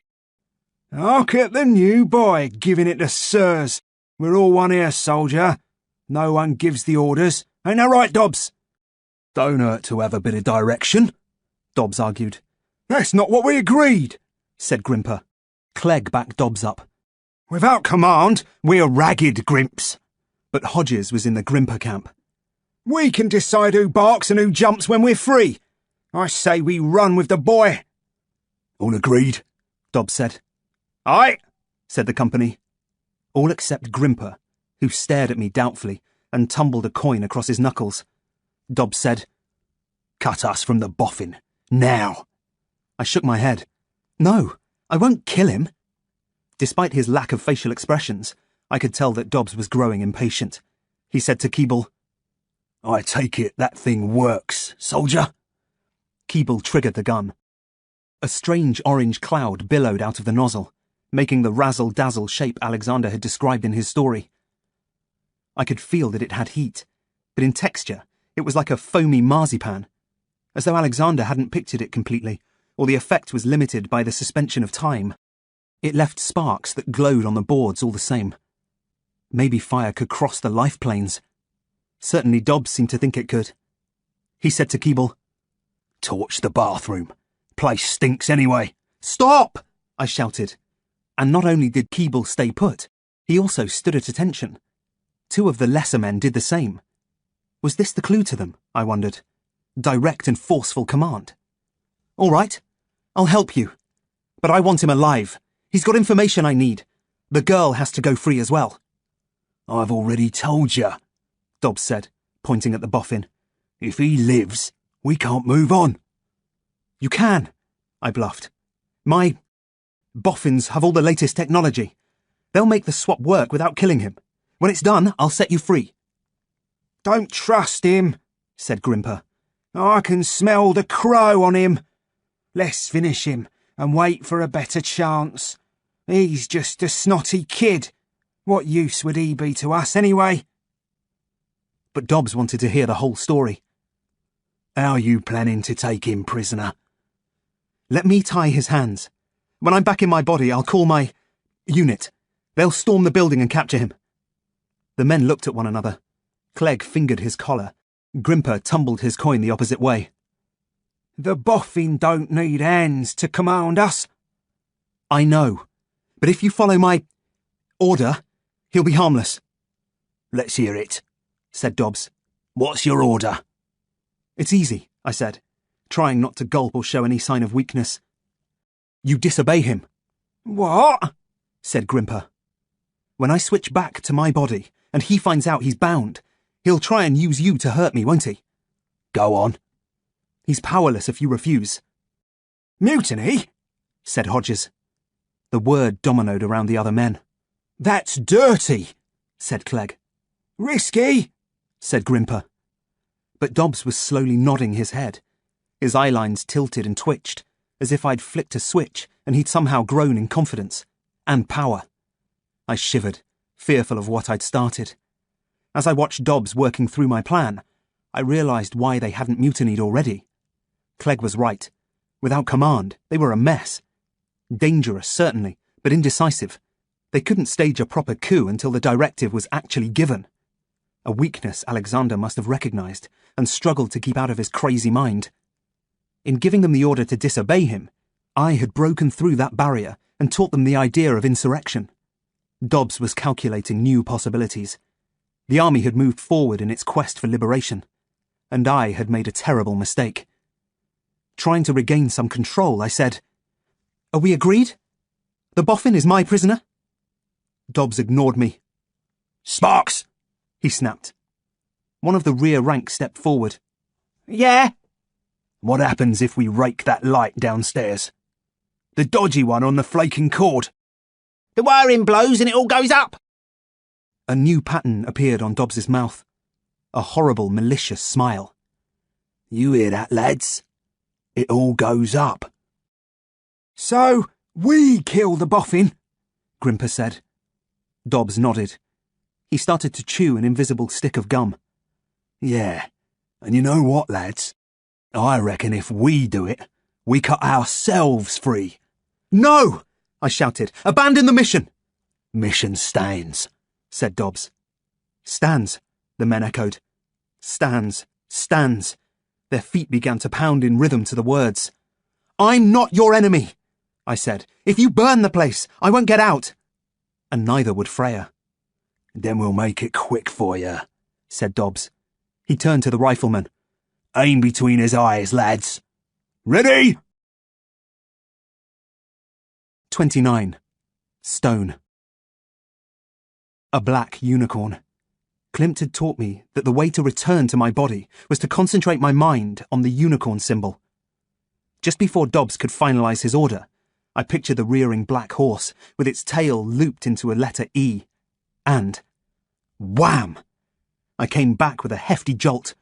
The boffin was still crouched beside me, holding the phone to my ear. But now I had the advantage of surprise, and also of knowing that my hands were untied. In the confusion, I moved quicker than he did. Grabbing the wood he'd used against me, I struck him across the shoulders in a baseball swing. Bang! Home run. He went down groaning. I hovered over him, shaking for a second, wondering if I should hit him again. But acts of violence had always sickened me. Rescuing Freya was all that mattered now. So I dropped the wood and ran for the hatch, thinking I had done enough. I was wrong. As I reached the opening, comics began flying up through the hole. I laid my arms across my face and tried to force a way through. But they came like a swarm of angry bees, and all I could do was stagger back into the attic.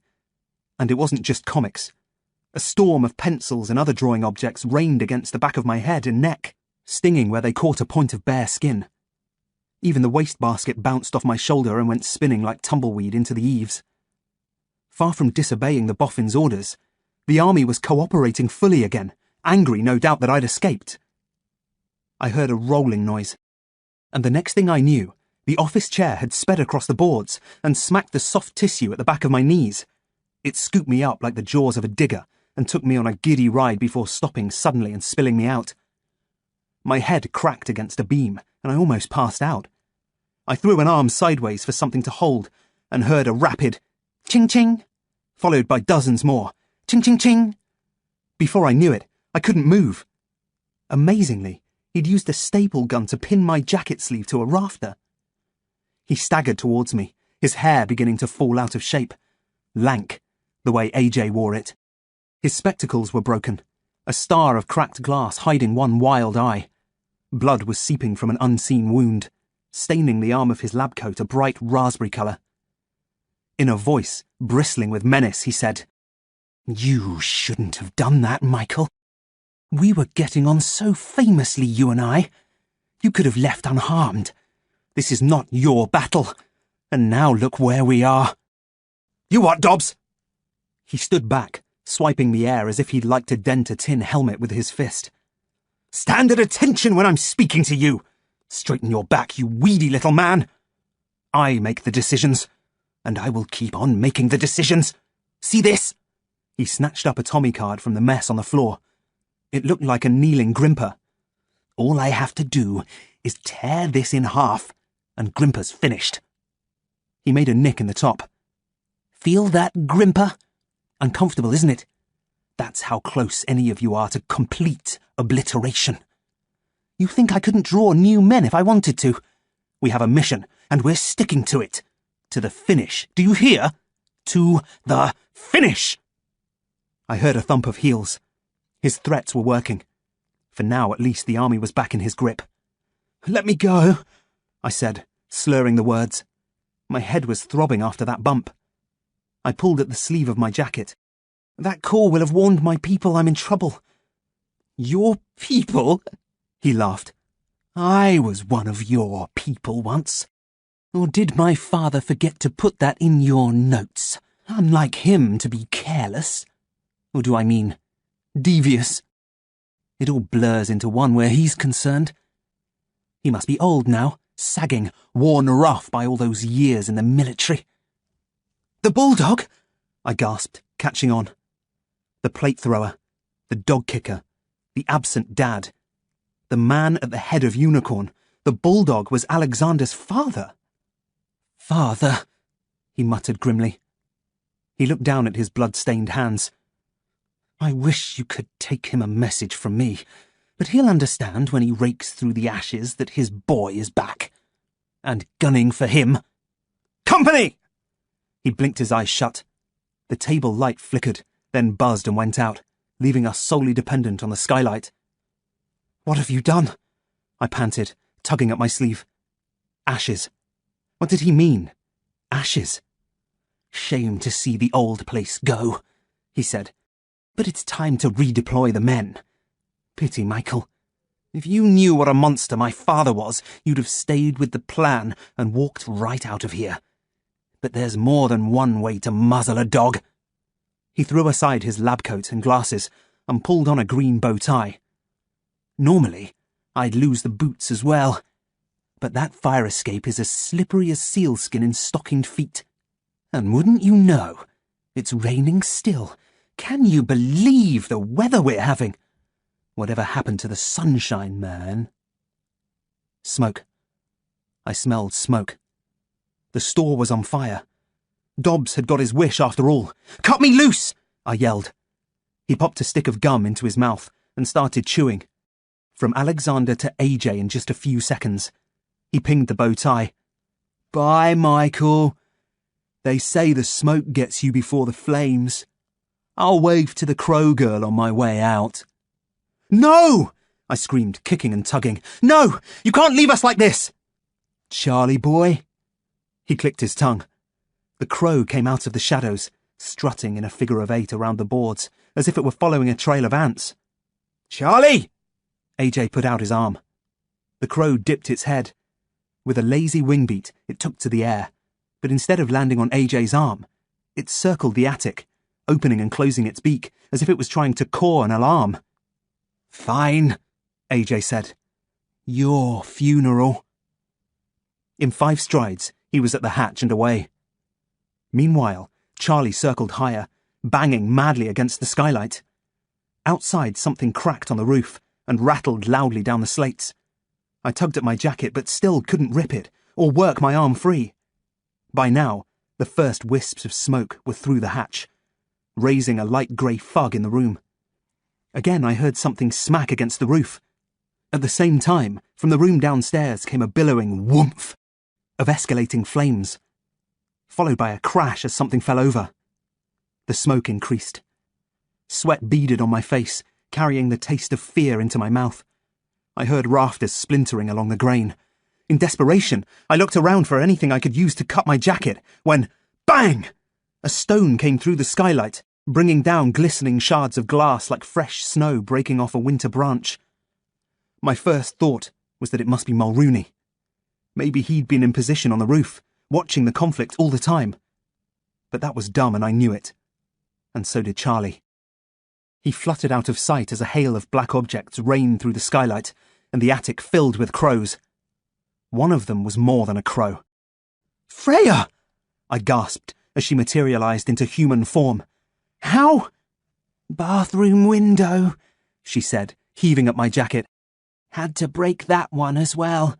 Wouldn't worry about it. Don't think he'll be sending us a bill." She ran for a piece of glass. Coughing, I said, "But I thought Preve cured you." She slashed a hole in my sleeve. "Get real, Michael. You don't cure the dead. I was playing them until I could get out." She threw away the glass and tore at the fabric, calling the crows to help. The heat pressed in like a slow-moving wall, but at last the sleeve ripped, and I was able to wriggle free. But as the crows scattered and Freya helped me up, a belt of flame jumped through the hatch, preventing any means of reaching the fire escape. I looked at the skylight. It was small and high, but our only chance. "The desk," I said. "We need to pull it over so I can stand on it." She shook her head. "No time." She was right. The flames had caught hold of some insulating material and were spreading fast, running along the eaves and licking up between the rafters. I'd be toast before I found my balance. "Okay," I panted, closing my eyes. "I'm going to try and—" "No!" She grabbed my shoulders and shook me. "No reality shifts. You're dazed. You don't know what might happen. And I don't want it all changed again. I could lose you this time. I couldn't bear that, Michael." Her eyes were filming. "But I'll be dead if—" "No. I know a way out. It will work, but you have to trust me." With a snap, the frame of the hatch disappeared. Whatever she was planning, it had better be good. Frightened, I nodded. "It takes a little sacrifice, that's all," she said. "Look at me. Remember me as I was. Dark hair, kinda scratchy, pixie ears, cute when you saw me from my best side. Don't ever forget I was Freya, not Devon. Freya, I don't understand what... But by then she'd pulled aside my collar and sunk her teeth into the wound on my neck. I screamed in agony. For a second or two my blood ran hotter than the attic. Then she gasped and stood away, wiping her mouth. That's gonna look messy in the morning. Might take some explaining to your mum. What have you done? I felt for my neck. It was raw with pain. My fingers were smeared with red-black blood. She tottered backwards and dropped to her knees. Freya, what have you done? I screamed. I ran forward and caught her as she fell. The crows were flapping, cawing like crazy. All the while, the heat pressed in. Only way to set me free, she whispered. Her eyes glazed over, turning black. No, I cried. No, you can't die. Not dying, she croaked. Changing. For good. She raised a hand and stroked my chest. Feathers were forming again on her skin. You mean... Fly, she breathed. Believe, and it will happen. Fly, Michael. I'll be waiting for you. She jerked and gave a shuddering caw. And right there in my arms, she turned into a crow and fluttered away, leading the others out through the roof. Shaking, I brought my hand to my face. Glossy black feathers were growing out of my skin. What have you done? I whispered again. I stared at the open sky. Come to me, it seemed to be saying. Come to me, Michael. King of the Crows. 30. Cowl. When I was young, we had all done it. Flown off the peak of Begworth Tor. It needed a group of 8 to make it safe. 1 to fly, the rest to do the catching. In turns, we would run up the ramp of earth that made the shallow wave at the top of the hill, then dive off, arms wide, surfing the air, into the canopy of palms below. It was a short but exhilarating drop. In that second it took to be caught, if you were brave enough to raise your head, the horizon disappeared and, momentarily, until everyone collapsed in a heap of laughing bodies, and in Ryan's case, once a broken wrist, you knew what it felt like to fly. But it was nothing compared to what happened to me that morning in the burning remains of the 4th enchantment. I felt the change in my upper body first, a sudden compression of the chest cavity, followed by a shift of strength to my shoulders. My legs retracted, and my face reshaped. My fingers fused together in lines, and out of the natural tip they formed grew the fan-like feathers that marked a crow's wings. The rest just happened by instinct. I snapped my wings open, beat down and flew. Takeoff was the hardest part. Even though I had no weight to speak of, the strength required to generate thrust made my wing joints ache. The fire was helpful in that respect. The air was swirling, but always going up. By the 3rd beat, I had raised myself high enough to make use of the mounting thermals. Near the skylight, I flapped again, and caught a stray feather on a shard of glass still stuck in the frame. I cawed in pain, but the impetus was with me then, and I powered through a shower of rising embers, and up, up, up, into the open sky.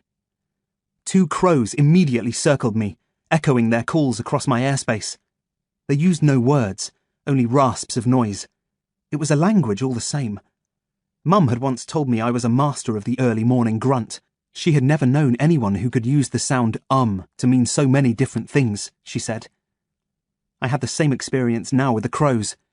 The human ear only heard caw or cark, a sound frequently clipped to ark by the crows. But there was more, much more to their calls than that. I was able to detect subtle changes in tone, vibrancy, attack, duration, and instinctively translate them into single words or simple phrases. Me, you, turn, higher, she waits. She being Freya. I called back, I look! At least that's what I tried to say. One of the crows returned a doubtful, ark! I beveled my wings and circled lower. It was effortless. Wonderful.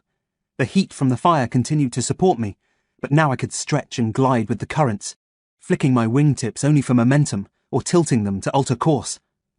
I swiveled one eye and looked down. The fire was in the middle of the run of buildings, but not yet spreading to either side. The central part of the roof had collapsed, and the air above the hole was choked with smoke and floating cinders, parted here and there by spikes of flame. A crowd had gathered in the service road. Were any of them unicorn agents, I wondered? Where had they been when Freya and I needed them? Where, indeed, were Mulrooney and Klimt? "She waits!" the crows called again. Ark! I cried, a terse but seemingly appropriate acknowledgement. Every sound they made was like a battle cry. There was nothing gentle about these birds. I wheeled upwards and let the air carry me back, following my escorts to a series of intersecting rooftops, peppered with chimneys of differing heights. The entire flock was there, arranged along a row of ancient ridge tiles, dabbed with parched and dying moss. They were in resting mode, necks short, breasts puffed, eyes blinking, bored. One of them was Charlie, taken prisoner, flanked by a pair of much larger crows, the type of bruisers who wouldn't think twice about pecking out an eye or tearing off a leg. Charlie did not look like a happy bird. On a cowl on the tallest chimney sat Freya. It was difficult to say how I knew it was her. At first glance, every crow looked the same, though their sizes varied, and some shone brighter in their feathers than others. It was her bearing, perhaps, or the shape of her neck, or the angle of her beak, or simply the fact that no other crow was perched higher. I landed awkwardly, and was met by a ripple of derisory carks as I scrabbled onto a mortar flashing a foot below Freya's perch. "Not there!" she cawed, snapping out a warning to a pair of other males who were vying to join her on her throne. My privilege, I guessed. With a show of feathers that annoyed the bird next to me, Ark! I fluttered up beside Freya and folded my wings. "Be bold," she said, moving sideways to give me space. "They will drive you away if you show any sign of fear or weakness." Ark! I grated, unable to twist the sentence I wanted out of my throat. "Be patient. Speech will come," she said. "The words of the crow are harsh and direct. If you think I sound cold or blunt, that's simply a sign that your humanity is still intact. Listen well, Michael." She shook her neck as a gust of wind buffeted the chimney tops. Externally, I felt no cold. Inside, every hollow bone was rattling. "I gave you the crow curse to save your life, but I lost my grip on the old world with it. I can't turn back. I can never again be the girl you knew. You can turn, but you must be wary. The curse is strong. It will claw at your soul. It will try to claim you. Sleep will be difficult. The only way to be rid of the spell is to do as I did to you. And if you should bite, Michael, bite hard. Anything less will kill you. Look down at the road now. What do you see?" A white van. Alexander's van, parked on a small gash of wasteland near the bus station. He was leaning against the hood, using binoculars to watch what was happening at the comic book store. 2 fire engines had just turned up, all horns and flashing lights. Firefighters spilled from both the trucks and started herding the crowd away. Alexander, I noticed, was scanning the faces. "He's looking for you," Freya said. I dipped my head. "He is..." Ark! No matter how I tried, I couldn't get my tongue around "he's the bulldog's son." But none of that mystery mattered to her now. "My crows are yours to command," she said. "They will kill him if you wish. Even with his powers, he could not stop us all." "No," I croaked. "He has... words." Information was too hard to form. "I need... he must be... take-en." "What do you want us to do?" she asked. I looked at Charlie and had an idea. "Would Alex know another crow?" She moved her head from side to side. Somewhat spitefully, she said, "You want his pet to return?" "No, not..." I couldn't find the shapes to say Charlie. "I will go. I will follow him. He will not know it is me. Ark! She cried, a sound of approval. A war cry, almost. She liked the idea. Most of the others echoed it back. A bird on lookout gave a sharp call. Alexander's van was moving. Freya's dark eyes locked onto mine. Go. Take what you need from him. But know this, Michael. He tried to kill me. He is our enemy. When you are done, you will give him to us. Not a request. A no-nonsense order. Ark! Ark! Ark! She called savagely, and she took off, rousting the others to flight. I tried to jump with them, but in the clatter of wings and cross movements of air, I lost my bearings and slipped off the cowl, righting myself with a lumbering flap that made me smack one wing against the ridge. Painful, but not nearly as painful as what I saw in the gutter at the edge of the roof. A dying crow lay there, staring at the sky, a hole in its bleeding throat. It was Charlie, cruelly punished for his innocent allegiance to a crazy human. Silently, I said a prayer for him, then raced after the van, following it out to the town limits. As I chased Alexander down the roads, I wondered how much mercy Freya and her crows would show to him. The answer came back as cold as the spots of rain on my wings. None. He was a dead man walking. 31. Factory. Not far out of town, well inland from the sea, the van turned into an industrial estate. I watched it weave through the maze of buildings, right to the end, where it stopped out of sight beside a disused factory, displaying a damaged sign. Corquettes, Car, Pets. Every window on the ground floor was boarded up, but as I circled overhead, I watched Alexander lift a loose panel, then climb inside and put the board back. I dropped down and landed on a higher sill, where the windows were glazed but mostly broken. Taking care this time to protect my wings, I hopped through a hole in the glass. Despite the fact that I'd entered at a higher level, the factory turned out to be just one floor high. A huge, empty sack of a place, big enough to hold a couple of small aircraft. There were large bleached spaces on the concrete floor, the ghosts of heavy machinery, long gone. Between the spaces were oily patches, bits of tarpaulin and other junk. Cables hung loose from a framework of steel joists in the ceiling that supported a system of venting fans. Fixed to the wall in various places were access ladders that led to the roof. In one corner was a run-down office with a window that looked onto the factory floor. I could see a desk and a filing cabinet. An old calendar clung lopsided to the wall. There was a mattress on the floor and a camping stove, plus a few basic provisions. Next to the desk was a tall grey locker, stripped of its door. Hanging in the locker were 2 or 3 lab coats. Alexander was sitting on an upturned crate with his back to the door. I watched him take my phone from his pocket. He weighed it in his hand for several moments, then tapped the screen and put it to his ear. I swooped down and landed silently on an oil drum, close enough to hear what he was saying. No, it's not Michael. Michael is unavailable. Permanently unavailable. A nasty accident in the 4th enchantment. To whom do I have the pleasure of speaking? I'm afraid he simply listed you as A.K. Ark! The cry just spilled right out of me, the shock of knowing he was talking to Klimt. He looked sharply over his shoulder. He was surprised to see me, but I could tell from his reaction that he thought I was Charlie. So far, so good. He stood up and headed out of the office. What do I want? How about my father's head on a pole? As he approached, he ran a knuckle down the side of my neck. I tried not to back away, but some lean was inevitable. 20 minutes ago, this man had left me for dead in a fire. Don't play games. You know who I am. I want the bulldog here within the hour. You'll be tracing this call, so you'll know where to find me. He crooked a finger, inviting me onto his hand. He raised me up and squinted at me closely, then put me onto his shoulder. Convenient. Now I could hear Klimt's voice. The android said, "That is not possible." "Of course it's possible," Alexander said, leaving some specks of spit on the phone.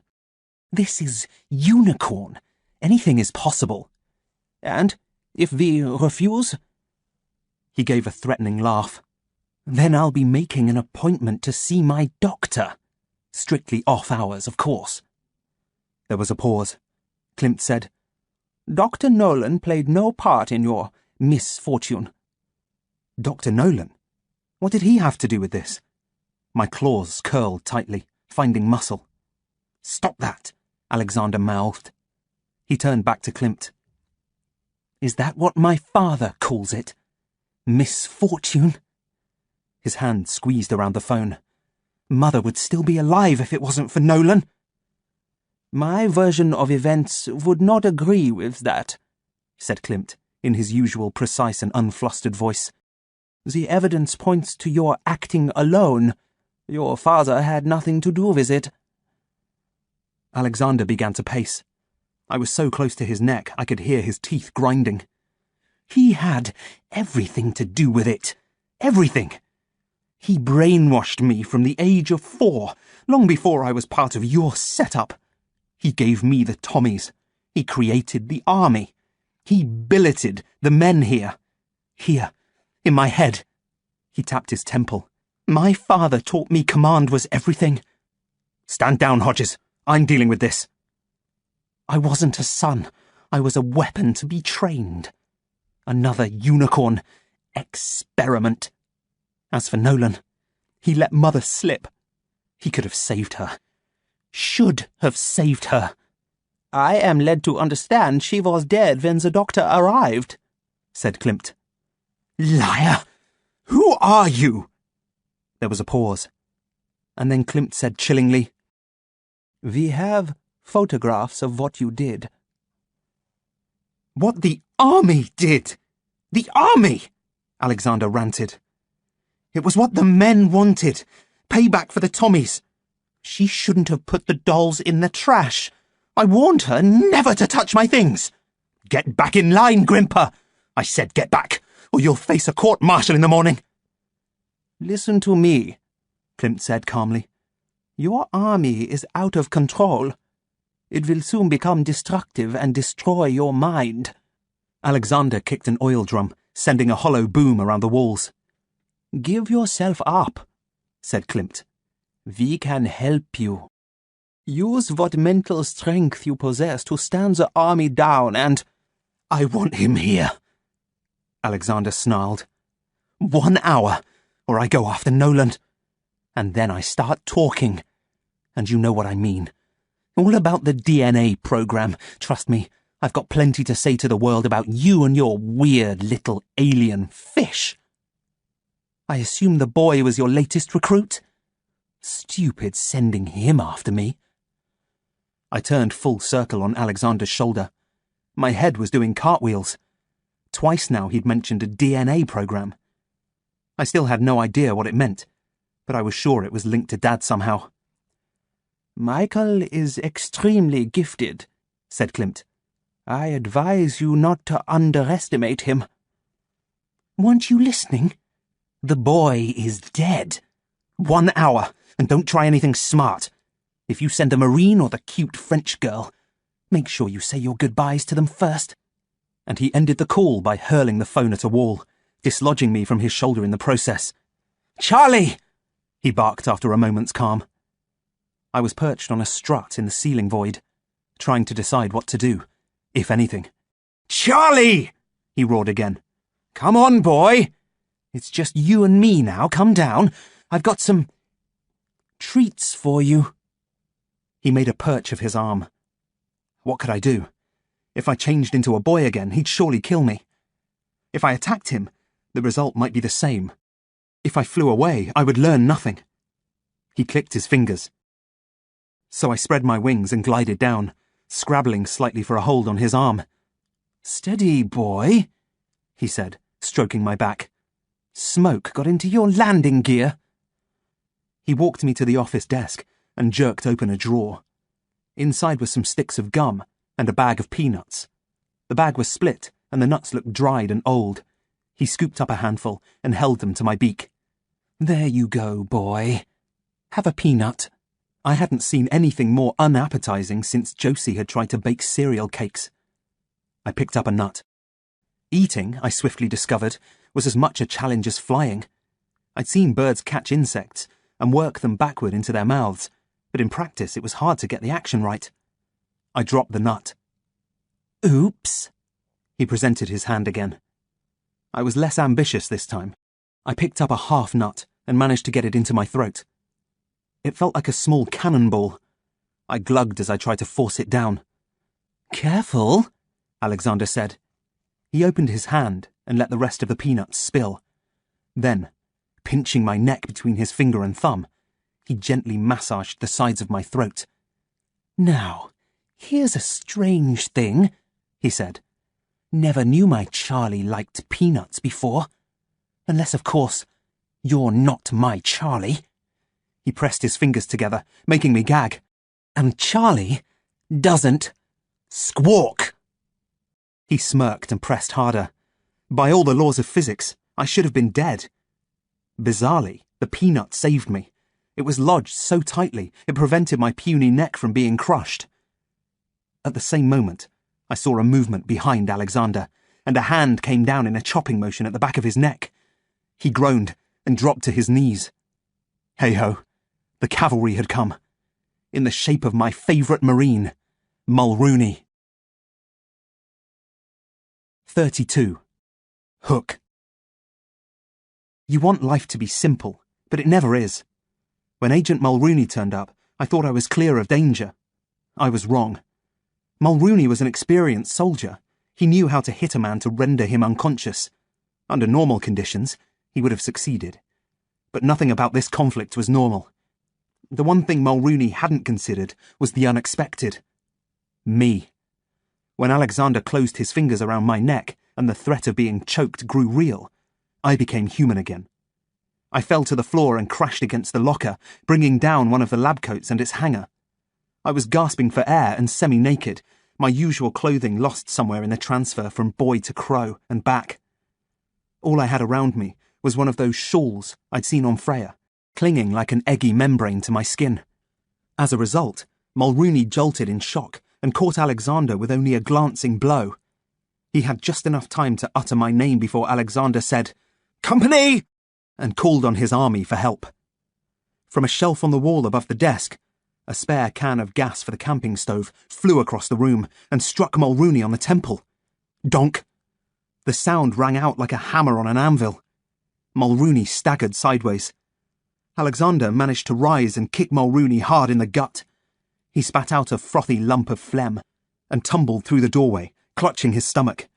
Alexander was slight of build, but the kick was effective. Mulrooney was seriously weakened. But instead of pursuing him and pressing his advantage, Alexander reached into the locker and selected one of the lab coats. He plucked a pair of boffin specs from the pocket, breathed on each lens, and put the specs on. "I'll deal with you shortly, crow boy," he said. "Clegg, watch him." He stepped out onto the factory floor, making his threatening A-shaped stance. He liked posing, liked the theatre of power. But it made him overconfident, and Mulrooney knew it. I raised myself onto one elbow, in time to see Mulrooney's attempt to hit back. What looked like a scrap of metal winged through the air and buried itself in Alexander's neck. He squealed like a week-old puppy. Unsurprisingly, there was nothing cute about his response. "Company!" he screamed. I heard a coarse rattle and saw a hook speeding down from a pulley near the ceiling. It crashed into Mulrooney like a train colliding with a cow on the tracks, followed by fold after fold of chain. Mulrooney groaned, sank down, and went deathly quiet. Alexander swayed a little. The exertion of moving something that heavy had taken its toll. He tore the scrap of metal from his neck, saving his "Arrgh!" for the effort of throwing the spike aside. Panting angrily, he turned and staggered back into the office, where I was waiting. I was on my feet, wearing one of the lab coats, and the glasses I'd found in the pocket. "What the?" he snarled. "Clegg, I told you to—" "Company!" I roared before he could finish. "Company! Stand down! Ignore all previous orders!" His eyes bulged behind his glasses. A drop of blood the size of a raisin dripped off his neck, and started what would soon become a bigger stain on the collar of his lab coat. Mulrooney had injured him more seriously than I'd thought. The wound looked pretty bad. Alexander covered it again with his palm, this time keeping his hand in place. But however bad the pain or the loss of blood, it hadn't dented his sense of humour. He started to laugh. He couldn't quite believe what he'd heard me say. Company stand down? Ignore orders? What kind of upstart kid would mess with his army of faceless men? He blinked, and a coat hanger rose into the air. One of those plastic ones with a hook that screwed out. "Hold it steady!" he barked. Right before my eyes, he kept the hook in place, but turned the arms, making the plastic spin so fast that it detached and flew away, like a leaf hitting the spokes of a bicycle wheel. "You're nothing," he breathed, turning the point of the hook towards me. "I admit, you can throw a few cheap surprises, better than the average Talon they find. But if you think—" "I've seen them," I said. His brow twitched. "I've been in your head. I've talked to the men. They don't want you in command anymore. They want me." He laughed again. But there were serious flecks of confusion in his eyes. I made the A stance. Clegg was supposed to be guarding me, but he let me get up. He shifted sides. "Oh, yeah?" Alexander said. The hook flew at me, the screw thread coming for the centre of my forehead.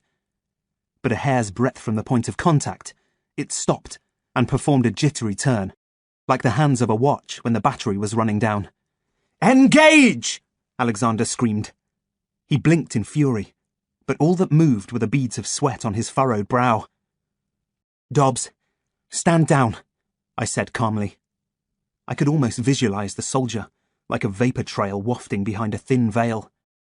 His hand unsteady on the curve of the hook, his eye lines flicking up and down, unsure. Alexander shook with rage. Blood seeped out between his fingers like cream from a squeezed profiterole. "Dobbs, you mangy, cowardly swine! Grimper, take over! Grimper, engage!" The hook fell to the floor. "They're deserting you," I said. "Clegg spread the word. Payback for the doll you left in the store." "Tommy!" he gasped, his eyes popping. "He was on the countertop. I forgot to take him." "You're under arrest," I said. "I'm taking you in for interrogation. You're going to tell me everything you know about my father." "No, not Tommy," he mouthed, almost visibly crumpling. He lifted his hand away from his neck. I thought for a moment he would launch himself at me. I was clutching a screwdriver in my pocket, expecting it. Instead, he gave a crestfallen salute and staggered away. Before I realised what was happening, he'd stepped out of the office and closed the door. I flung myself at the handle. Too late. A key turned in the lock. "Alexander!" I hammered the door. There was a window panel in it, strengthened by cross wires. No way was I going to break through. I ditched the boffin specs and pressed my face to the glass. He walked past the chains that had fallen on Mulrooney and started to climb one of the ladders towards the roof. "Alexander!" I screamed again. "Stop!" I had no idea what he intended to do, or whether he was simply planning to escape, but at that moment, I saw Chantel on the factory floor, aiming her laser device at his back. "No!" I screamed as the blue light streaked through the air and struck Alexander between the shoulders. He fell off the ladder like a folding flag. And all I could think as I watched him drop was, where are the men when I need to command them? What had happened to Alexander's army? 33. Honour. I was still kicking the door when Chantel opened it. "Calm down. It is over," she said. "What is with the white coat? Are you hurt?" I sprinted past her and ran to Alexander. "Malone, I need you here," she shouted. She had moved to Mulrooney and was on her knees, starting to drag the heavy chains off him. But I'd looked at Mulrooney and seen him breathing. He was going to be all right. The same could not be said of Alexander. He lay motionless on his back, a blood pool billowing around his head.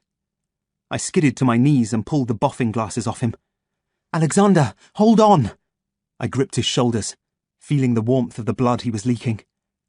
Chantal's laser had immobilized him, but his lips were still moving slightly. "Alexander!"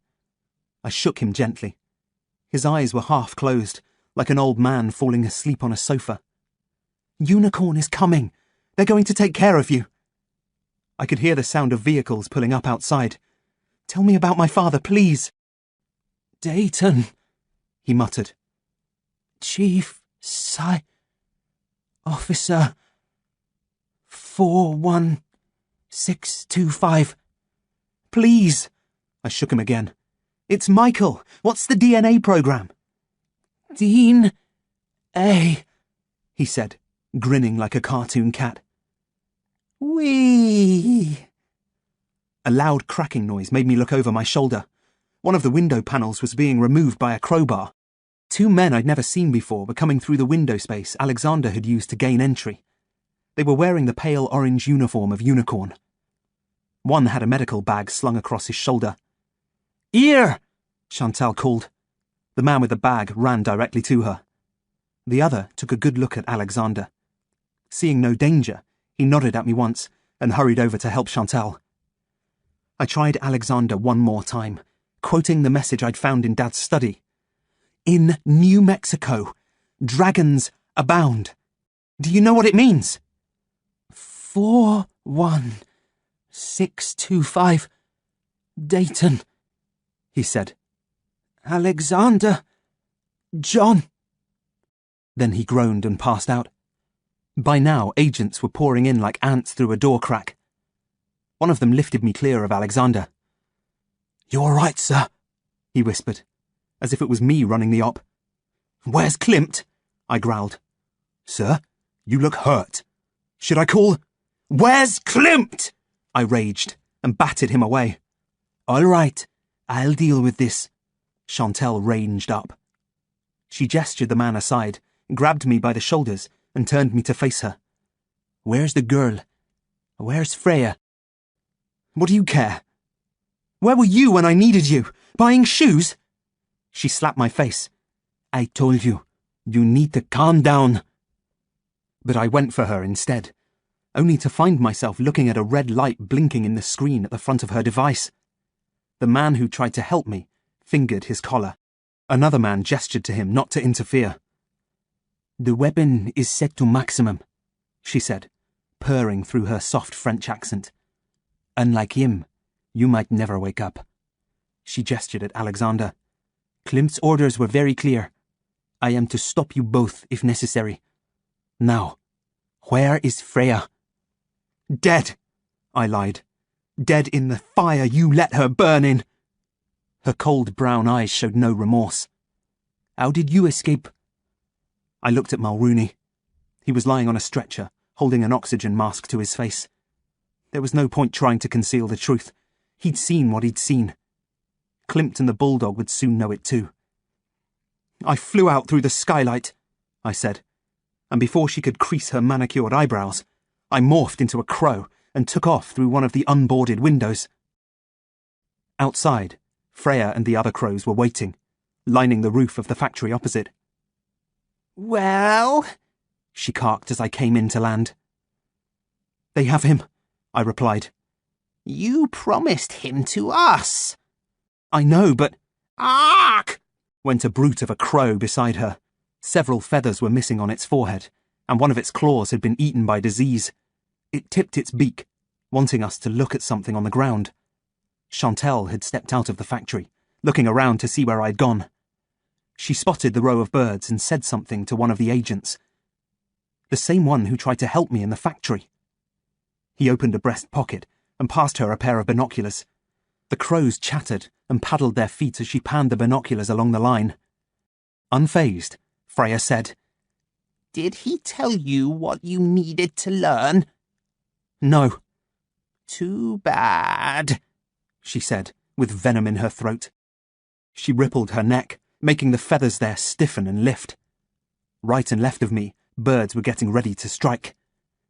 "You can't attack," I warned her. I was still having trouble with multi-syllable words. "You'll die, like the crows on the cliff." Her dark eyes tilted a few degrees downwards. "I told them you were dead. If you leave, You'll be safe. Ark! She went, an angry, life-affirming battle cry that all the crows repeated back to her. It makes sense. Don't you see? It means you can be free. Ark! They grated. Ark! Ark! Ark! Leave! I carked back as fiercely as I could, rocking my body to reinforce the statement. Your foe is down. His men are gone. What is the point of dying now? Honour! Croaked Freya. Ark! I sneered, inviting the glare of the guardian brute, who clearly had a bit of a thing for her. She fanned her tail, and the cries faded out. The brute reluctantly backed down. Speak, she said. I met her eye. You saved me, so I could be with you. Would you fly to your death and leave me so soon? All for the sake of a man defeated. Ark! She grated, more of a grizzle than a cry this time. Where are his men? Gone, I repeated. His mind is broken. She jerked her head and looked straight down. A black car had just sluiced up. A door clicked open, and Amadeus Klimt stepped out, pulling his jacket cuff straight. He exchanged a word or two with Chantal. She offered him the binoculars. He refused them, but rolled his gaze over the rooftop anyway. The birds began to shuffle impatiently. To stare at a crow was to make a threat, and no one stared better than Amadeus Klimt. Freya widened her beak and gave a sudden command. Ark! Ark! There was hesitation, a twitching exchange of glances. Ark! Went the brute. Ark! Ark! Freya screamed, and just as if they'd seen a fox coming, every other bird except the two of us scattered. Klimt continued to hold his gaze. My breast puffed up with fear. Why did you do that? Now he knows it's us. If he thinks you're alive, he'll come for you again. A wisp of air flew in through Freya's nostrils, the crow equivalent of a human snort. She put her face to the wind, feeling it keenly. Crows do not fear death or conflict. I do not care what Klimt knows. She spread her wings to their maximum extent. Alexander is yours. Go back to them, Michael. You have unresolved business. What do you mean? You are wrong about the army. The men are not gone. They are close. I sense them. Close? I queried. To you, she said. Look for me when you need a friend. And she sank through the air towards Klimt. Less than 6 feet from him, she banked and disappeared into the distance. He smiled thinly. Not once had he flinched. Now it was me and him. He laced his fingers. I shivered in the wind. In the background, unicorn agents stretchered Alexander out of the factory and loaded him into a private ambulance. One of them closed the ambulance door and banged it to signal it was okay to leave. I glanced at the ambulance driver. His window was open, his forearm resting on the cab door. He was doing something with his hand, tumbling a coin across his knuckles. A trick Dad used to do at birthday parties, though I was sure I'd seen someone else do it recently. The ambulance pulled away. Klimt gave me another extended look, then turned and got into his car. A signal to say he had drawn a line between us. Capturing Alexander was his victory, not mine. So, like Freya, I spread my wings and flew away, sailing on the wind towards the coast, and the one shred of hope I had left. A row of 4 cottages that overlooked the sea on Berry Head West.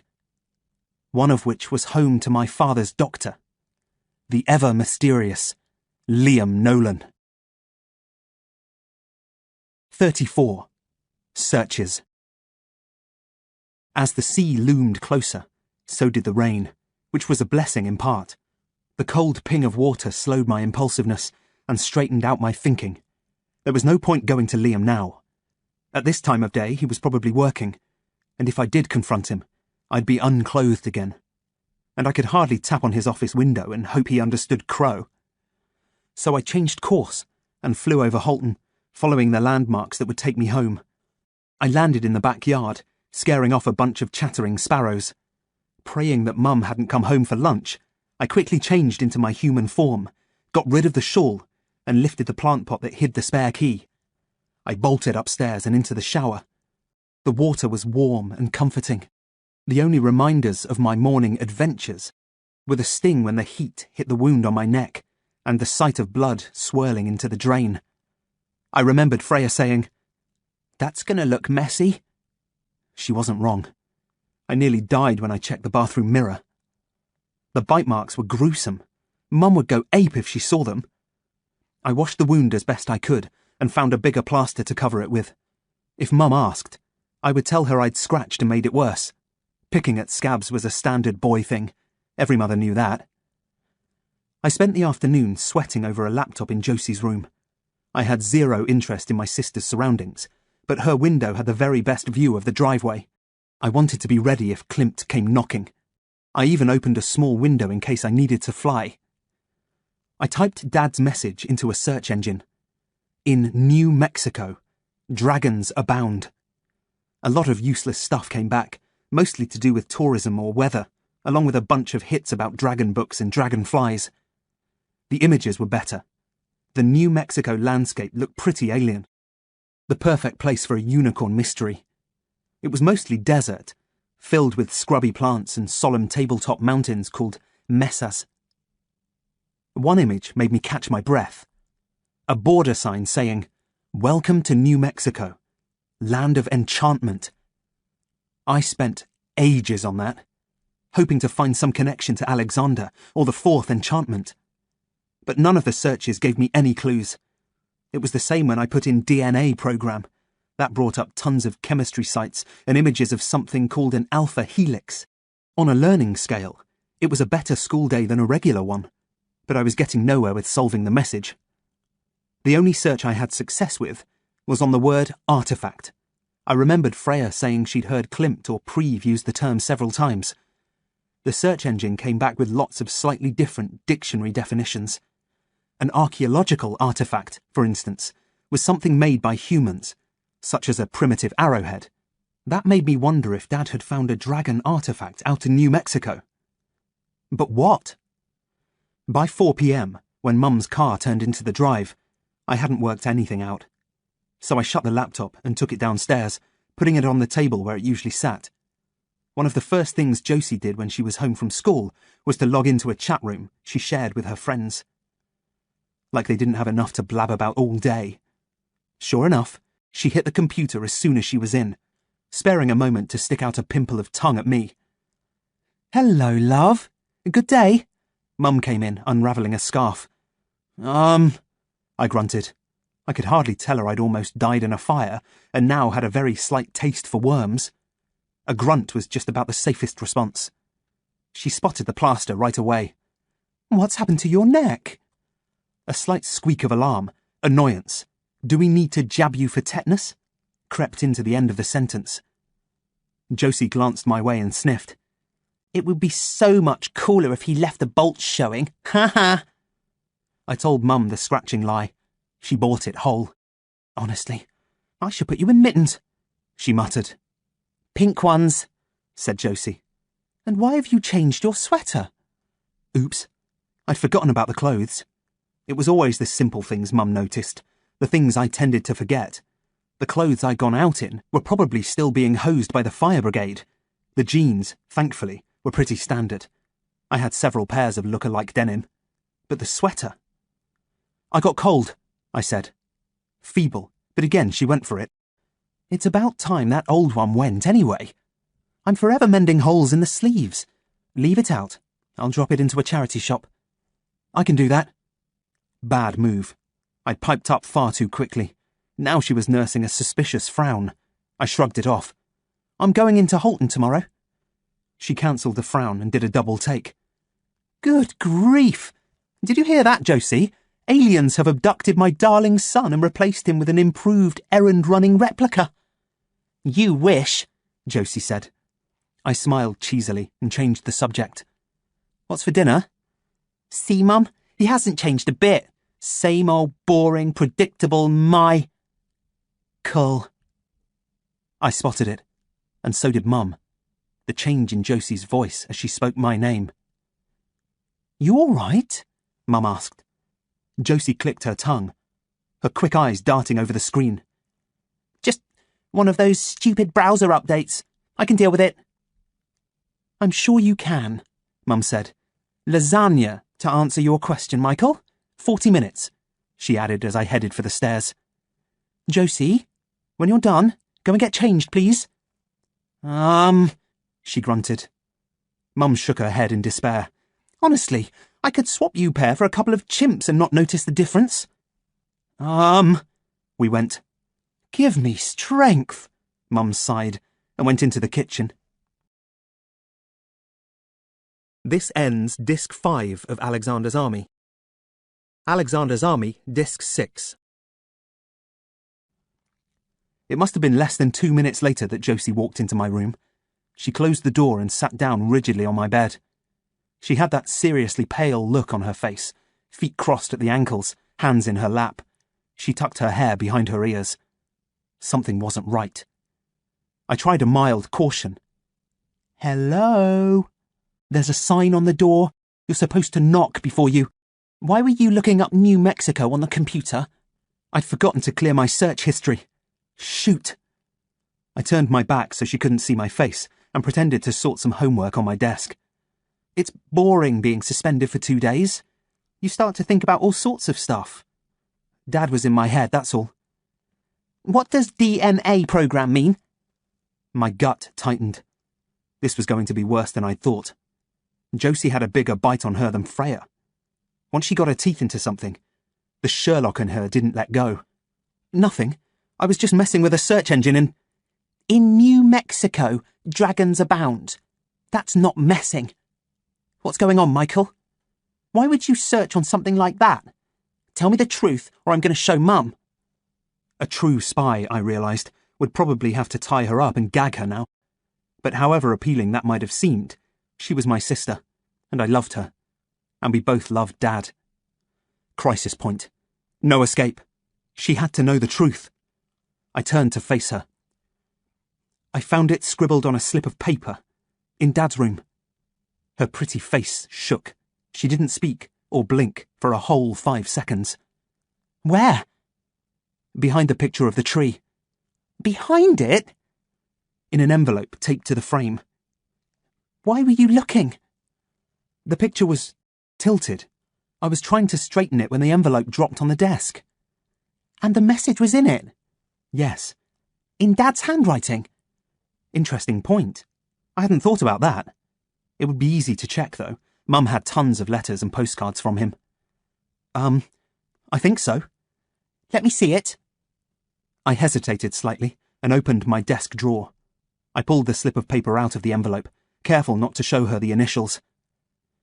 She read it as though it had come from the Queen. "Why would he write this?" "I don't know. I was trying to find out."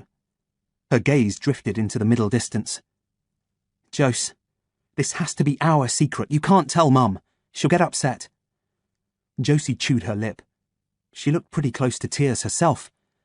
"But what does it mean? Dragons?" I raised my shoulders. In that respect, I was no wiser than she was. She shuffled to the edge of the bed. "Have you looked in his room for any more clues?" "No." I took the message back. She gave a determined nod. "Okay. If I find anything, I'll let you know. Josie, you..." No good. She was gone. I sighed and buried my face in my hands. Now I'd done it. The search for my father was about to enter a whole new chapter. The best brain in Holton was on the case. Josie Malone versus Amadeus Klimt. And only a fool would bet against my sister. 35. Liam. Early next morning, Mum took Josie to her drama lesson. As soon as they were gone, I wheeled my bike out of the garage and set off for the coast. I had one real chance of finding Liam Nolan, one that didn't involve knocking on his house door or giving him a permanent fear of crows. I knew from my previous encounters with the family that on Saturday mornings, he walked their dog, Trace, along the Berry Head cliffs. It seemed a hopeless venture, but I had to try. I had to know his real connection to Dad. I was lucky. Within minutes of reaching the cliff path, I saw him. He was tall, what Mum would call a sturdy man, with short reddish hair and a stylish grey beard that shaded the lower half of his face. He was strolling along looking out to sea, as if seeking inspiration for a poem. He was wearing a waterproof coat, the kind with the waxy finish that Josie couldn't bear to touch. Trace's leash was spilling out of one pocket. It was the dog who saw me first. She was sweeping the headland, sniffing at rabbit holes. As I drew near to them, she caught my scent. She stared, ears pricked, the way dogs do. I crouched lower in the saddle and cycled to her. "Hey, Trace!" She jumped up, beating her paws against my thigh. She was the most fantastic dog, a grey-white husky with stunning blue eyes. I let her nuzzle my hand as Liam approached.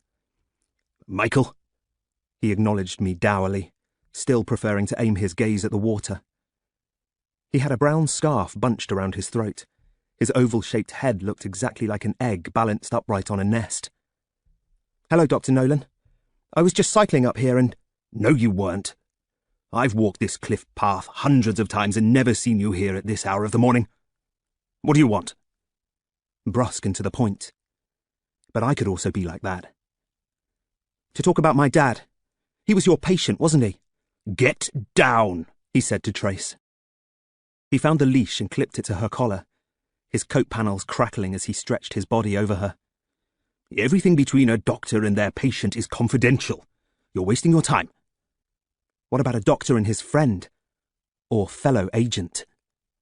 He sighed and crouched beside the dog, running his hand down each of her legs, as if he were frisking her for hidden weapons. As he stood up, he took a smartphone from his pocket. "I have no idea what you're talking about." "You work for Unicorn. That makes us equals." He glanced at the phone, tapped the screen a few times and put it away. "You're deluded, Michael. Go home. I can't help you." He shook the chain to make Trace walk.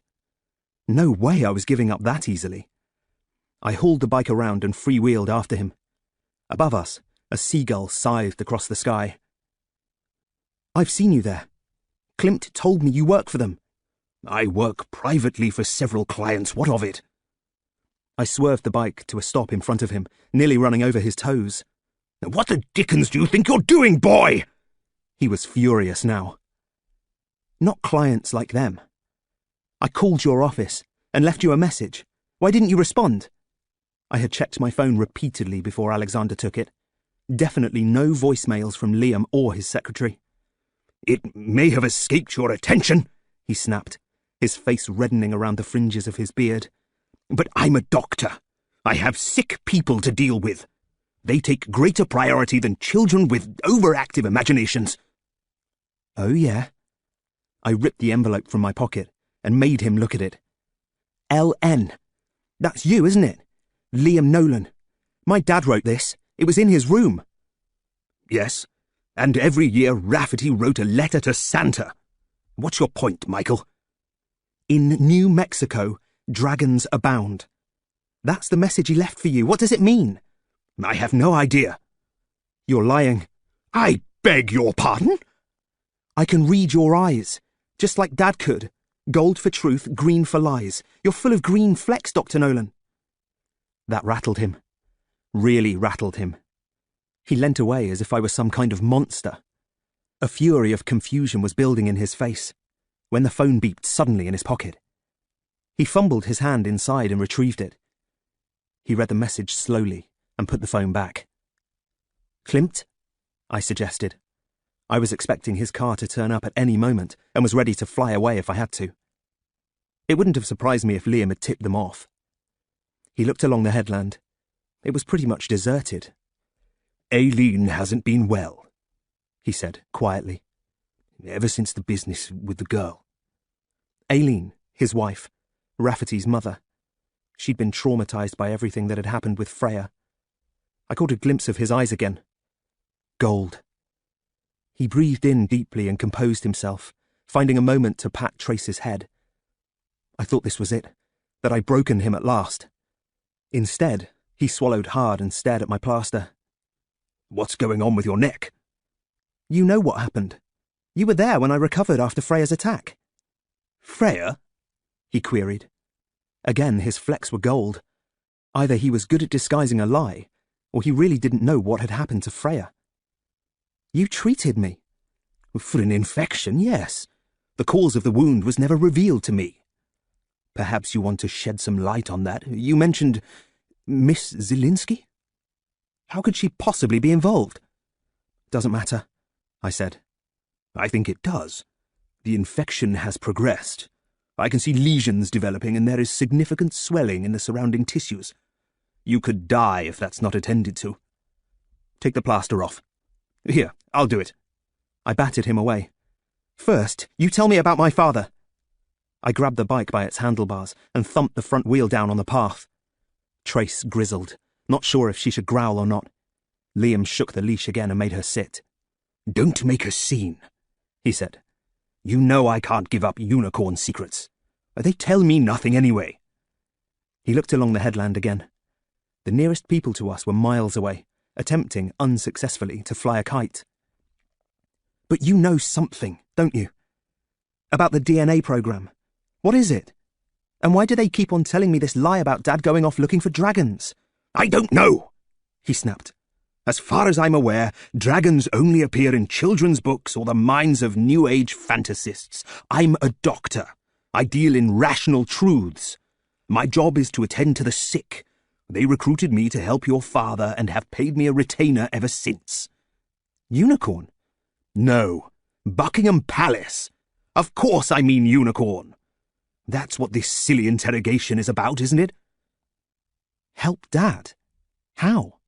He muttered something under his breath. They were experimenting with a breathable fluid, water supersaturated with a previously unstable isotope of oxygen.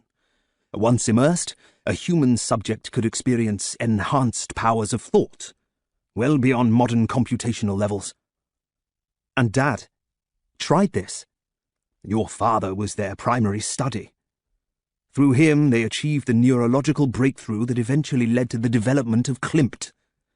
So he did build Klimt, I gasped. Liam looked across the water. I'm led to understand that your father's input was greater than anyone's. That's all I know. What about you? What was your role? Purely medical. It was my job to stabilize your father's body when... When what? He took a long breath. The phone beeped again. This time he ignored it, but it seemed to make him anxious. When his mind was elsewhere. Now, will you let me look at that wound? I didn't know what to say. Dad's mind could leave his body. Was this the same thing I could do? What if Dad had been captured by a force like Alexander's army, and somehow not got back? Lay your bike on the grass, Dr. Nolan said. Brace yourself, this is going to hurt. And he ripped away the plaster before I knew it. The pain bent me double. By the time I could stand fully upright again, he was tilting a small bottle against a cotton pad. In the bottle was a clear, fruity-smelling liquid that made my nose twitch. What's that? Alcohol, to clean the wound. This place is prone to ticks. I carry it in case I have to remove one from the dog's legs. Precautionary health measures go hand in hand with being a doctor, Michael. Look away. This is going to hurt. I stretched my neck so he could see the wound properly. I still don't understand Dad's message. Why would he leave you a note about dragons? Don't talk. His breathing was a little unsteady. But I needed to talk. This was the closest I'd been to the truth. Could it be some kind of secret code? He pressed the cloth on and held it in place. Ow, that stings, I muttered. Not for long, he said, with a hint of regret. Forgive me, Michael. I have to do this. There are greater forces at work here than me. Even before he'd finished the sentence, the sea and the sky were changing places. Whatever he'd dispensed on that piece of cotton, it wasn't alcohol. I rocked sideways and sank into his arms. No time to fight, shift reality, or fly. All I could think of was that dumb idea that counting sheep helped you get to sleep. I had a new take on it now. Counting huskies. I managed 2 from the dozens that had appeared like ghosts behind Trace. And then I passed out. 36. Debrief. I woke in the cube, in Preve's laboratory, breathing the same mauve gas I'd seen Freya immersed in. My clothes had been replaced with a one-piece robe. The wound on my neck had been sealed without stitches. It was bare, but not painful. I seemed to have lost the instinct to fly. It would have been pointless anyway. There was no deflection in the walls of the cube, and no means of rocking it in any direction. I was still searching for a way out when Klimt walked into the lab with Preve. "Hello, Michael," said the android my father helped to build. "It appears we have a lot of catching up to do." "Go to hell," I said. "I very much doubt it exists. Not in the way most people imagine it." "I know about you, Klimt. Liam told me things. About the experiments. What you did to Dad." "What we did?" Preve snorted, dropping his glasses to read a monitor. "Your father devised the whole DNA program. He was its most willing participant." "What is it? What does DNA mean?" Klimt sat on a stool directly in front of me while Preve continued to browse around the lab, pecking at various pieces of equipment, like a fish nipping weeds off the wall of its tank. "It's an acronym, Michael. Direct Neural Acceleration. It has a good ring to it, don't you think?" I glanced at Preve. He was shaking his head and tapping something into a tablet computer. He seemed to think this was all a big joke. "It makes your mind leave your body, doesn't it? Like what you do with the pulse down the phone." Klimt straightened a crease in his trousers. "An elementary description, but to some degree accurate. Accelerating the power of thought has a profound effect on the individual's perception of the universe, not unlike one of your reality shifts, which brings me to the primary reason I am here." "I want to know about Dad!" I shouted. "Doctor," Klimt sighed. Preve came over and moved a knob on a freestanding control panel. Puffs of pale green gas squirted out of a line of pinprick vents in the floor of the cube, turning the mauve a slight shade of brown. The gas pressed into my lungs, making my head feel light. I sank to my knees, coughing. "Steady," said Klimt. "I want him to talk." "He's already at a hyperbaric level," said Preve. "We could just—" "No." Klimt levelled a hand. "Nothing artificial. Not while his body is undergoing healing." "It doesn't work," I panted. "On Freya, no," he admitted. "I have to give the girl credit. She is far more cunning than I ever imagined. I hope you parted on agreeable terms. It may be a while before you see her again." He steepled his fingers and stared at the tips. "The treatment will nullify the virus in you. Unlike Freya, you are still human. I am afraid you have taken your last flight, however. It would have been interesting to monitor your newfound talent, but we could hardly send you home and let your mother face the trauma of watching the virus slowly take over. It would have happened at some point, trust me." "How long are you keeping me here?" "Till tomorrow, at least," Preve muttered. "Are you crazy? Mum will call the police if—" "Michael," Klimt cut in. He put his fingers through a little push-up routine. "You should know by now we have means of controlling your domestic situation. You have been here for 2 days already." "You're a monster." He tilted his head. "Really? In comparison to whom? Preve? Chantal? You, perhaps?" "Me? What have I done?" "That is what I am here to find out. Chantal tells me you were locked in an office during your conflict with Alexander. Did you attempt to control him with a reality shift?" "No." "Are you certain? Please think carefully. You were under great emotional stress. This is the time your shifts usually happen." I threw up my hands. "Why are you asking me this? Has something changed?" One of the side effects of my shifts was that whenever I reshuffled the multiverse, one of Klimt's favourite descriptions of it, any trailing thoughts in my mind somehow got sucked into the altered reality. Josie, for instance, had gone from being completely non-musical to a star flute player during one of my shifts, simply because I'd heard her make up a lie about taking flute lessons. "Tell me precisely what happened," said Klimt. I sighed and dragged my hands down my face. He was climbing a ladder up to the roof. I was yelling at him to stop because he said he knew stuff about Dad. I was thinking about a shift, but then Chantel came in and used that laser thing on him. Where is he? I want to speak to him. "Unfortunately, that will not be possible." I looked into Klimt's motionless purple eyes. "Alexander died in the ambulance," he said. He died? I repeated, dry-mouthed with shock. How? "I was hoping you might tell me. Did you kill him, Michael? Did you imagine a universe where Alexander died of his injuries?" No! Why would I do that? I told you, he knew about Dad and Unicorn. He said he was the Bulldog's son. "Yes. A black day for the director. Just one of the reasons I need to be clear about your role in this." My role? You knew, didn't you? You and the Bulldog. I saw the way he looked at the boffin cards. He sent me against his own son to see what would happen. Why? "Because no other Talon could have mastered Alexander. We needed you to bring him under control.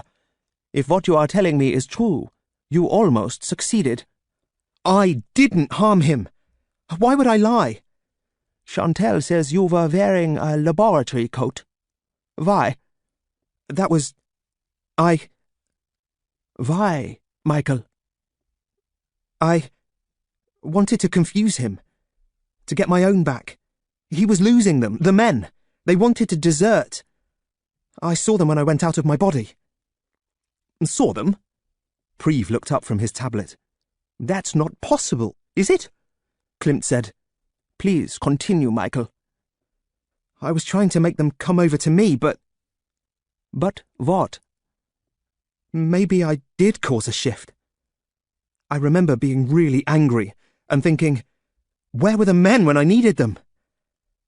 "Where indeed," said Klimt. He slowly got off the stool. "Keep him stable.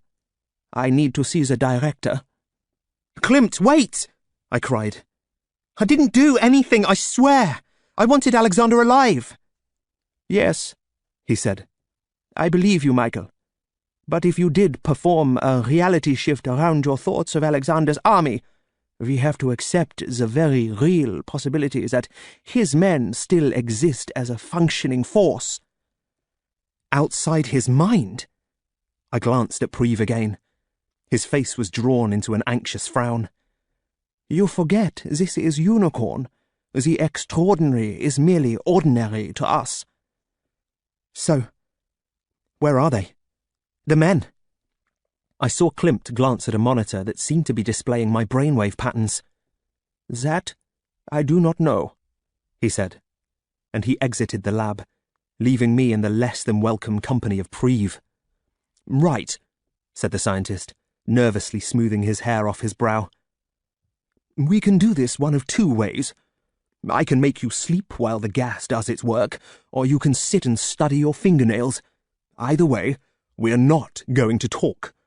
I certainly won't be pestered with ridiculous questions about the DNA program or your father's disappear—" He stopped speaking as the door opened, and two men I vaguely recognized walked in. One might have been the man who'd tried to help me in the factory. The other was carrying a medical bag. Both of them were wearing the pale orange uniform. "Yes, what is it?" Preve said irritably. "Do you two even have access rights here?" "Mr. Klimt sent us," the medic one said. He had a weird clipped voice. He reminded me of someone. Preve grunted and went back to his tablet. "Well, be quick, whatever it is." "We won't bother you for long," the first man said. And the medic pulled a cotton pad out of his bag and held it across Preve's nose and mouth. The scientist squeaked and dropped the tablet. He kicked 3 times, each kick fainter than the previous one, before sliding into a heap on the floor. "What are you doing?" I gasped. Who are you?" They stood at attention and clicked their heels. "Private Clegg, sir." "Private Hodges, sir." They both saluted, and the faces I'd thought vague and forgettable briefly became terrifyingly plain. 2 lines for eyes, 1 each for nose and mouth. My question was answered. They were here, in the room. Alexander's army, made human, made men. 37. Mother. Clegg, the non-medic, bent down and picked up the tablet computer. It seemed to puzzle him for a second, in the same way a caveman might wonder about a light bulb he'd found in his cave. Then the eye slits burned with a faint mauve light, and the light scanned the screen from top to bottom. The keyboard came up. Clegg's fingers moved across it. With a hiss of compressed air, the gas around me disappeared, and the cube lowered itself to the floor. All 6 walls dissolved in a shimmer, leaving a slightly raised platform marked along its edges by a faint yellow light. Hodges held out my clothes. His face was human, yet strangely featureless.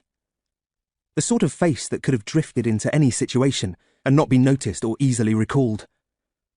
"What do you want?" I said, in a low-pitched tremor. "Come to get you out, sir. You'll be needing your duds." He offered up the clothes again. "No," I said weakly, gripping my arms as if I'd just stepped out of a cold shower. "Sir, you'll need your duds up top," repeated Hodges. "Operation Mother, it's a go," said Clegg. "Grimper and Dobbs are waiting, sir. All we need is our orders to proceed." "Mother," I said, terrified they meant mine. Their faces flickered between human and soldier. "The gas," I said quickly. "It fuddles your brain. Makes you forget things. The mission details." Clegg's features relaxed back to human. "We take the Bulldogs, sir. Put you in his place. Run the joint our way. Payback. For Mother." So despite the fact that I had given them form, Alexander's desire for revenge was still ingrained in their collective consciousness, driving them to complete his mission like a bomb counting down to detonation. A detonation only I might stop. And then? "Then we learn the truth, sir. All about Unicorn." Which would have to include everything about Dad. And suddenly, the mission didn't seem so crazy.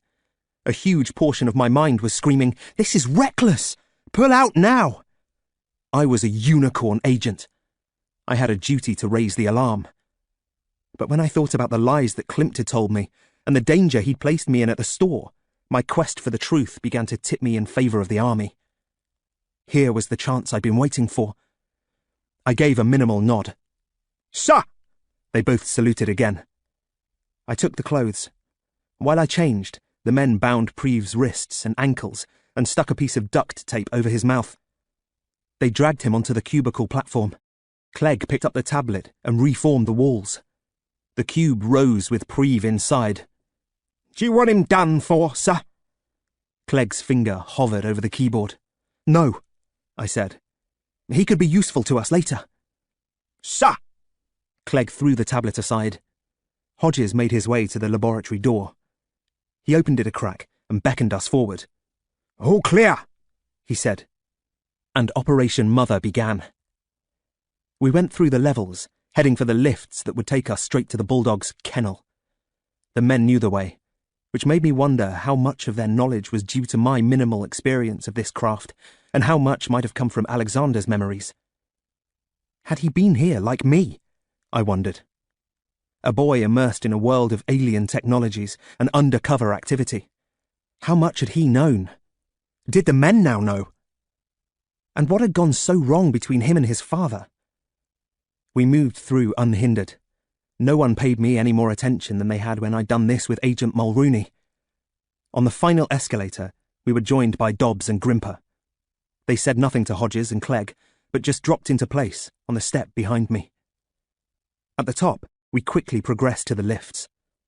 While Hodges and Clegg stood guard, Dobbs stopped me and whispered, Going to need the override code now, sir. He nodded at the scanners, implying that men of their rank had no retinal pass to the Bulldog's level. I was in the system. The army wasn't. But what was the override code? 2 women stepped out of a neighbouring lift. They threw us a curious glance, clearly wondering why 4 anonymous men and a boy were hovering around, not going anywhere. Sir, Dobbs prompted. Going to need those numbers. And then I had an idea. In the factory, when I was pressing him for information, Alexander had given me his name and what sounded like his rank and serial number. But what if it was more than a serial number? What if he'd spoken a key? 41625 Dayton, I said. Dobbs nodded. 41625 TDNAO. Got that? Sarge, the other said. So he'd got the promotion he wanted after all. All right, lads, move out, said Dobbs. And while the others stepped into the adjoining lifts, he drew me into the nearest one with him. The scanner immediately objected, not just to him, but to what he was carrying. Weapon detected, it said. Security breach in. Special override, Dobbs cut in. 41625 TDNAO. Lights went off in a panel in the roof. I held my breath, thinking we'd tripped an alarm, or I'd simply been wrong about the code. I'd worked it out now. T was the 4th letter of Dayton. D, the 1st. It sounded smart enough, but would it get us through? With a beep, the lift confirmed the code and the door closed. There was my answer. Level 5, Dobbs said. We were on our way. Safe inside the car, he produced the weapon from his uniform. Not the rifle he'd had on the Tommy cards, but some kind of small futuristic pistol. Another gift of Alexander's mind, I guessed. He checked it, set a dial, and put it away. For the first time, I began to have second thoughts. Thanks to me and a bunch of face-morphing soldiers, people could lose their lives here. I want him alive, I said, as strongly as I could. Thankfully, Dobbs didn't argue. Yes, sir. For the trial, sir. Trial? What trial? What the heck had Alexander been planning? Don't worry. We'll make him talk, Dobbs said. He winked an eye slit and put a finger to his mouth. The lift stopped and the doors swished open. Ahead of us was the corridor and the door to the Bulldog's office. Dobbs stepped out, keeping me behind him. He approached the door quietly with the gun hard held. Where are the others? I whispered. Odgers and Clegg are on level 4, sir, making sure we don't get interference. Grimps will be at the other door now. He checked a wristwatch and counted down with his fingers. 3, 2, 1. And he burst into the office crying, Nobody move! I heard a faint squeal of alarm. Then Grimper's voice joined in the shouting. You! Hands on the desk where I can see 'em! Then Dobbs said again, Sir, all secure, sir. But target not found. What? I went in, shaking like crazy. The men were posed in front of the desk, training their weapons on someone in the chair. I moved between them, confidently expecting to see Klimt with his hands held up in surrender. But it wasn't the android. It was someone who should never have been there at all. A very small, very terrified young girl. Josie. 38. Comixie. Michael! She squealed. Who? I said don't move, snapped Dobbs. A blue light from his pistol lit a spot on the centre of Josie's forehead. A second spot from Grimper's gun danced alongside it. No! I yelled at them. This is my sister! She's not your enemy! With respect, sir, could be a trap, said Grimper. He rested his pistol on his raised forearm. I said no! Lower your weapons! They glanced at one another, their faces phasing into the army look. Josie saw the change and used both hands to stifle a scream. Dobbs, that's an order! Lower your gun! Backing down was not an option they were going to take lightly. I needed to show a stronger level of command, or Josie and I were both in danger of being shot. "Guard the doors, while I interrogate the prisoner. Move!" That did it. That was the tone they wanted. Dobbs gestured with a flick of his head, and they both fell back to cover the entrances. Josie was bristling like a startled rabbit. What are those things?" "Stay calm," I mouthed. "I'll get you out. I promise." "Shut up, girl. I ask the questions. Where's the bulldog? Where's the old man?" I don't know what you mean," she stammered. "She's lying, sir," said Dobbs. "Do your job, soldier. I'll deal with this. Who brought you here, girl?" "Dr. K," she muttered. "Why are you being so horrible to me?" Her lower lip could not stop juddering. Klimt, the bulldog's right-hand man. Dobbs, I noticed, was taking this in. She nodded again, her eyes darting between me and the men. "Why? Why have they brought you here?" "Come on, Jose." She was delaying too long. I thumped the table. "Answer me, girl." "I was trying to call you," she squeaked. "But you weren't answering your phone, so I texted instead. And the next thing I knew, Dr. K and that nurse who looked after you when you had your accident came to the house." "The French girl?" "Yes. They had your phone." My phone. I'd forgotten all about my phone. Chantel must have found it on the factory floor after the fight with Alexander. It was still working then, despite being hurled at a wall. But they couldn't have been going to the house to return it, because they knew I was with Liam or in Preve's lab. So they must have gone home to glamour Josie and bring her into the facility. But why? "Sir," Dobbs called. "Problem with the comms." He touched his ear. "I've lost contact with Hodges. Don't look good, sir. Smelling a rat. Suggest we abort. Take the girl with us." I winced and said, "I'm not finished with her yet." "Sir, Hodges and Clegg might be—" I said, "I'm not finished here, soldier." He dropped his shoulders. "Sir." I looked at Josie and once again gestured for calm. I needed to think, but there was just no time. The only reason I had let this raid happen was to give the bulldog some of his own medicine. It should have been him squirming in the chair, but with Josie in the room, my priorities had changed. Her safety was all that mattered to me now. There was no way I could disarm the men, so the only option was to stall until Klimt or his agents appeared. "You said text. What text?" She started reaching into her jeans. Grimper saw the movement and shouted, "Hands on the table!" Josie squealed as though she might wet herself. "Hold your fire!" I barked. "Let's see it, girl." I nodded at Josie. "Show me."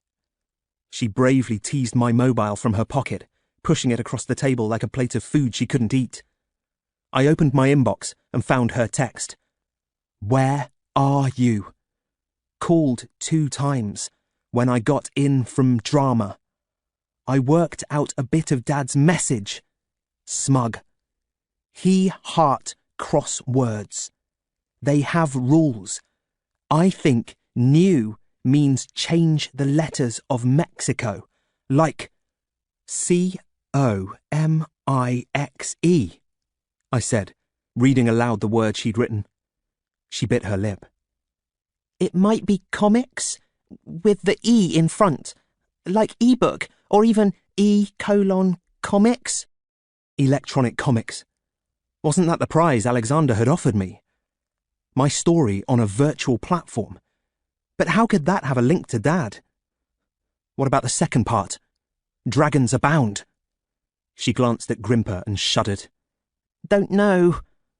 "And Klimt brought you here because of this?" "I don't know," she squeaked again. A tear wet her cheek. "I just got here somehow, like I was dreaming. They said you were coming, and I should just wait. They did this to me as well." She opened her top very slightly. To my horror, there was a single mleptra on her chest. I'd never seen one outside the fluid tanks before. But it was definitely alive, radiating waves of colour, like fancy lights on a Christmas tree. Before I could speak again, more lights began to flash in the ceiling panels. A grinding alarm went off. The two men quickly closed ranks, panning every quarter of the room with their weapons. "Sir! Fall back, sir!" Dobbs yelled urgently, levelling his pistol at a panel to the right of Josie's head. It was opening slowly. At the same time, both the room doors slammed, as if a seriously angry poltergeist were present. Grimper panicked and fired at his door, creating a crown of blue light and a smell of scorched wood at the point of contact. I glanced at Josie. Her hands were half raised. She hadn't touched anything. Grimper hurried to his door and rattled it. "Locked, Sarge! Can't move it!" And all the while, the panel continued to open, revealing one of the tanks and its contents. Dobbs stepped forward, taking closer aim. "What's that?" he shouted, which was why I didn't react as Josie did. I was looking for an object. She had seen a person. She screamed so loudly, I was sure the wall of the tank would crack. Never, not in my wildest reality shifts, had I expected to see what was in the tank. A semi-naked man, covered by so many glowing meleptra that it looked as if they had replaced his skin and tattooed it every colour of the rainbow. His eyes were closed, his wild brown hair streaming out into the fluid. Strands of meleptral fibres were growing out of his fingers and toes, weaving around him in a sparkling web, as though he were encased in a cradle of wicker, or the branches of the tree of life. "Sir, do you want me to shoot?" cried Dobbs. I was too weak with shock to speak. "Sir, do you know this target?" "Yes," I managed to say at last. I leant across the desk and gripped Josie's hand. "His name is Thomas Malone. He's my father." 39. Grenade. Once, a couple of years ago, I had come downstairs after doing my homework and found Mum and Josie huddled up on the sofa, practically drowning in scrunched-up tissues. They were watching a TV documentary called Long Lost Love, one of those tearjerker programs where people are reunited with relatives they've lost contact with. I watched as the presenter said, "Not only that, you thought your grandfather Bernard was dead, but he isn't, and we've found him. He's here tonight after 32 years. Mum and Josie had howled like a pair of wolves as this creaky old man was wheeled onto the set. I had made vomiting noises, and Josie had hurled a cushion at my head and told me I had no soul. But no cushions were being thrown in the bulldog's office. I looked at my father and started to shake uncontrollably. And though I cried no visible tears, I could feel myself dying from the inside out. It was him. No doubt about it. Thomas Stephen Malone, missing presumed dead for 3 long years. Almost certainly here all the time. Not in New Mexico. Bound up instead by alien technology and some sort of failed experiment. All of it clothed in Klimt's dark lies. Dobbs shouted, "Grab the girl, sir! We'll cover you!" "Drop your weapons," I muttered timidly. "The mission's over. Everything's over." "Michael, I'm frightened." Josie was trembling, her throat almost wholly constricted by fear. Her eyes were like pools of shining mercury. So much pain in that one expression. I leapt over the desk and got her out of the chair. "Drop your weapons!" I barked again. "Sir! Request clarification!" yelled Dobbs. He took a shot at a beeping alarm. It kept on beeping. I pressed Josie's head to my chest and said, "We can't win. We have to give up." Dobbs looked at Grimper, who said, "Not an option, sir. We fight to the last. Them were your primary orders." "Alexander's orders may be." "We're trapped," I said, trying to reason with them. "Surrender and no one gets hurt." There was a momentary pause. Dobbs checked his gun. "Is that a confirmation, sir? You want us to initiate surrender protocol?" "Yes," I said. His eye lines twitched. Both men were fully in the Tommy phase now. He nodded at Grimper, who briskly saluted. "Been a pleasure serving with you, sir," said Grimper. And I thought he was going to lay down his arms. But as I took my eye off him to hug Josie tighter, I suddenly saw a blue light flickering in her hair. When I looked up, Grimper had already fired. Light was streaming out of his pistol, but hitting some kind of protective force field, shimmering violet around me and Josie. Dobbs also took aim and fired. The result was the same, more glowing violet. Only this time, I noticed a small link back to the single Meleptra on Josie's chest. Somehow, the creature was absorbing the shots, and at the same time shielding us from harm.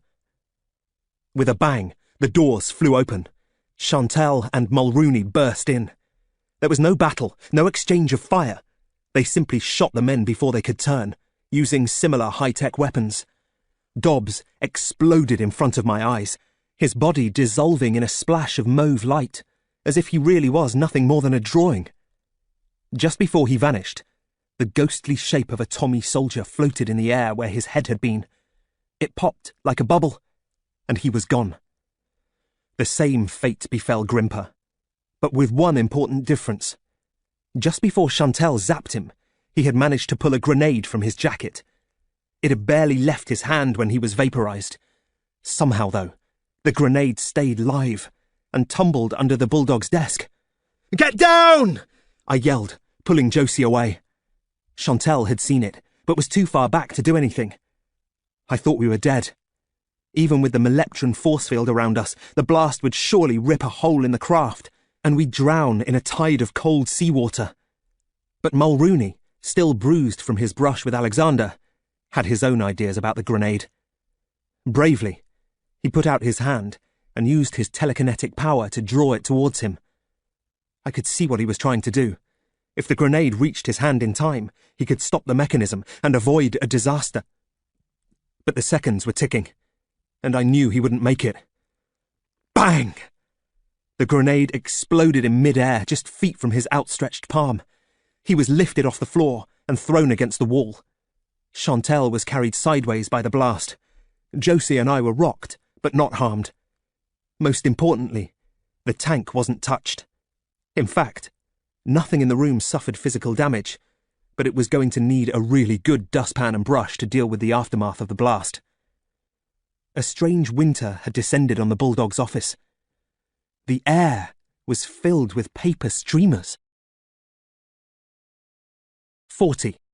Truth. Josie gave a little gasp when she saw them. Huh? Are we in heaven? Only if angels let off party poppers when someone walks through the pearly gates. I touched her cheek and ran to Mulrooney. He was alive but hurt, struggling to stand. "What happened? Where did all this come from?" He pulled a strand of crinkly paper from his hair. "Another universe." I raised a guilty hand. He high-fived it, despite his discomfort. "You are one weird Talon. Are you okay?" "Could be better." I gestured at the tank. He winced as his gaze drifted over it. "They showed you at last." "How long have you known?" He took a shuddering breath. "We were sworn to secrecy a long time ago. Thomas was my friend.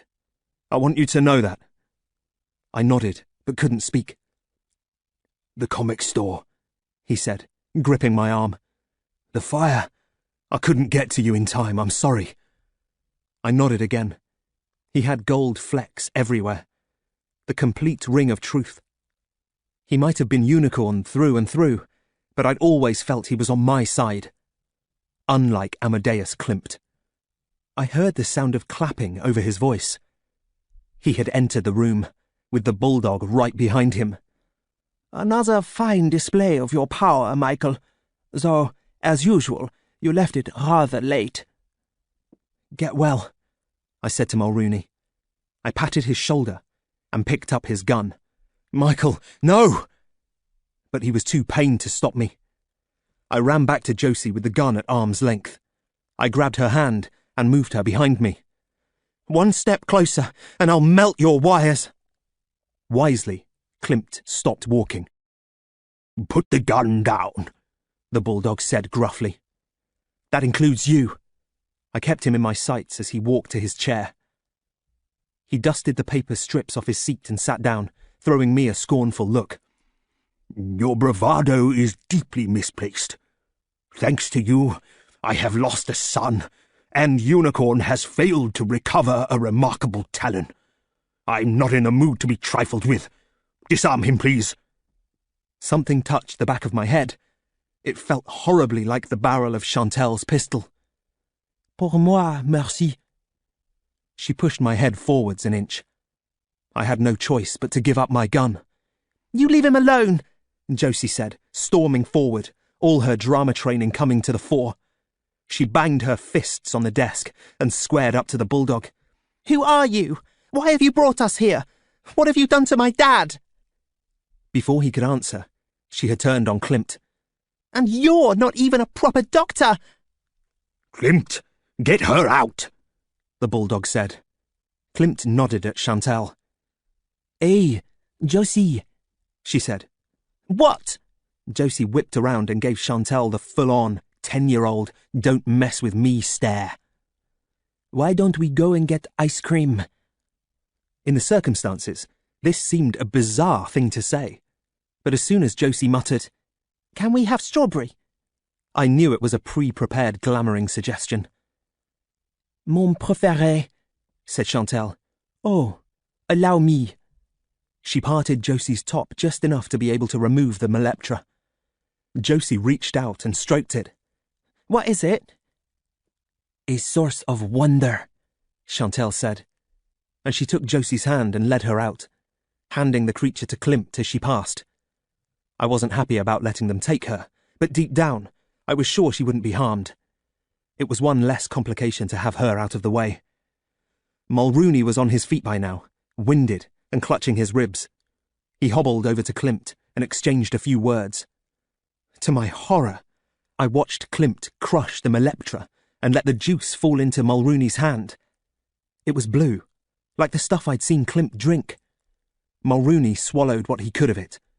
He grimaced, but immediately stood more erect. He nodded at me and walked out of the room as if he'd suffered nothing but a minor bump. Shaken, I went and stood by the tank, with my father floating eerily beside me. Staying as calm as I could, I said, "I'm learning to control my reality shifts. Next time I do it, neither of you will exist in this universe if you don't tell me everything I want to know." The bulldog took an impatient breath. He rocked in his chair and gave me a never work with children or animals look. "Well?" I roared. Klimt took a handkerchief from his pocket and wiped his hands clean of the alien tissue. He hitched up a trouser leg and perched himself on a corner of the desk. "Once again, we need to talk about your loyalty, Michael. Twice you have severely disappointed us. You knew what had happened to Alexander's men, yet you led them against us. Why?" "Why do you think?" I waved a hand at the tank. "How long has he been like this?" "His body was placed in the care of the Meleptra shortly after he returned from New Mexico." "He never went to New Mexico." "And what makes you say that?" "The message he left for Liam Nolan. The code that Josie cracked." "What does comics mean?" "It means nothing," he said, brushing a speck of dust off his trousers. "The message was meaningless. Though I agree, your sister has a powerful intellect. She might even be of use to us one day." I started with the threats again, but he raised his voice and spoke right over me. "Do not concern yourself about Josie. She will leave here remembering nothing. It is a pity you allowed her to become involved. We had no choice but to bring her in once we read her creative text. Fortunately, she spoke of it to no one but you." He raised a finger to cut me off again. "The only reason we put her in the room was to calm you down and bring you to your senses. We suspect you were preparing an attack when the override code was put into the lift. Your attempted coup was deeply misguided. You are lucky to be alive. You're lying. That message has to mean something. It was hidden in an envelope in Dad's old study. Located behind the Tree of Life painting, which Freya successfully guided you to. I switched my gaze between them. How did you know? Because we planted it there, said the bulldog. You must improve your security, said Klimt. It was a simple matter for Agent Mulrooney to break into your home when the house was empty and place the envelope behind the print.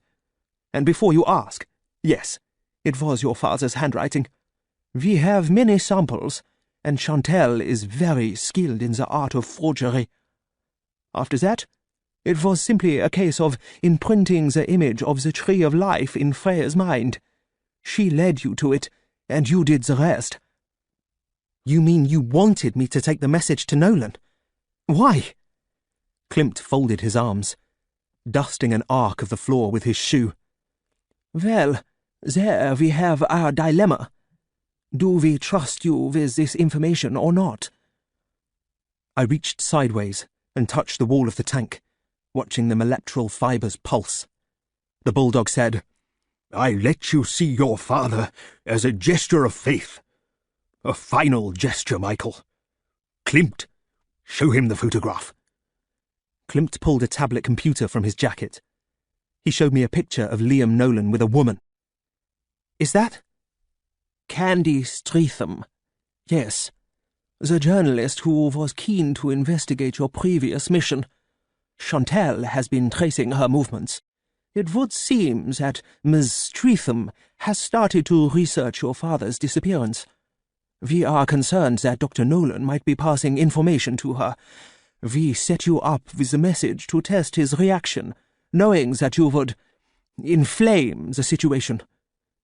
He knows we believe that Thomas is alive.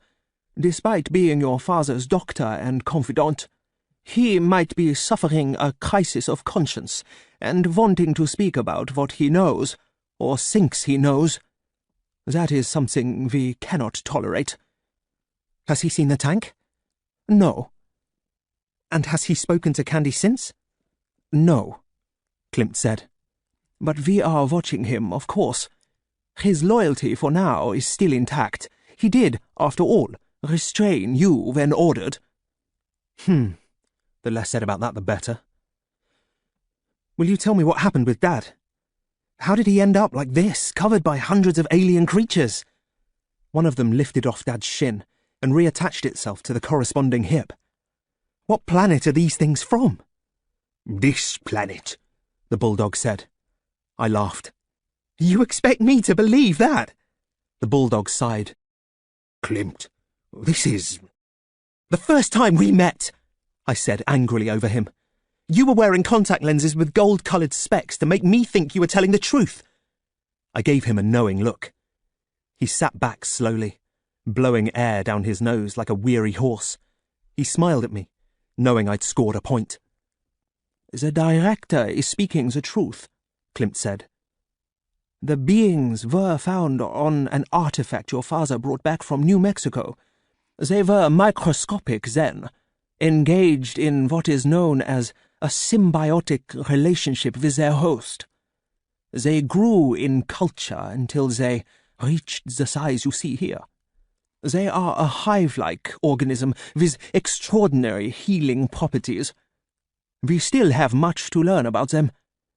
You crushed one. Why? It was a cell, Michael. One small cog in a very big wheel. Mulrooney's need was greater than the hive's. The energy required to protect you and Josie had also weakened it. It was almost dead. Terminating it carried no real consequence. Is that what they're doing? Healing Dad? What's wrong with him? Why is he in the tank? Klimt pushed himself away from the desk. He came to stand beside me, facing the tank. As he peered through the membraneous wall, I thought I saw sorrow in his eyes again. Was it possible Dad had installed some kind of emotional coding in the android? Something that made him at least partially human.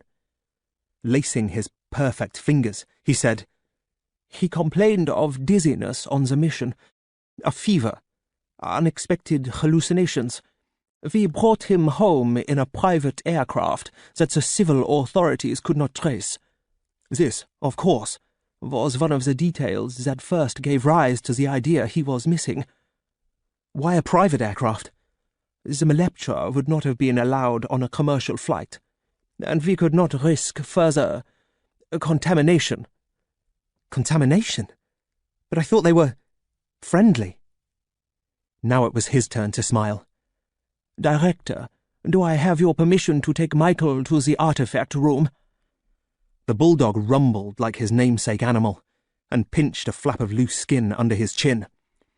"How badly do you want your father back, boy?" "I'd do anything. You know I would." "Anything? Even risk your own life? How do you think your mother would cope with that?" "She'd be proud of me." "No, boy, she wouldn't. She'd hate you for potentially doubling her loss. Just like Alexander's mother resented me for making him a part of Unicorn. He was one of our best, our very best. So good that I allowed him to experience the DNA program. You saw what it did. It enhanced his powers and drove him insane. It made him commit a terrible act. One day, when you've hardened your queasy little stomach, I'll let Klimt give you all the details. Even then, I'd lay a pound to a penny you'll lose your lunch. So when I ask if you're willing to risk your life, consider what you've seen these past few days. Then give your answer." He leant forward, hardening his gaze. "Any more threats or petulant mistakes, and you'll wake up one morning with a head full of candy floss. Do I make myself clear?" "If I haven't buried you first," I thought. "I need to hear you say it, Michael." "Yes," I said, biting my tongue. He paused for a moment and swung his chair. "What Klimt will show you is highly classified. As is this." He unlocked a drawer and dropped a folder marked Thomas Malone on his desk. "Bedtime reading, strictly under the covers. Klimt, take him to the artifact room, then begin his preparation." "Preparation?" I said. "For what?" "Your brush with dragons," he said, and he nodded at the door to say we were done, as if it was the last time he would ever see me. The end.